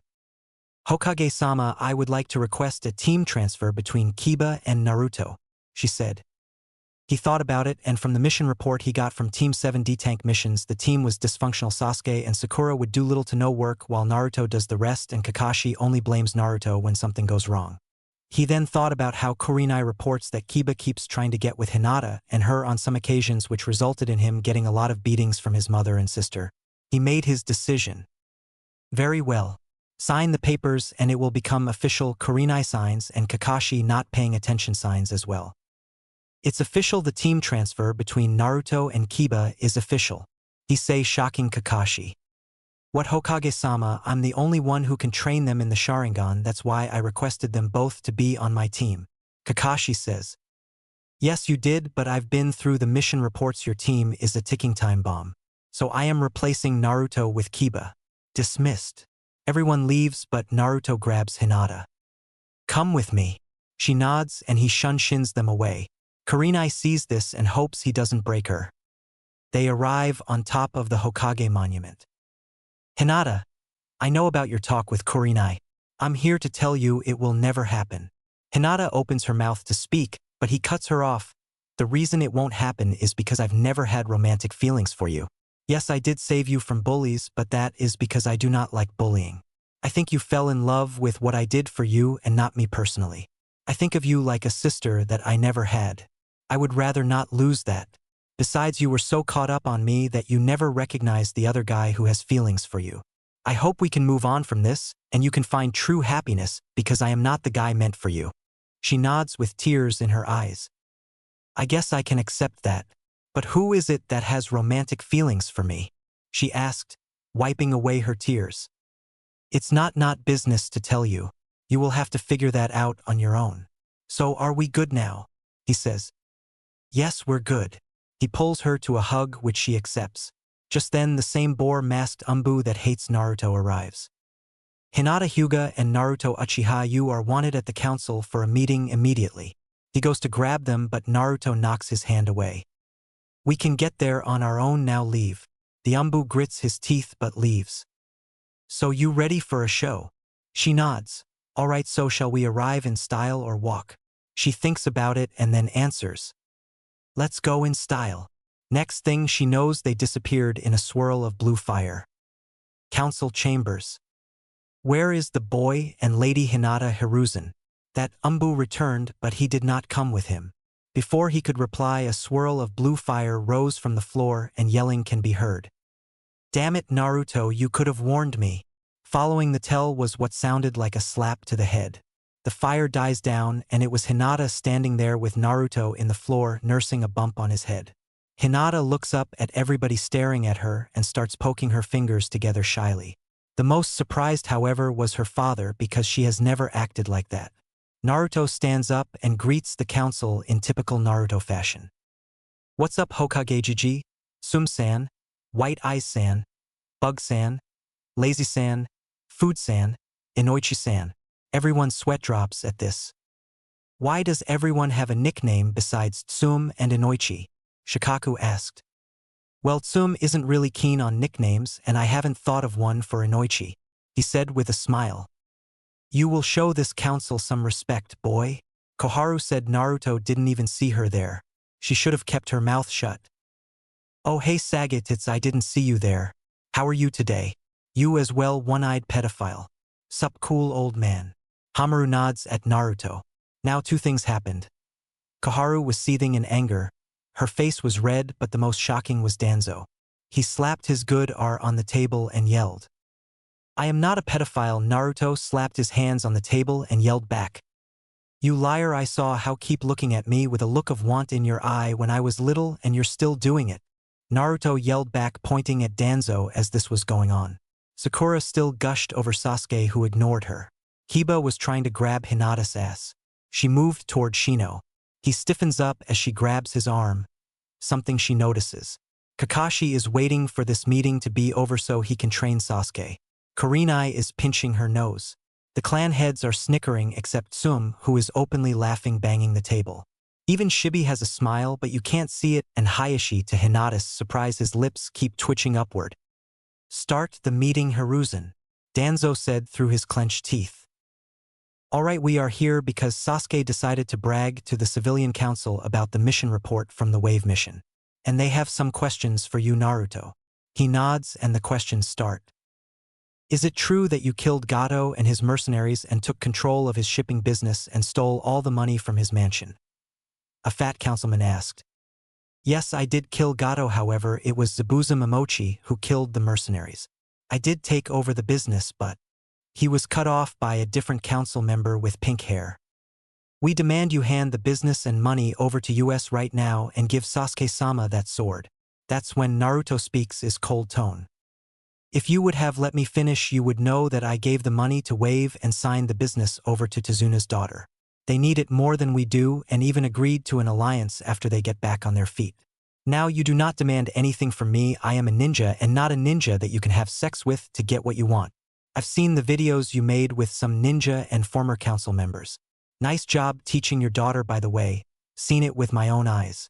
But unlike you, she is a spitter and not a swallower. And hasn't fucked anybody yet. I'll say this though, you sure are flexible if you can still but both legs behind your head. He said, making both Harunos blush in anger and embarrassment. Now for the Kubikirabocho, the proper name for my sword. Sasuke cannot have it as it only allows those who are worthy to lift it. I do not know what happens when somebody else does though. But if he is willing to try. He places the Kubikurabocho on the ground. Sasuke tries to pick it up and gets electrocuted. Now is there anything else or can I go? Two hands are raised belonging to Tsum and Shibi. Shibi allows Tsum to go first.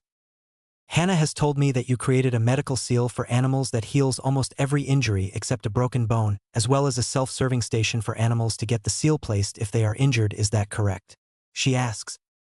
Yes, the seals rely on nature chakra and uses the right amount to not harm the animal. And the seal fades away after it finishes healing. It doesn't heal broken bones or major wounds that would require surgery. He explained. Would you like a B-rank mission to build 2 of those stations for the Inuzuka clan? She asks those would be much helpful to the Ninken and avoid unnecessary surgeries.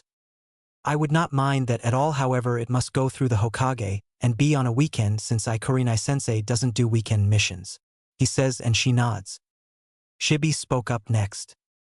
Naruto-san, Shino has informed me of a certain seal you created. Would you mind telling me about it? Shibi asks. I cannot explain it to you because of how it is made, however I can show you the blueprints of it. He unseals a scroll and hands it to Shibi, who opens it up and reads it. He was so impressed that both of his eyebrows rose up. He rolls the scroll back up and hands it to Naruto. If possible, I would like to purchase 100 of these seals from you if you will allow me to. Shibi says. Naruto nods and says they will talk later about the price. Hayashi speaks up. Naruto, how far along in sealing are you? He asks. I'm already done with the 10 levels of Konoha seals and I'm at level 4 in the Uzumaki sealing levels. He says, shocking him and Danzo. Danzo because Hiruzen told him he didn't have Uzumaki sealing scrolls. Hiruzen, you lied to me. I thought you didn't have the Uzumaki sealing scrolls. Yes, I lied to you, so what we both know what you would do with them. Besides, they were left to Naruto by his godmother anyway, so they weren't mine to give away. Danzo said nothing, but clearly he was pissed. Oh, and before you even think about sending your goons to try and get them from me, Danzo, remember this: I can dig up roots and have them burned to never grow again. He said in a voice that reminds him and Sasuke of Itachi. I don't know what you're talking about, he replies smoothly, although inside he is wondering how he knows about root being active still. Sure you don't. Now Hayashi, anything else you need? Yes, I would like for you to meet me at the Hyuga compound later for something important. I'll be there at 6. He gets a nod from Hayashi. Alright, this meeting is. Hiruzen was cut off by Shikaku. Sorry to interrupt, Hokage-sama, but Naruto, do you think you can make a seal for me that creates a barrier to block out noise both ways? And you can't see me though, it lets nobody in other than me. I can use it at home for my naps. He asks, getting a confused look from Naruto. You already have one, Shikaku. No, I don't. If I did, I would be using it. Yeah, you do. I gave it to Shikamaru. He has one himself that he uses all the time. I thought he gave you yours. That little fucker. Okay, how does it work? It works just like you said. It creates a barrier that keeps noise in and keeps noise out, and although the barrier is invisible, people won't be able to see you, and since it runs on nature chakra as well, it only comes down once you deactivate the seal, and the seal never gets old, so it can constantly be used. Shikaku is crying anime tears now that he finally has his wish granted of a way to nap in peace. Okay, meeting over, Hiruzen said and vanished. Naruto headed to Anko's apartment, but her and Irika were on the couch with their shirts off making out, so he put a silencing seal on the door that covered the entire apartment and left a note that said to use protection. He left and went to Ikaraku's and talked with Ayam for an hour before heading to the Hyuga compound. He arrived and greeted the guards at the entrance. Hello, I have a meeting with Hayashi at 6, the guardian. His left nods. Yes, he has informed us. Follow me to his office. They walk around and Naruto is amazed at how big the compound is. They arrive at Hayashi's office and the guard knocks. Enter, Hayashi said. The guard opens the door. Hayashi-sama, I have Naruto here for you. He bows and lets Naruto enter. Naruto thanks the guard and enters the office. Naruto, can you please put your privacy barrier? Naruto nods and puts up the barrier. Okay, the reason I wanted to talk to you was this. He pulls out the seal he wanted Naruto to look at. This is the caged bird seal that the Hyuga side branch family wears on their forehead. I want you to look at this and see if you can remove it for me.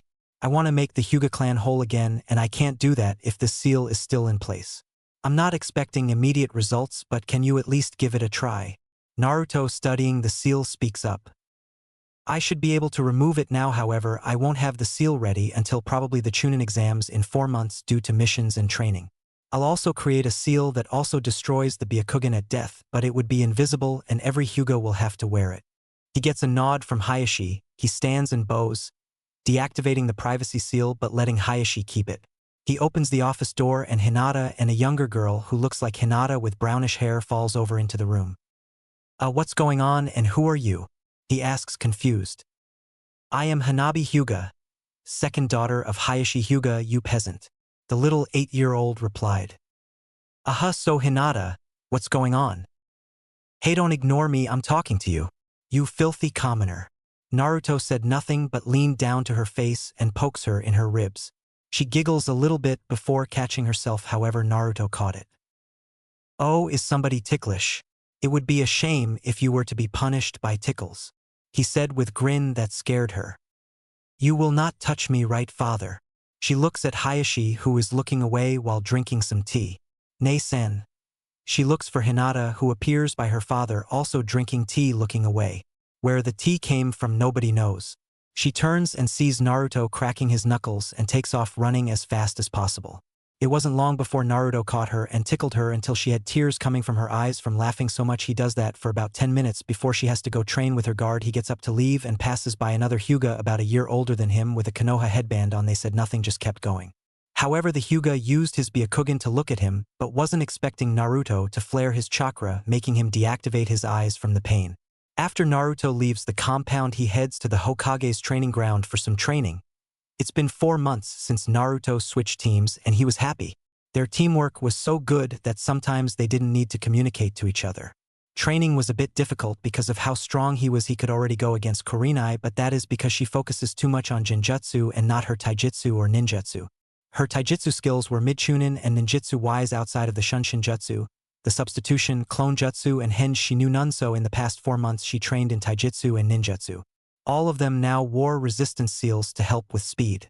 Hinata and Shino were as fast as a high Chunin without the seals activated. Kurenai's speed reached Anko's level, which was low Umbu, and Naruto was low Sannin level at speed without his resistance seals activated, but with them he is as fast as Lee without his weights. Taijutsu-wise, Shino was low Chunin. He decided to go with Wing Chun for fast striking and heavy defense. Hinata had to fix her Juken style. It was too stiff for her. It turns out that the style was meant for stiff movements like a boulder. Hinata, being a water user, needed something that flows smoothly so she can attack and defend at the same time. Turns out her mother had the same problem and left her Taijutsu style for Hinata to learn, and she was a natural at it, but other than her teammates nobody knew that she knew it. Kurenai needed a Taijutsu style built for speed and flexibility, so she combined the offensive style of the hummingbird style made famous by the Yondaime and the flexibility of the snake style Anko uses. Her Taijutsu was mid-Jounin level. Ninjutsu, Hinata learned water style, water wall, and water bullet jutsu. Shino had an earth and fire affinity, so he learned fireball jutsu, dragon flame, and phoenix flower. Earth style, mud wall. Earth style, binding chains, and earth style headhunter jutsu. Kurenai didn't have the typical chakra nature. She had In release, but she learned some jutsus for it.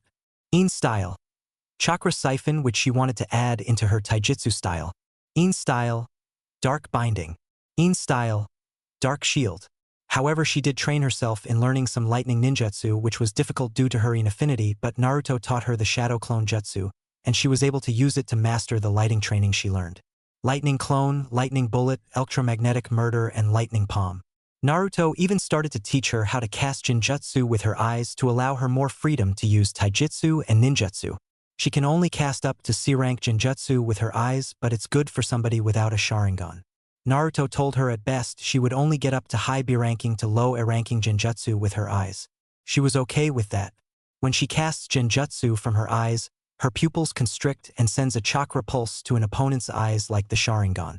But he told her this technique would never work on a Sharingan user. Naruto grew the most ninjutsu-wise. That's what he focused more on. He liked using his lightning and fire jutsus the most. His lighting turned red during his training, but he didn't complain about it. He learned his mother's lightning jutsu. She couldn't use lightning style. Hammer of the Thunder God, it creates a hammer, Thor's Mjolnir. made out of lighting, and the user can use it to smash his opponent or use it to control the natural lightning in the air while it's raining. Lightning Edge, another jutsu he created. It was like the Chidori but made no noise lightning style. Raging Dragon creates a serpent-like dragon in his hand that he controls, and it is almost impossible to dodge lightning. Javelin, pure lightning shaping that creates a javelin that he can throw at his opponent, piercing them and electrocuting them. He also learned Twin Lightning Dragon Jutsu. For fire, he had his Gigi lend him some scrolls in secret. Great Dragon Fire Jutsu, Fire Breath Jutsu, and Misty Flames Dance Jutsu. He learned some Wine Ninjutsu as well, wind style. Air blades he uses through the Kubikura Bocho, creating wind blades that can destroy the landscape and cut up an enemy from a distance. Also, if he channels enough chakra, he could kill a giant summon creature. Air slash that he uses with or without the Kubikura Bocho, although it is stronger when using the sword. Wind Dragon Jutsu and Wind Drill Jutsu. He throws 3 kunai blades infused with wind chakra, throws them in the air, and controls them to create a large drill that destroys everything in its path. He learned 2 more water jutsus as well. Super Exploding Water Shockwave and Ripping Torrent. He only learned 2 because he rarely uses water but has them just in case. His taijutsu was High Jonin, now on par with Rock Lee even though he doesn't know him yet. His genjutsu with his Sharingan was almost as good as Itachi. Overall, he was mid-jounin due to his lack of experience. However, if his Sharingan is active, he can take on a Midambu, and his Manjikyu he would be able to take on a low Sannin level ninja. Shino and Hinata were both mid-level overall, and they were happy with the progress. Kurenai was a Jonin already, and her overall skill put her at High Chunin low Jonin. However, due to her recent training, she is as strong as Anko, who is mid-high Jonin. Naruto finally unlocked the Susanoo. He was surrounded by a black rib cage and an arm. That's as far as he can go right now. Also, they have completed 7 more C-rank missions, and it would have been 9, but 2 of them upgraded to a B-tank due to having to fight a missing ninja. Naruto also completed an S-rank mission on accident where he found one of Orochimaru's old labs that had a lot of dead bodies tied to experimenting tables. They didn't find much, so they burned it. Now him and his team are waiting for Kurenai to show up at the training ground. Shino and Hinata are sitting together with her on his lap. They started dating 2 weeks after the wave mission, and Naruto was happy for them. He was snapped out of his thoughts when Kurenai arrived. Okay guys, I've decided to request you for the Chunin exams next week. As you may have noticed, we have some team from different villages already here. So fill out these forms and head to the academy next week with these forms, and head to room 303 for the first part of the exam. Good luck, and if you need anything just come find me, she said and vanished. So I'm pretty sure these require all 3 members to participate in the first 2 parts, since it's 3 parts altogether. Do you guys want to join or wait it out? Naruto asked after reading the form. I will take it, but only for the experience. However, if I am recommended for a promotion, then I will take it, Shino said, and they both looked at Hinata, who was thinking about this hard. I think I'll join too. Like Shino said, it's for the experience for me as well. But I'll also take the promotion if it is offered, she said. Great, so see you guys in a week then. They both nodded, but before he left he couldn't help but mess with them. Oh, and make sure you use protection, okay? He vanishes as a kunai from the blushing Hinata flies at his head. Naruto returned to the training field because he wanted to work on cutting down the hand seals for his lightning and fire jutsu. His wind and water already require 1 or no hand signs. He was about to begin when he sensed something in the tree that's been following him for years. He activated Shisui's technique dance of the teleporter, creating solid afterimages, and snuck up and grabbed whatever was following him. What the hell are you supposed to be? He asked as he looked at the creature with wings but had the body of a lizard. I'm a dragon, young Naruto, and I have been watching you for about 5 to 6 years, the dragon said. Yeah, I know, I just never bothered to do anything about it until now. So how did you get in the barrier? It should have set off an alarm. Oh, the barrier doesn't work on summons. I thought that old monkey would have told you. Anyway, I am here to offer you the Dragon Clan contract. We would like you to become our summoner, the dragon said. Oh, I would like to, but I already signed the Fox contract, he said.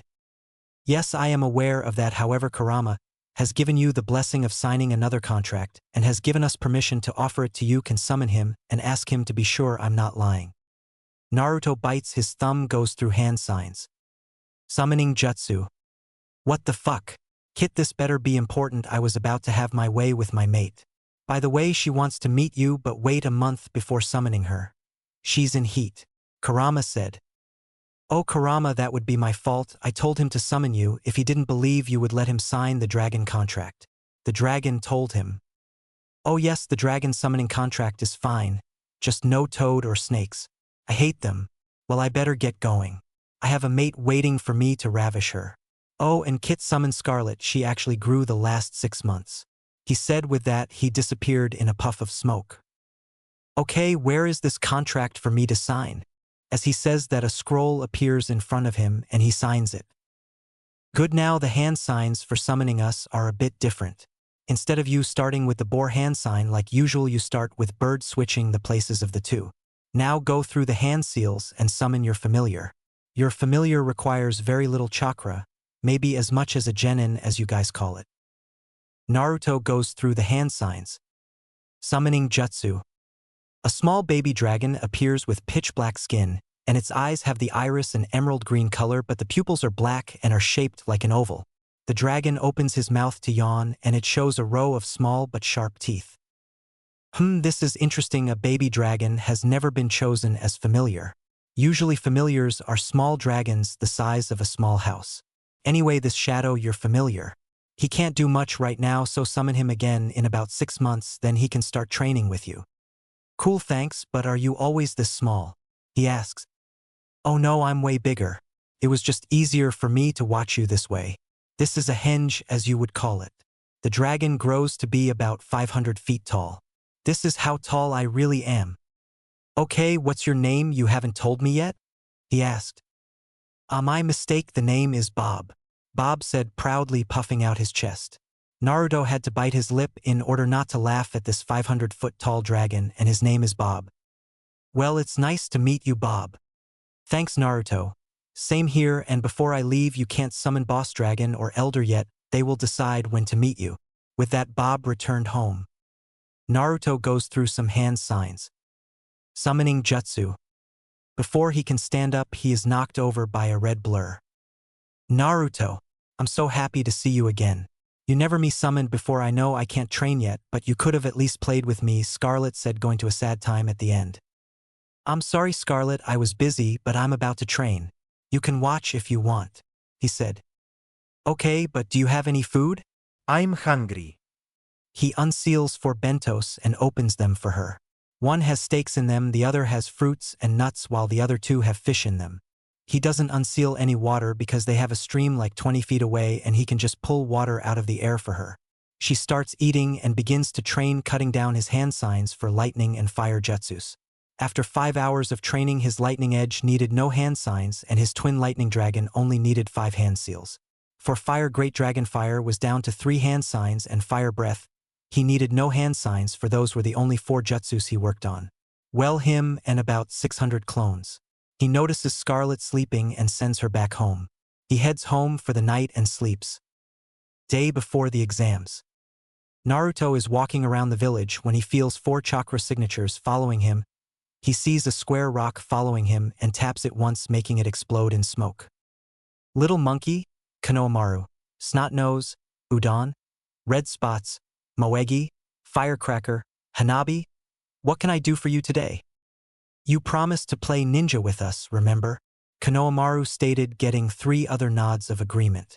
Now, in the last 4 months since joining Team 8, Naruto, Shino, and Hinata hung out quite often, and he started to be around Hanabi more often and got her to break out of that stick-up-the-ass Hyuga way and be more like a kid her age.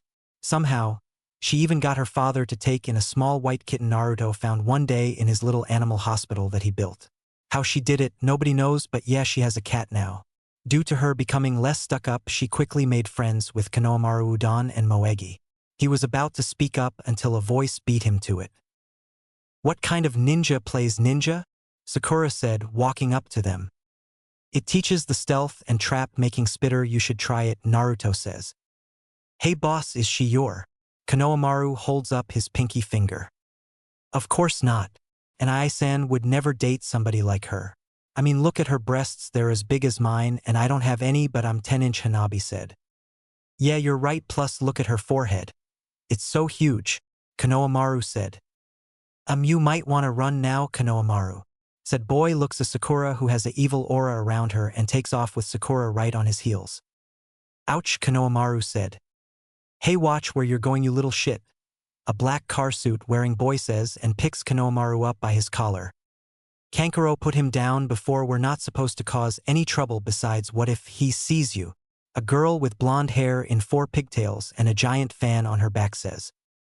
Relax, Temari, I was just gonna have some fun with him, Kankuro said. Fine, but leave me out of it, Temari said. Kankuro pulled his fist back to punch Konohamaru, but a voice stopped him. I wouldn't do that if I were you, Naruto said, coming out of nowhere. Oh, and why not, Kankuro said, while Temari has other thoughts. Well, a local hottie, I wonder if he's single, she thought. Because the Umbu watching him will surely kill you for harming the Hokage's grandson. As he says that 2 Umbu appear and protect Konohamaru. It's alright, Cat and Lion, I can handle this. They nod and escort the 4 kids away from the scene. The second reason is because your other teammate in the tree doesn't seem happy. So Sasuke, can you and your friend come down here? He said, confusing Sasuke until a swirl of sand is seen rising before them, showing a red head with teal eyes with the kanji for love on his forehead. I didn't even notice him, Sasuke thought. Kankuro, you're a disgrace to the village, the red head said. But Gaara, I was just. Shut up or I'll kill you. He says, scaring Kankuro. What's your name? Sasuke Uchiha, Sasuke said smugly. Not you, I don't care. I mean him, he pointed at Naruto. Naruto, is all he said. Mother says she wants your blood. Naruto, already having guessed he was the one-tailed Jinchuriki, was not scared one bit. Tell your mother mine has 8 more tails and should watch out and not cause problems. He said calmly, confusing Sasuke and Sakura but getting scared looks from Temari and Kankuro. Gaara grabs his head in pain. Temari, Kankuro, we're leaving, we have to meet Baki-sensei. They turned to leave before Sakura spoke up. It's illegal for a foreign ninja to be in the village unless they have a reason, so why are you here? She asks. We're here for the Chunin exams, don't you know they're being held here? Temari stated as if it was obvious. Yes, bitter. Didn't your excuse of a sensei tell you about them? Sakura doesn't reply, only looks down while Temari blushes at the nickname, understanding what he meant by it. The Sand Genin left and so did Naruto, leaving Sasuke alone with Sakura. Sakura, you should train more before the Chunin exams.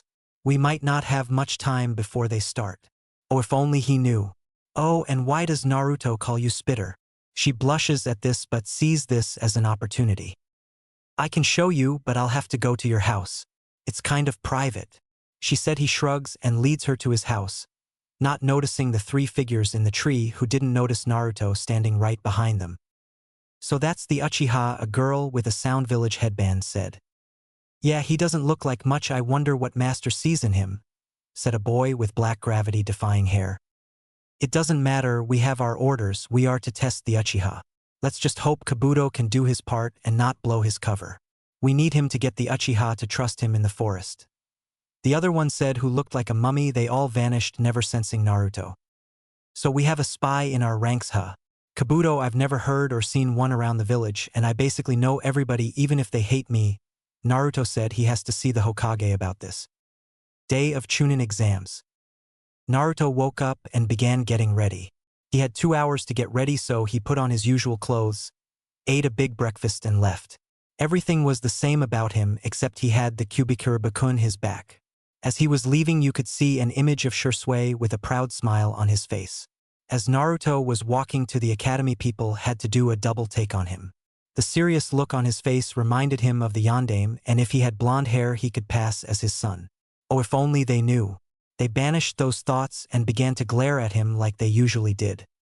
He reached the academy and saw Shino and Hinata waiting for him.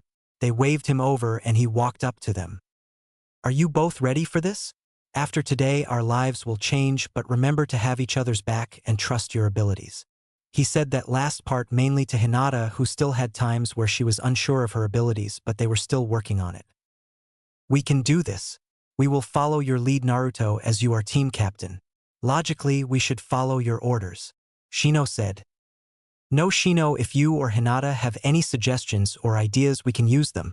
Despite me being the leader, I will also listen to what you have to say. Naruto said. They both nodded and handed in their registration forms and walked into the academy. As they walked in, Naruto noticed a group of Konoha genin that looked to be a year older than them. It was the same Hyuga boy he saw at the Hyuga compound after his meeting and tickle fight with Hanabi. It was also a boy with a green spandex jumpsuit with leg warmers, but what caught Naruto was he had the exact bowl-cut hairstyle and bushy eyebrows as that weird jonin that screams about the flames of youth all day. However, it was the girl that caught his attention. She wore a pink sleeveless cheap house-style Chinese blouse and dark green pants, but it was the hair that made him remember who she was. Her hair was in two buns on her head that reminded him of a panda bear. He walks up to them, ignoring the Hyuga who was glaring at him with his Byakugan active. He remembered what Naruto did to him and deactivated his Byakugan but still flared at him. "Panda-chan?" Naruto asked, and the girl got mad and glared at him. "I don't know who you think you are, but only one person has the right to call me that, and he isn't around anymore, so watch your mouth. All right?" the bun-haired girl said. "You don't remember me. I'm hurt. We were always together in the orphanage before you got adopted." He replies with a smirk, seeing her eyes go wide. "Fish cake." His eye twitched at the name, but nonetheless he nodded and was immediately wrapped up in a bone-crushing hug which he returned. "I haven't seen you in years since I was adopted. You're not a little shrimp anymore. How've you been?" she said. He twitched being called a shrimp. He did grow. He stood at 5 feet 4 inches, the tallest out of all the current genin. "I'm actually doing good, despite everything that's happened to me. But it looks like you're the shrimp now. So who are your teammates?" he asked. She pouted at being called a midget but introduced her team. "Well, the one with the serious face and long hair is Neji Hyuga." Said boy was glaring at Hinata, having spotted her walking up to Naruto. "The other energetic one who looks like he is about to explode if I don't introduce him is Rock Lee." Said boy rushed and shook Naruto's hand excitedly. "Yash, I am Konoha's most handsome blue beast. It is nice to meet you, my youthful friend. I can tell your flames burn bright." As this was going on, Naruto was not paying attention to him. "Seriously, what is wrong with this guy? Who would wear this in public? It's horrifying. Makes me want to throw up. I can only imagine what I would wear if I hadn't met Shisui." He shuddered at the thought but saw everybody was waiting for his answer. He responded, "Did you say something?" Lee had a shocked look on his face. "Curse you and your hip attitude, Naruto," he said, crying anime tears. Anyway, these are my teammates Shino Aburame and Hinata Hyuga. Guys, this is Panda-chan, also known as Tenten. He introduces them and they greet them. However, Naruto notices Neji glaring at Hinata. "Dude, if you're glaring at her because you like her, it won't help you get into her pants. Besides, she is already taken. Now, if you have a problem with her being from the main house, then sucks to be you. If you try anything, I will kill you," he said, his voice going from happy to cold and serious. Neji just walks away with Rock Lee following him. "I guess that's our K to leave. It was good seeing you again, Fishcake," Tenten said, giving him a hug and rushing off. "Let's get up to the exam room, guys. I want to fight that Lee guy. I can tell he is the strongest genin after me, but his team thinks Neji is the strongest. I can tell Lee is hiding something," he says, and walks off with Shino and Hinata following him. They reached the 3rd floor, and on the way they passed a room on the 2nd floor with a genjutsu on it with a lot of genin trying to get in, being blocked by Chunin in a henge that Naruto immediately recognized as the Eternal Gate Guards Izumo and Kotetsu. Kurenai appears in front of them. "I'm glad you all made it. If one of you were to opt out of the exams, then the other 2 would not have been allowed to enter. Now I'm here to wish you luck and do your best." She gives them all a hug and vanishes. They look at each other and walk in and were glared at by everybody in there. Hinata started shaking and Shino had a barely noticeable drop of sweat on his head. Naruto, on the other hand, well, he sat down by the wall and went to sleep, not even bothered by the glares. He was rudely awakened by Kiba's voice. "Yahoo, it looks like all the rookies are here. Way to go, Kiba, you just attracted unwanted attention to us," Shikamaru said. He gave a nod to Naruto, who nodded back. Choji greeted him as well.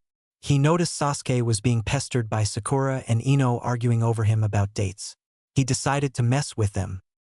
"Hey Ino, you better hurry up. Can give yourself to Sasuke like you want. That is, of course, if you haven't given yourself to Choji. But Sakura is already a proven spitter, as I like to call her. I'm sure Sasuke finally found out why I call her that yesterday," he said with a smirk.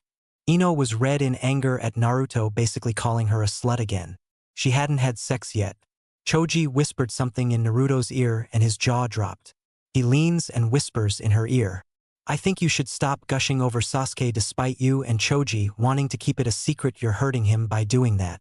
He said. She nods, but he talks once more in her ear. Turns out you're not a spitter like Sakura. Good for you, he says and walks back to his team. That's when he senses somebody over near them and his danger senses went off. This was a silver-haired boy with spectacles on. He looked to be about 6 to 7 years older than them. His chakra was as high as a jounin. I seriously need to keep my sensory abilities active. I have the same version Mito Uzumaki had. He thought as he activated his sensing abilities. He sensed 2 more high chakra signatures. However, one was not in the building but was close by. One was Gaara, the other had reserves at Kage level, and the chakra was dark and evil. The person also smelled like snakes, just like Kabuto did. His eyes widened as he realized something. Orochimaru was in the exams in a disguise. But why was he here? You guys should quiet down. You're drawing attention to yourselves, the boy said. Oh yeah, who are you? Kiba asked. My name is Kabuto Yakushi, and I can assure you these exams are no joke. This is my 7th time taking them. Kabuto said. This was the boy Naruto heard the sound Nin talking about. He had told the Hokage who gave him an S-rank mission to spy on him. Kabuto was pulling out cards when he was finished with his thoughts. These are ninfo cards. I can tell you about any genin you wish to know about, Kabuto said. Rock Lee, Gaara and Naruto Uchiha, Sasuke said. You already know their names. That's no fun. He pulls out 3 cards. First up is Rock Lee. He's a year older than you. Has completed 11 C-rank missions and 20 D-tank missions. His team joining is Guy, and in the last 12 months his taijutsu has grown exponentially. His other skills are shaky. Last year he chose to not take the Chunin exams. His teammates are Niji Hyuga and Tenten, he said. Now for Gaara, he has completed 8 C-ranks and get this AB rank mission while not even being touched on a single mission. He said, shocking all the genin except Naruto, who was busy setting up an idea to capture Kabuto. Now Naruto Uchiha has completed 20 D-rank missions, 8 C-rank missions, 2 B-rank missions, 2 A-rank missions, and has 3 S-rank missions. However, one of them is ongoing. His skills are questionable, but he is said to be good at taijutsu and ninjutsu, but not telling how good.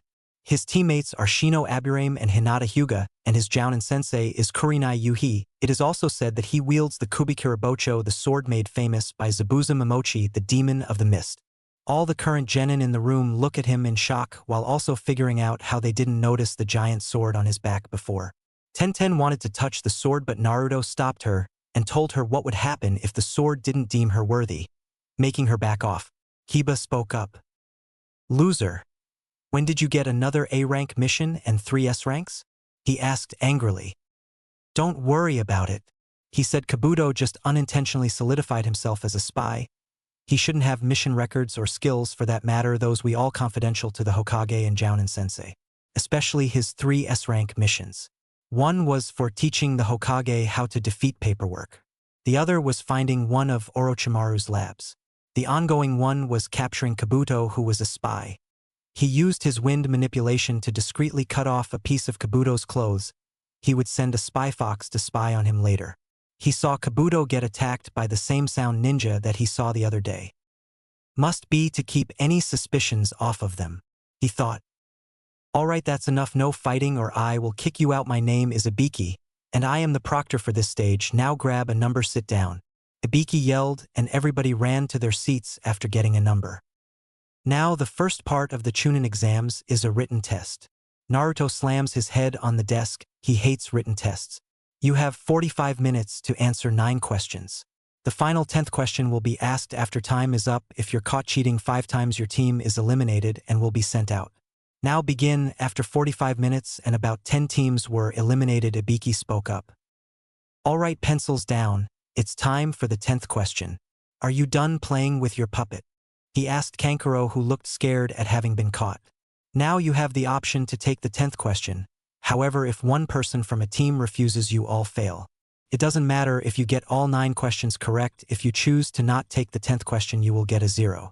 But if you choose to take the question and get it wrong, you will never be able to take the Chunin exams ever again. Ibiki said. What kind of rule is that? There are plenty of people here who have taken the exams before. Kiba yelled, and Ibiki gave a hollowed laugh before answering. Well, you must be unlucky because I wasn't making the rules before, but I am now. Of course, if you don't want to take it, you don't have to. There's always the Chunin exams next year. Those who don't wish to take it, raise your hand. Your number will be recorded and you may leave. He says after everybody leaves that didn't want to take the 10th question left. He counted the people left. 78 people left. That's more than I expected. However, none of them show signs of giving up. I guess this is it, Ibiki thought. Now for all of you remaining, you pass, he said. Hold on, what just happened? What kind of rules are those? What do you mean we passed? Where's the 10th question? Sakura asked. There never was a 10th question, well, not a written one. Your decision to stay was the answer to the 10th question, Ibiki said. Huh. Hold on, so the other 9 questions were just a waste of time? Temari asked. However, Naruto grew tired of this and answered the question. He wanted to leave the classroom. You blonde bimbo. He was going to continue until a wave of sand flew at him. Watch how you talk or I'll kill you, Gaara said as his sand went towards Naruto. Naruto dodged and appeared in front of Gaara and punched him in the face. He broke through a layer of hard sand on Gaara's face, leaving a bruise that was slowly healing. The Sand Genin were shocked because nobody has ever gotten past Gaara's sand defense, let alone his sand armor. That's enough, I said, no fighting. You do it again and you're disqualified. Ibiki yelled. Gaara didn't listen and stood to attack Naruto again, but he couldn't move. Shikamaru has Gaara trapped in his shadow possession jutsu. After a few seconds, Gaara calms down and walks out of the jutsu like it was nothing. Now, as I was saying, the 9 questions served a purpose, most likely how to gather information without getting caught. Why do you think he put so much emphasis on getting caught? If you're going to be a ninja, you need stealth and to know how to gather information quickly while in a hostile area. Now I think I covered it, so who's the second proctor? Ibiki just smirked and Naruto paled. Oh no. Ibiki can only nod. Naruto feels a certain chakra signature speeding towards the window, and a black blur breaks through the glass, revealing a cloth pinned to the ceiling with the words, "The sexy and happily taken Anko Mitarashi," on it. Naruto can only shake his head at his sister's antics, but he wouldn't want her to change. He notices her new outfit. Also, she kept her word that if she ever got a boyfriend and it was steady, she would change. She kept the colors and trench coat. Now she still kept the mesh that covered her from the neck to her mid-thigh area. Now on top she wore tan shorts that went to her mid-thigh area like her mesh covering did, and a black t-shirt covering her upper body. Alright boys and girls, no time for celebrating. My name is Anko Mitarashi, and I am the proctor of the second part of the Chunin exams, she exclaims proudly. Anko, you're actually on time. What gives? Ibiki asked. I was cuddling up with my boyfriend. I thought I was going to be late, she said and looked over at the teams remaining. She noticed Naruto and gave him a quick smile that nobody caught. 78 people. Ibiki, you let 26 teams pass. You must be getting soft, she said. No, we have an interesting bunch this year, he said while staring at Naruto. Something Sasuke took offense to and let it be known. Why are you staring at that branch family loser? I'm stronger than him and every genin in here. He doesn't even have the Sharingan like I do. He is nothing. Put your eyes on me, he said. However, Ibiki ignored him. Alright, if Mr. Temper Tantrum is done, we can move along now. Everybody head to training ground 44. The Chunin in the hallway will give you directions on how to get there. Nobody moved. Now! Everybody except Naruto rushed out of the room. Anko rushes him and gives him a hug that Naruto returns. Have you been, Naruchan? I haven't seen you around lately, she asked. I've been on missions and training these past 4 months, but I need to talk to you both about something, he said seriously. They also got serious. We have a spy named Kabuto Yakushi in the exams and he works for Orochimaru, who is also here. I felt his chakra here. It was dark and evil and reeks of snakes. I just don't know where he is now. He may be in the Chunin exams, but I can't be sure. I've talked to the old man and he checked Kabuto's file. He was the adopted son of a former head medic, but every time during the Chunin exams he always backed out at the last part. But I'm going to antagonize him into staying. I'll beat him up and Gigi will have an umbu disguised as nurse come and grab him. I'm going to send a spy fox to track him down and gather any information it can.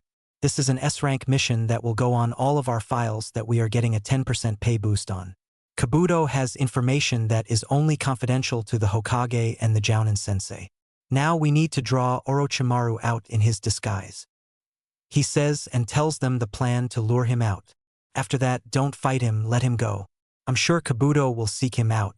We need to know what his plan is, so don't fight him if you see him, Anko. He says. No promises, but I'll try, she says. Okay, now Anko, after this I need to talk to you about something, but it can wait till after the third part. He says. Anko hugs him and kisses his cheek before disappearing. Naruto does as well. Training Ground 44. Anko and Naruto arrive at the training ground and Naruto immediately senses Orochimaru and does umbu hand signals to Anko. He's here. She nods and begins her part of the exams. Alright kiddies, welcome to Training Ground 44. Anko says. This place looks kinda creepy, Sakura said, shaking. It should be. This place is called the Forest of Death. You'll find out why soon. Anko replied as they were talking. Naruto wasn't paying attention. Now was Anko's turn to act. She noticed Naruto not paying attention with a he isn't scared look on his face. Looks like we have a tough guy in the exams. I guess the forest isn't scary enough for you, she said. After a while, Naruto didn't respond like he was supposed to, and a tick mark grew on her head. She took out a kunai and threw it at him, cutting his cheek. She vanished and appeared behind him and licked his blood. Guys like you are the first to die in this forest, she said out loud but whispered. Why didn't you respond? She asked. I needed to make it look more believable, he whispers back. Just then Naruto and Anko feel somebody appear behind them. She pulls out another kunai and holds it up, but a long tongue appears over her shoulder. I was just returning your kunai, said a creepy Kusanine. After a brief stare off, Anko replies. Thanks Kusanine, but don't stand behind me so close unless you want to die quickly. I'm sorry, but with the sight of blood and your kunai cutting my hair, you couldn't help but get excited. My apologies. The ninja walks away. Anko returns to her spot in front of the forest. Naruto signs to her. That was him. She nodded slightly so nobody noticed. Excitement must be in the air today for a lot of you, but do not let it get you killed. Or let it, I don't really care. Now these are waivers you must sign that say we are not responsible for your death if you die in the forest. She said. You tough guy, pass these out, she said, handing Naruto the waiver forms. This part of the exam will test your survival skills. This forest has 44 entrance gates, and inside there are rivers, and in the middle of a forest is a tower 10 kilometers from each gate. This part will test your survival skills in an all-out battle for these scrolls, she said, and pulled out a heaven and earth scroll. You'll be fighting to get a heaven and earth scroll. Each team will start with either or, and your objective is to collect both scrolls and head to the tower in the middle of the forest. You have 5 days to gather the scrolls. If you do not gather the scrolls in 5 days, you fail and have to find your own way out of the forest, she said. 5 days? Ino exclaimed. What are we supposed to do about food? Choji asked. Find something in the forest. There's plenty of things to eat in there, Anko said. That's not all in there. There's also some man-eating animals and poisonous plants in there, Kabuto said. Avauman, Choji said. Well, you're a smart one. How did you know that those were in there? Anko asked, even though she already knew. Well, this is my 7th time taking it, he said. Wow, you must suck. Are you sure you're fit to be a ninja? Perhaps you should go work at a library or a nursing home as a helper, she asked, purposely pissing him off. No, I'm quite content to be a ninja. I'm feeling lucky this time around, so I'll be fine, Kabuto said, gritting his teeth at her insult. Oh well, if you say so. Now I need one person from each team to come and grab a scroll for your team and head to your designated gates and wait for the signal to go in. You can also be disqualified if you lose a team member or if you open the scrolls before entering the tower, she said. After every team had their scroll and were at their gates, a timer went off and Anko spoke. All right, the second part of the exams begins now, she exclaims. The gates open and all the teams rush into the forest. Hang on guys, we need to stop, Naruto said to his team. Why do we need to stop, Naruto? Hinata asked. Because I need to do something, he replies. He bites his thumb and goes through hand signs. Summoning jutsu. A pitch-black fox appears with 4 tails and comes up to Naruto's thigh while standing on all 4s. You must be Naruto, our new summoner. I am called Midnight, a spy fox. What can I help you with? Midnight said. Nice to meet you, Midnight. I need you to spy on the scent of the person this belongs to. Naruto said as he unsealed the piece of fabric he cut off from Kabuto's shirt. Midnight sniffs it and is about to take off when he stops and looks at Shino. Get your bugs off of me before I eat them and hunt you down next. Midnight said, and 3 bugs fly off of him back to Shino. Thank you. I shall track this person for a couple days before returning to you, Naruto. With that said, Midnight vanishes into the shadows of the forest. Shino, what you did could have gotten you killed, if not by Midnight then by the Hokage himself. You were about to impede in an S-rank mission I've been assigned. I know you didn't know, but don't do that again. Shino only nods at this, understanding the situation better. Now we have a mist team heading straight towards us, most likely because I have the Kubikirabocho. So do you guys want to take them on and head to the tower, or move to take on another team? He asked. I think we should wait for the mist team and beat them, then see what scroll they have before deciding.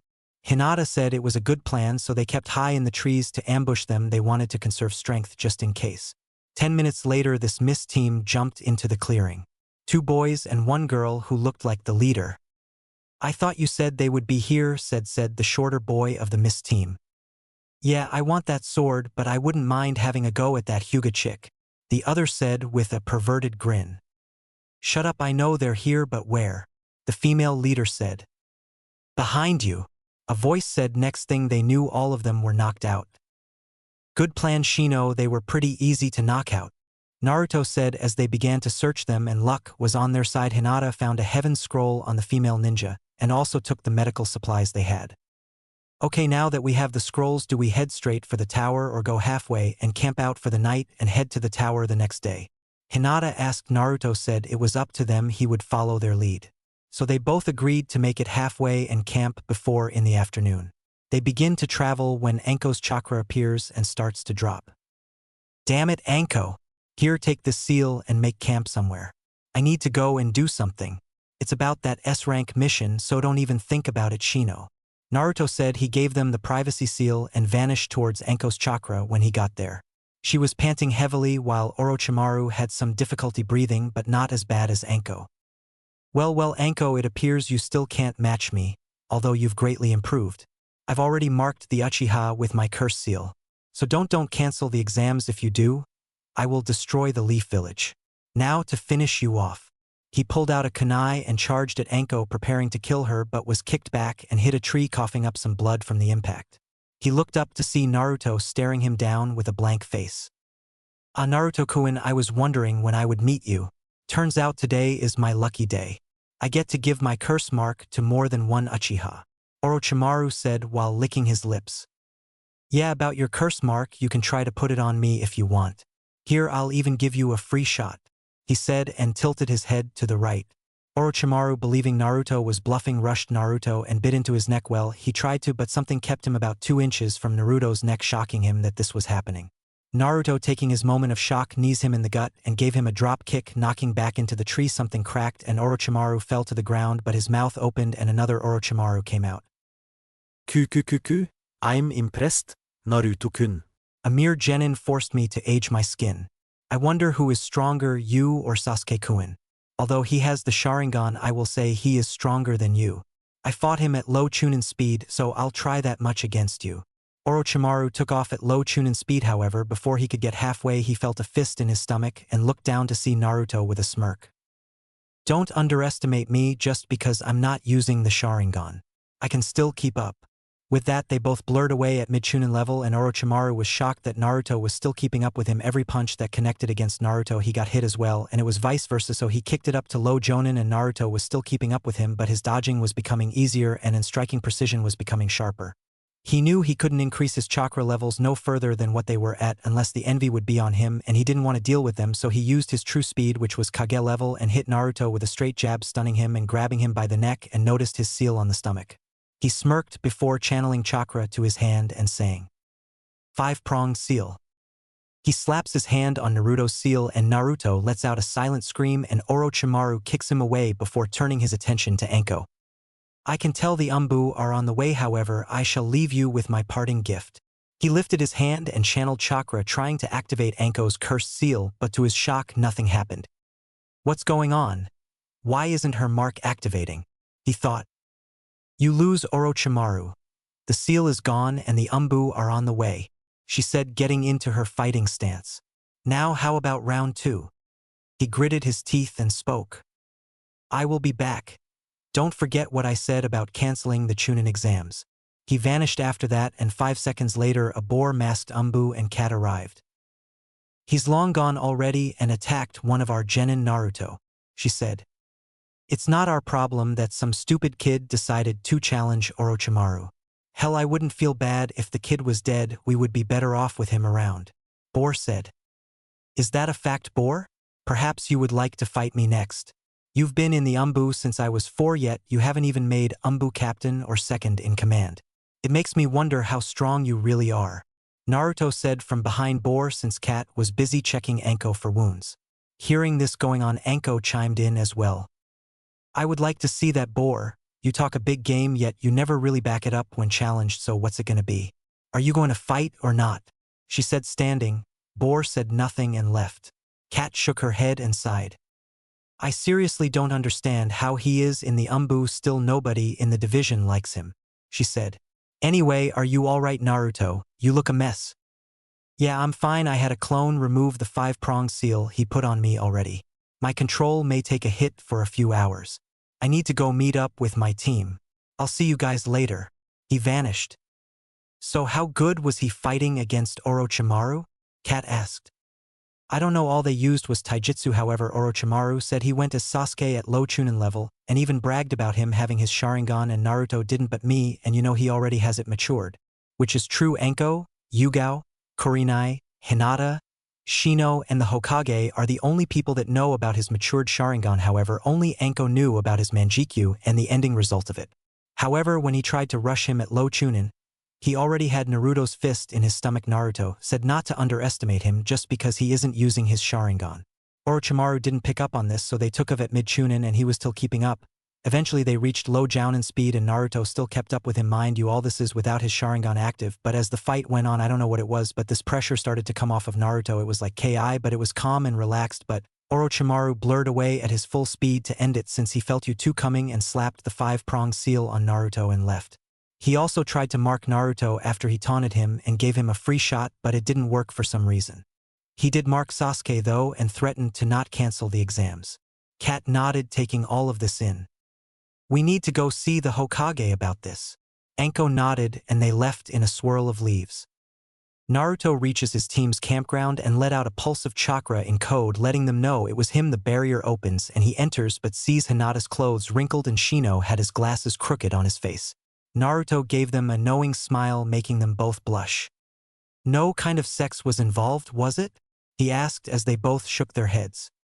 We're too young. I'm not ready for that. We were only kissing, Hinata said, blushing. That's right, besides in my clan sex is not allowed until you are 15 as well as your partner. I'm 14. So I have another year, as well as Hinata since she will be 14 in 6 months. Shino says. Naruto nods at that. His birthday was also in about 4 months, turning 14. He almost forgot. Naruto unseals some bento boxes with fish, rice and mixed vegetables and some bottles of water. They eat and talk for another hour before falling asleep. Next morning they woke up and Hinata asked Naruto a question that's been bugging her. Naruto, she said. Yeah, Hinata, what's up? He asked. Why don't you use your Sharingan? It's like you're ashamed of your heritage. That's almost like me never using the Byakugan, she said. Honestly, I never use it because of the way the Uchiha clan was. I don't want to be lumped up with them, I guess. Why? Do you think I should start using it? He asked. I think you should. You were never raised by the Uchiha clan or grew up in the Uchiha way. Your mother is the only Uchiha you should be worried about. Despite her being gone, she is still watching you, and I would like to think she would want you to be afraid of using your heritage. Hinata said. She's right, Naruto, I wouldn't, said a voice neither of them recognized. They turned around and saw a lady with long black hair with a bang in between her eyes with 2 other bangs tucked behind her ears so the rest wouldn't fall in her face. She is about 2 inches taller than Naruto and is giving off a warm smile only a mother can give off. Shino and Hinata have no idea who this lady is, but Naruto does. He rushed and gave her a hug. "Mom," he said, hugging her. "My little maelstrom, let me take a look at you," she said, crying as she looked him over. He was a combination of both her and Minato. He had Minato's hair, nose and eyes, but had her hair color and jawline. "You look so handsome," she said, hugging him again. "I don't have much time. Kami only gave me 5 minutes to see you. So I have to ask, why are you holding back? And don't try to argue." "I know you are holding back," she said in a no-nonsense tone. "Naruto, what does she mean you're holding back your strength?" Hinata was confused and Shino was also interested. He put up a barrier to keep them from getting ambushed. "What she means is I'm not at mid-Chunin level like you two. I'm actually mid-Jounin level. I only say mid-Jounin because of my lack of experience, but if I go all out I can go toe-to-toe with Kakashi, but he still might win because he's fought in a war and has more experience than me, but it would be by the skin of his teeth." They had their jaws on the ground. "Now tell them about your eyes. I know you want to keep them a secret, but they have to know what you're going to go through in the future," his mother said. So he told them about his Manjikyu and how he will eventually start to lose his eyesight until he gets an eye transplant. Now Naruto, hearing all of that, "I am here to tell you, you are downgrading your strength. Right now you are stronger than Kakashi. I talked to Shisui, he said you're almost as strong as he was, and before he died he was at low Sannin level. So you don't have to worry about anybody eating you in the village except Hiruzen and the one-eyed pedophile, and you know why I said Danzo," she said. He knows about Danzo stealing Sharingan from the Uchiha dead bodies after the massacre, but without secure evidence he can't do anything about it. "Also, thank you for taking the curse seal off of Koko-chan. Your father and godmother would have done it, had done, but they died. It was a good thing you were left the Uzumaki sealing scrolls." She said. She started to fade and they all knew what was happening. "I guess it's time for me to go now, Naruto, and stop hiding your Sharingan. You should be proud to be an Uchiha, if not be proud that you are my son. I won't say use your Manjikyu, however, don't be afraid to show that you have your Sharingan matured. Now go and show them what the student of Shisui the teleporter can do. I love you, Naruto. I wish you the best in life, and 2 more things. Number 1, go ask Hiruzen about your father, and number 2, she is still alive in Kumo. She was just leaving the wave. When you arrived you missed her by 2 minutes, but don't worry, I have a feeling you will see her in the future." Those were her final words before she disappeared. Hinata went and put a hand on his shoulder and smiled at him. He understood now. No more hiding. His Sharingan flared to life, the 3 tomos spinning. He dropped the barrier and said 2 words. "Let's go." Shino and Hinata nodded as they hopped into the trees going to the tower. On the way he felt Sakura's chakra signature drop, and they made their way to them to see what was going on. They arrived and saw Kiba knocked out as well as Sasuke. Sakura looked like she went through hell and her hair was even cut. They noticed Lee looking beat up, and Naruto noticed Tenten being held back by Neji, so he decided to take action. He jumped down into the clearing with his Sharingan activated and glared at the 3 sound shinobi. Shino and Hinata dropped down to help, but Naruto told them to check on Kiba, Lee, and Sakura. They sound shinobi were shocked the other Uchiha showed up but has a 3-tomo Sharingan. The sound shinobi with black gravity defying hair spoke up. "You leaf ninja just keep appearing out of nowhere. Oh well, more people for me to play with," he said. Another tried to stop him. "Zaku, wait." But it was too late. He had already pointed his hands at Naruto. Decapitating airwaves. He blew a strong gust of wind at Naruto, who didn't move and got hit by the blast. "Naruto!" yelled Sakura, Rock Lee, Hinata, Ino, Choji, Shikamaru, who were also there but not injured, and Tenten. However, a gust of wind blew the smoke away, revealing Naruto, who was standing there with his arms crossed. "Is that all you can do?" he asked. Zaku got pissed. "No, this is." He was about to do another jutsu, but his arm had a kunai lodged where the air came out and got a kick to the side of the head and knocked out by Naruto. Nobody saw him move except Lee and Neji, who barely saw him due to his Byakugan being activated. "He's fast. But that means nothing," Neji thought. "He's almost as fast as me without my weights on," Lee thought.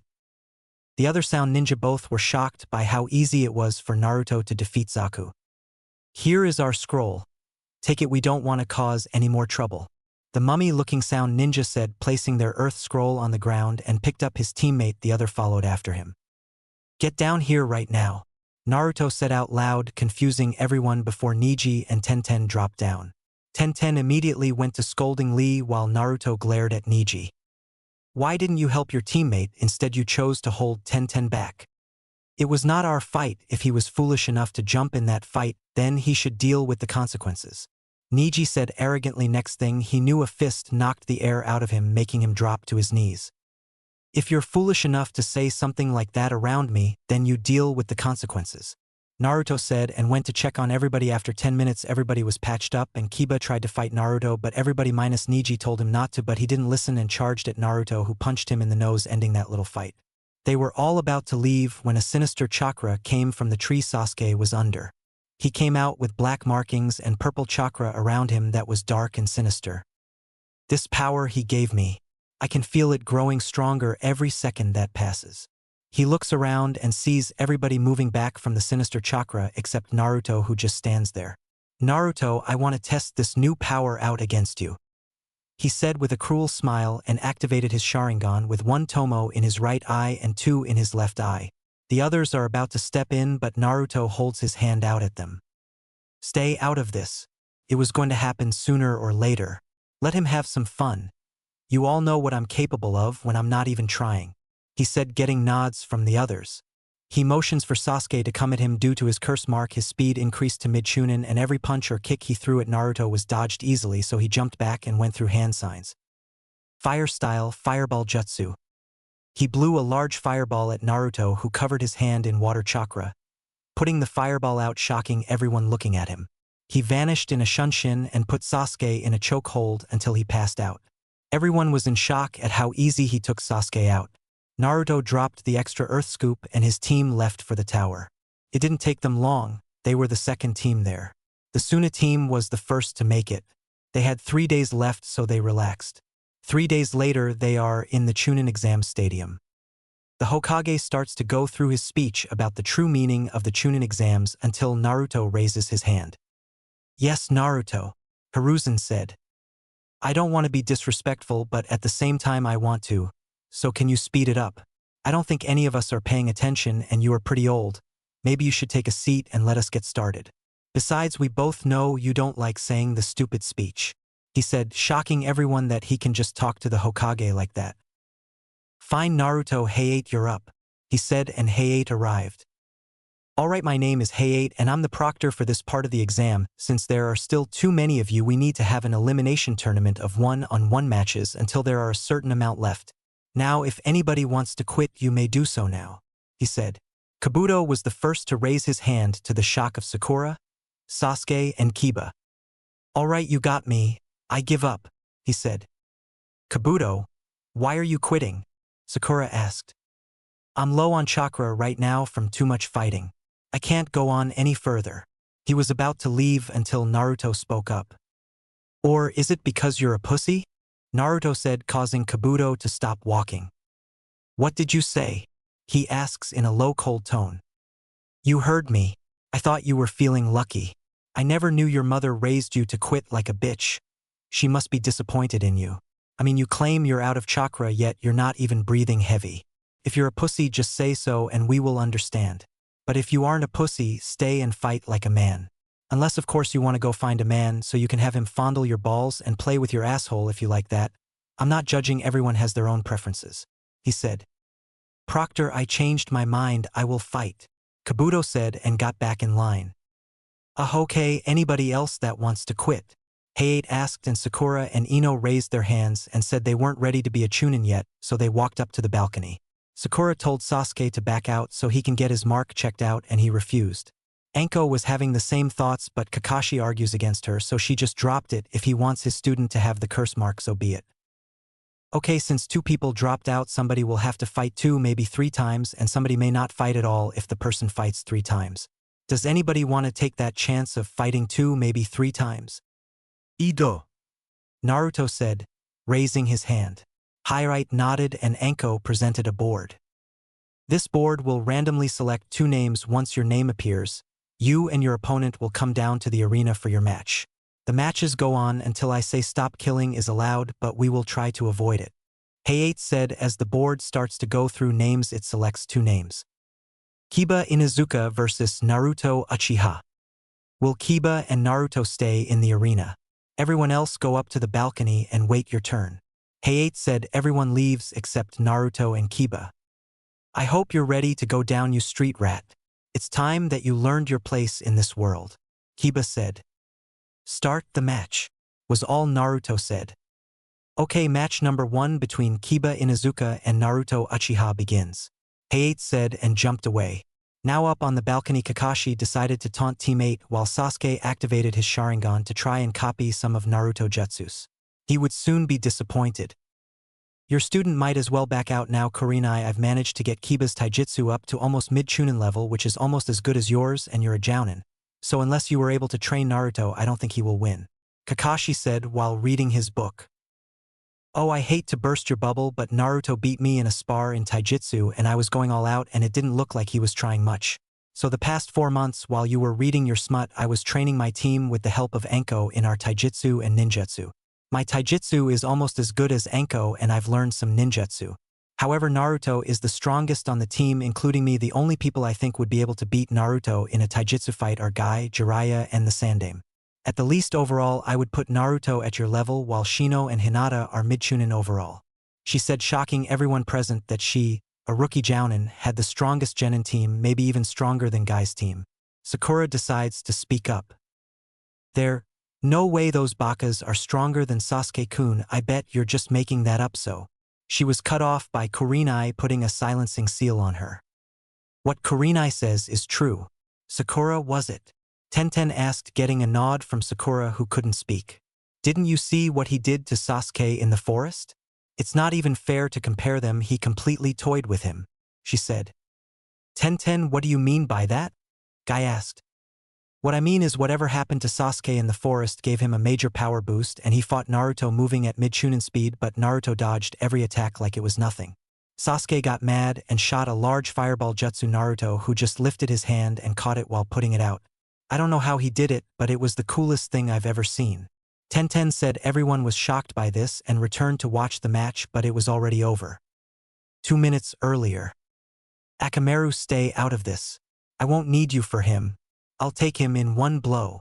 Kiba said. Naruto stayed quiet and built up some wind chakra. Ninja art, beast mimicry. All fours jutsu. Kiba came charging at him in low Chunin speed, however Naruto stopped him with his jutsu. Wind style, sonic boom jutsu. Kiba was stuck in a tunnel of wind while small crescent blades of wind cut him up. The jutsu ended and Kiba fell to the ground, cut up and in pain. He stood up but found a fist in his stomach. His eyes rolled to the back of his head and he was knocked out. Winner, Naruto Uchiha.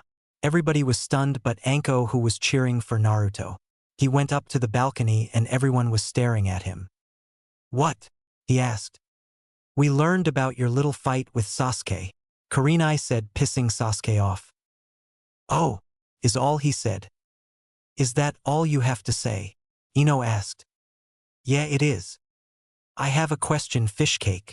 Tenten asked. His eye twitched and everyone chuckled at the nickname. What is it, Panda-chan? He asked. How did you catch his fireball and put it out like that?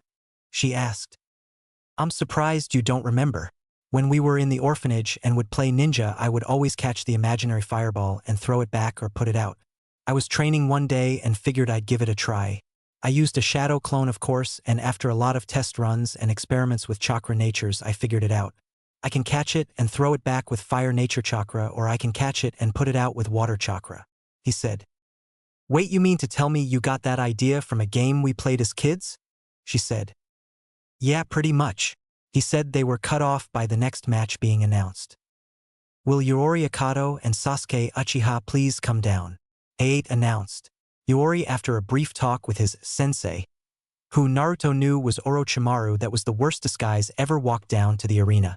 Orochimaru looked up, felt someone looking at him and met Naruto's eyes.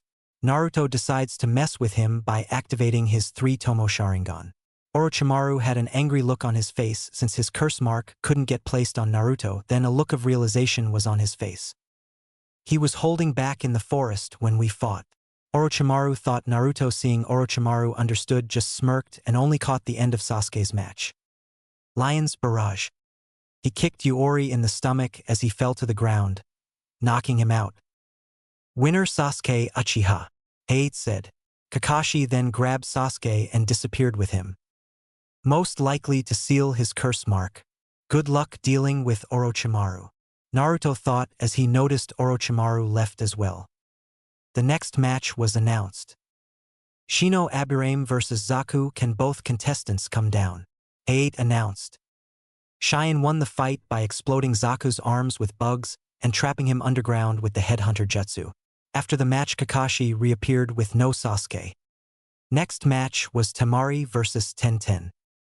Naruto spoke up. Tenten, this is the worst possible fight for you. She is a wind user and can blow away your weapons. Try to get in close and force her to use taijutsu instead. Tenten nodded and went down to begin the match. It was a good match. Tenten did get in close and forced her to use taijutsu, but Temari managed to kick her away and use her wind ninjutsu. She used one similar to Naruto's sonic boom jutsu, but she needed a weasel to cause the cuts. She let Tenten fall out the air and tried to break her spine with her fan. She stood up underneath where she was falling, but Naruto jumped and caught her standing on the fan, shocking Temari and everyone else but Guy and the Hokage because they didn't see him move. Only those two did. Shikamaru fought the girl from the sound team and trapped her in his shadow possession jutsu and forced her to bang her head on the wall, knocking her out. Next match was Hinata vs Neji. They both made it to the fighting area where Neji tried to belittle Hinata but was surprised it didn't work. They settled into their gentle fist stances, although Hinata's was different. She was leaning to the left with her left knee bent and her right leg stretched out with body twisted slightly, her hands in the air. Her left arm was more up with her hands pointed down at the ground. Neji spoke up. That is not the gentle fist stance. Are you that much of a disgrace to the clan that you can't even use the proper fighting stance? He said arrogantly. This is my version of the gentle fist. I call it the flowing gentle fist. The traditional style you other Hyuga use is too stiff for my body type. Hinata explained. It does not matter, you are fated to stay a loser your entire life. Neji said. Hey8 started the match and Neji rushed at Hinata but was shocked when she twisted around his attack and hit him with two palm strikes in his back. He glared at her and they picked up the speed. After a while, Hinata noticed she wasn't closing his tenketsu after a while and noticed her arms were practically useless. She raised her hand and forfeited the match, stating it was pointless to continue if she can't properly use her arms. Neji didn't like this and stuck her in the chest. He tried to strike her heart, but she pushed his hand to the side and he hit the other side of her chest. No major damage was done, but she collapsed but stood back up, shocking everyone but Shino and Naruto. She coughed up blood as she spoke. It's a shame that someone as talented as yourself can't even be satisfied when the opponent gives up that you have to attack once my guard is down and the match is over. I guess you were mad that I'm able to go toe-to-toe with you using a style that is only 4 months old. Oh well, I believe I've made my point. With that, she turned and walked before collapsing to a knee, coughing up blood. Neji, seeing this, took out a kunai and rushed her from behind but was stopped by all the jounin present. Look at this, the main branch getting special treatment yet again. Neji snarled. No, you're wrong, dipshit, we just saved your life. Turn to the right and you'll see what I mean. Anko said from behind him. He turned around and saw Anko basically tackling Naruto at his waist, and the third Hokage's personal Umbu-cat blocking the Kubikirabocho with her own sword that was an inch from taking his head off. Neji, you better hope we don't fight in the second round. And by the way, you all forgot about our other teammate. Look at Neji's legs and you'll see what I mean. Naruto said. They looked down and sure enough Neji's feet were trapped by an earth jutsu with Shino having a kunai at his spine. However, Naruto was holding his wrist. Whatever, you're fated to lose to me no matter how strong you are. Neji arrogantly said. The jounin let him go and Shino dropped his earth jutsu and Neji left back to the stands. Hinata was taken to the hospital to be checked out. Next match was Kankuro versus some leaf genin nobody knew existed Misumi other than Misumi becoming a human rubber band and Kankuro revealing his control over puppets. It was anticlimactic. Next match was shown. Kabuto versus Naruto. Both smirked at this Kabuto because he was going to make Naruto eat his words, and Naruto because he was about to inflict some serious damage to Kabuto and had a plan to make sure he couldn't forfeit as soon as the match started, which unknown to him was what Kabuto was going to do. After a few minutes of fighting, they both made it to the fighting area where Naruto quickly threw 4 kunai into the walls surrounding them. What was that for? Naruto planning something already? Kabuto asked mockingly to get under Naruto's skin, but it didn't work. Actually, just a little barrier so you can't weasel your way out of this fight. It's a privacy barrier people can see in, but no quitting early because no sound will be able to come from the barrier and you can't hide in the ground as well. The barrier goes into the ground as well. You said you were feeling lucky earlier, so I wanted to test you. He said inwardly. Kabuto and Orochimaru were relieved. They thought he figured out Kabuto was a spy. However, Anko, Naruto and Hiruzen knew he was. They had Inoichi on standby for a mind walk at the T&I department. The match between Kabuto and Naruto may begin now. Hayate jumped away as the barrier formed. Kabuto smirked, not believing what Naruto said was true. I forfeit. I can't win against him, he's too strong. However, Hayate just stood there. Naruto smirked. Told you already, you can't escape now, let's begin. He activates his Sharingan, showing 3 tomos, shocking all the Jounin except Kurenai and Anko. He rushed at Kabuto at low Jounin speeds. To everyone's shock, when Kabuto sent a punch at Naruto, it went right through him. Naruto appeared behind him and kicked him in the back hard, sending Kabuto into the barrier that shocked him. Oh yeah, I forgot, if you touch the barrier you get a shock. Kabuto, getting tired at being made to look like a joke, decided to go at him with full strength and activated his chakra scalpels and rushed him. Naruto decided to make it look believable, so he avoided any shots to vital areas and allowed Kabuto to hit him a few times. He knew they will heal up by the time the match is over. After a while, Naruto decided to use some ninjutsu. Wind style, air slash. He coated his hand in wind chakra and slashed his hand upward, sending an arc of chakra at Kabuto, who barely dodged it but still got cut up on his side. Naruto, however, didn't let up. He went through 3 hand signs. Fire style, fire breath jutsu. He shot out a stream of fire at Kabuto, who jumped up to avoid it, but his right leg got burned and he yelled out and however was not done. He held his hand up and created something like a spear made of lightning chakra and threw it. Lightning javelin. The javelin hit Kabuto and pierced his shoulder into the barrier. He was electrocuted and felt double the pain. His nerves were shot and he passed out. Naruto dropped the barrier. I win. He said. The medic came and took Kabuto, but Naruto sensed the medic had no emotions. Quickly using Umbu signs, he told the Hokage and left after the Umbu. He found the Umbu with Kabuto and killed the Umbu. He took Kabuto to Inoichi. Inoichi knew he only had 3 minutes, so he went in and got what he needed and covered his tracks. Kabuto's mind looked how it did before Inoichi entered his mind. He nodded to Naruto, who took Kabuto to the medic bay at the stadium. He felt Orochimaru coming and suppressed his chakra before leaving undetected. He made it back in time to see the next match being called. He guessed Choji lost, but they said Choji did impress the judges in his match versus Dosu by the way he fought and had to come up with plans on the fly. It was a good 10-minute match, they said. He didn't even know he was gone that long. Naruto versus Rock Lee. This match will begin in 2 minutes, giving Naruto some time to catch his breath. Hayate said Lee and Guy for the past 2 minutes were going on about the flames of youth, and Naruto just sat there meditating, getting his breathing under control and let his wounds heal up, which took 45 seconds for them to be done. So he just sat there meditating and people tried to talk to him, but Anko and Kurenai told them to stop and leave him be. They both knew why Naruto was acting like this. His taijutsu was mostly self-taught from his mother's scroll. He was going up against the student of a taijutsu master, who Naruto had no doubt was the strongest genin besides himself in terms of taijutsu. If they had to guess, Naruto knew he would struggle if Lee knew how to open any of the celestial gates after the second gate. A buzzer was heard and the 2 minutes were up. It was time for the final match of the exhibition matches.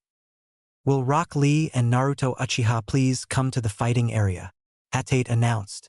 Lee became serious, having been wanting to fight Naruto since he saw them in the forest. Naruto simply stabbed the Kubikirabocho in the ground and left his weapons pouch with the sword and put gravity seals on them so nobody would steal them. They both looked at each other seriously and turned and walked down opposite sets of stairs into the fighting area. The final match of the exhibition matches between Rock Lee and Naruto Uchiha. He said, "Begin."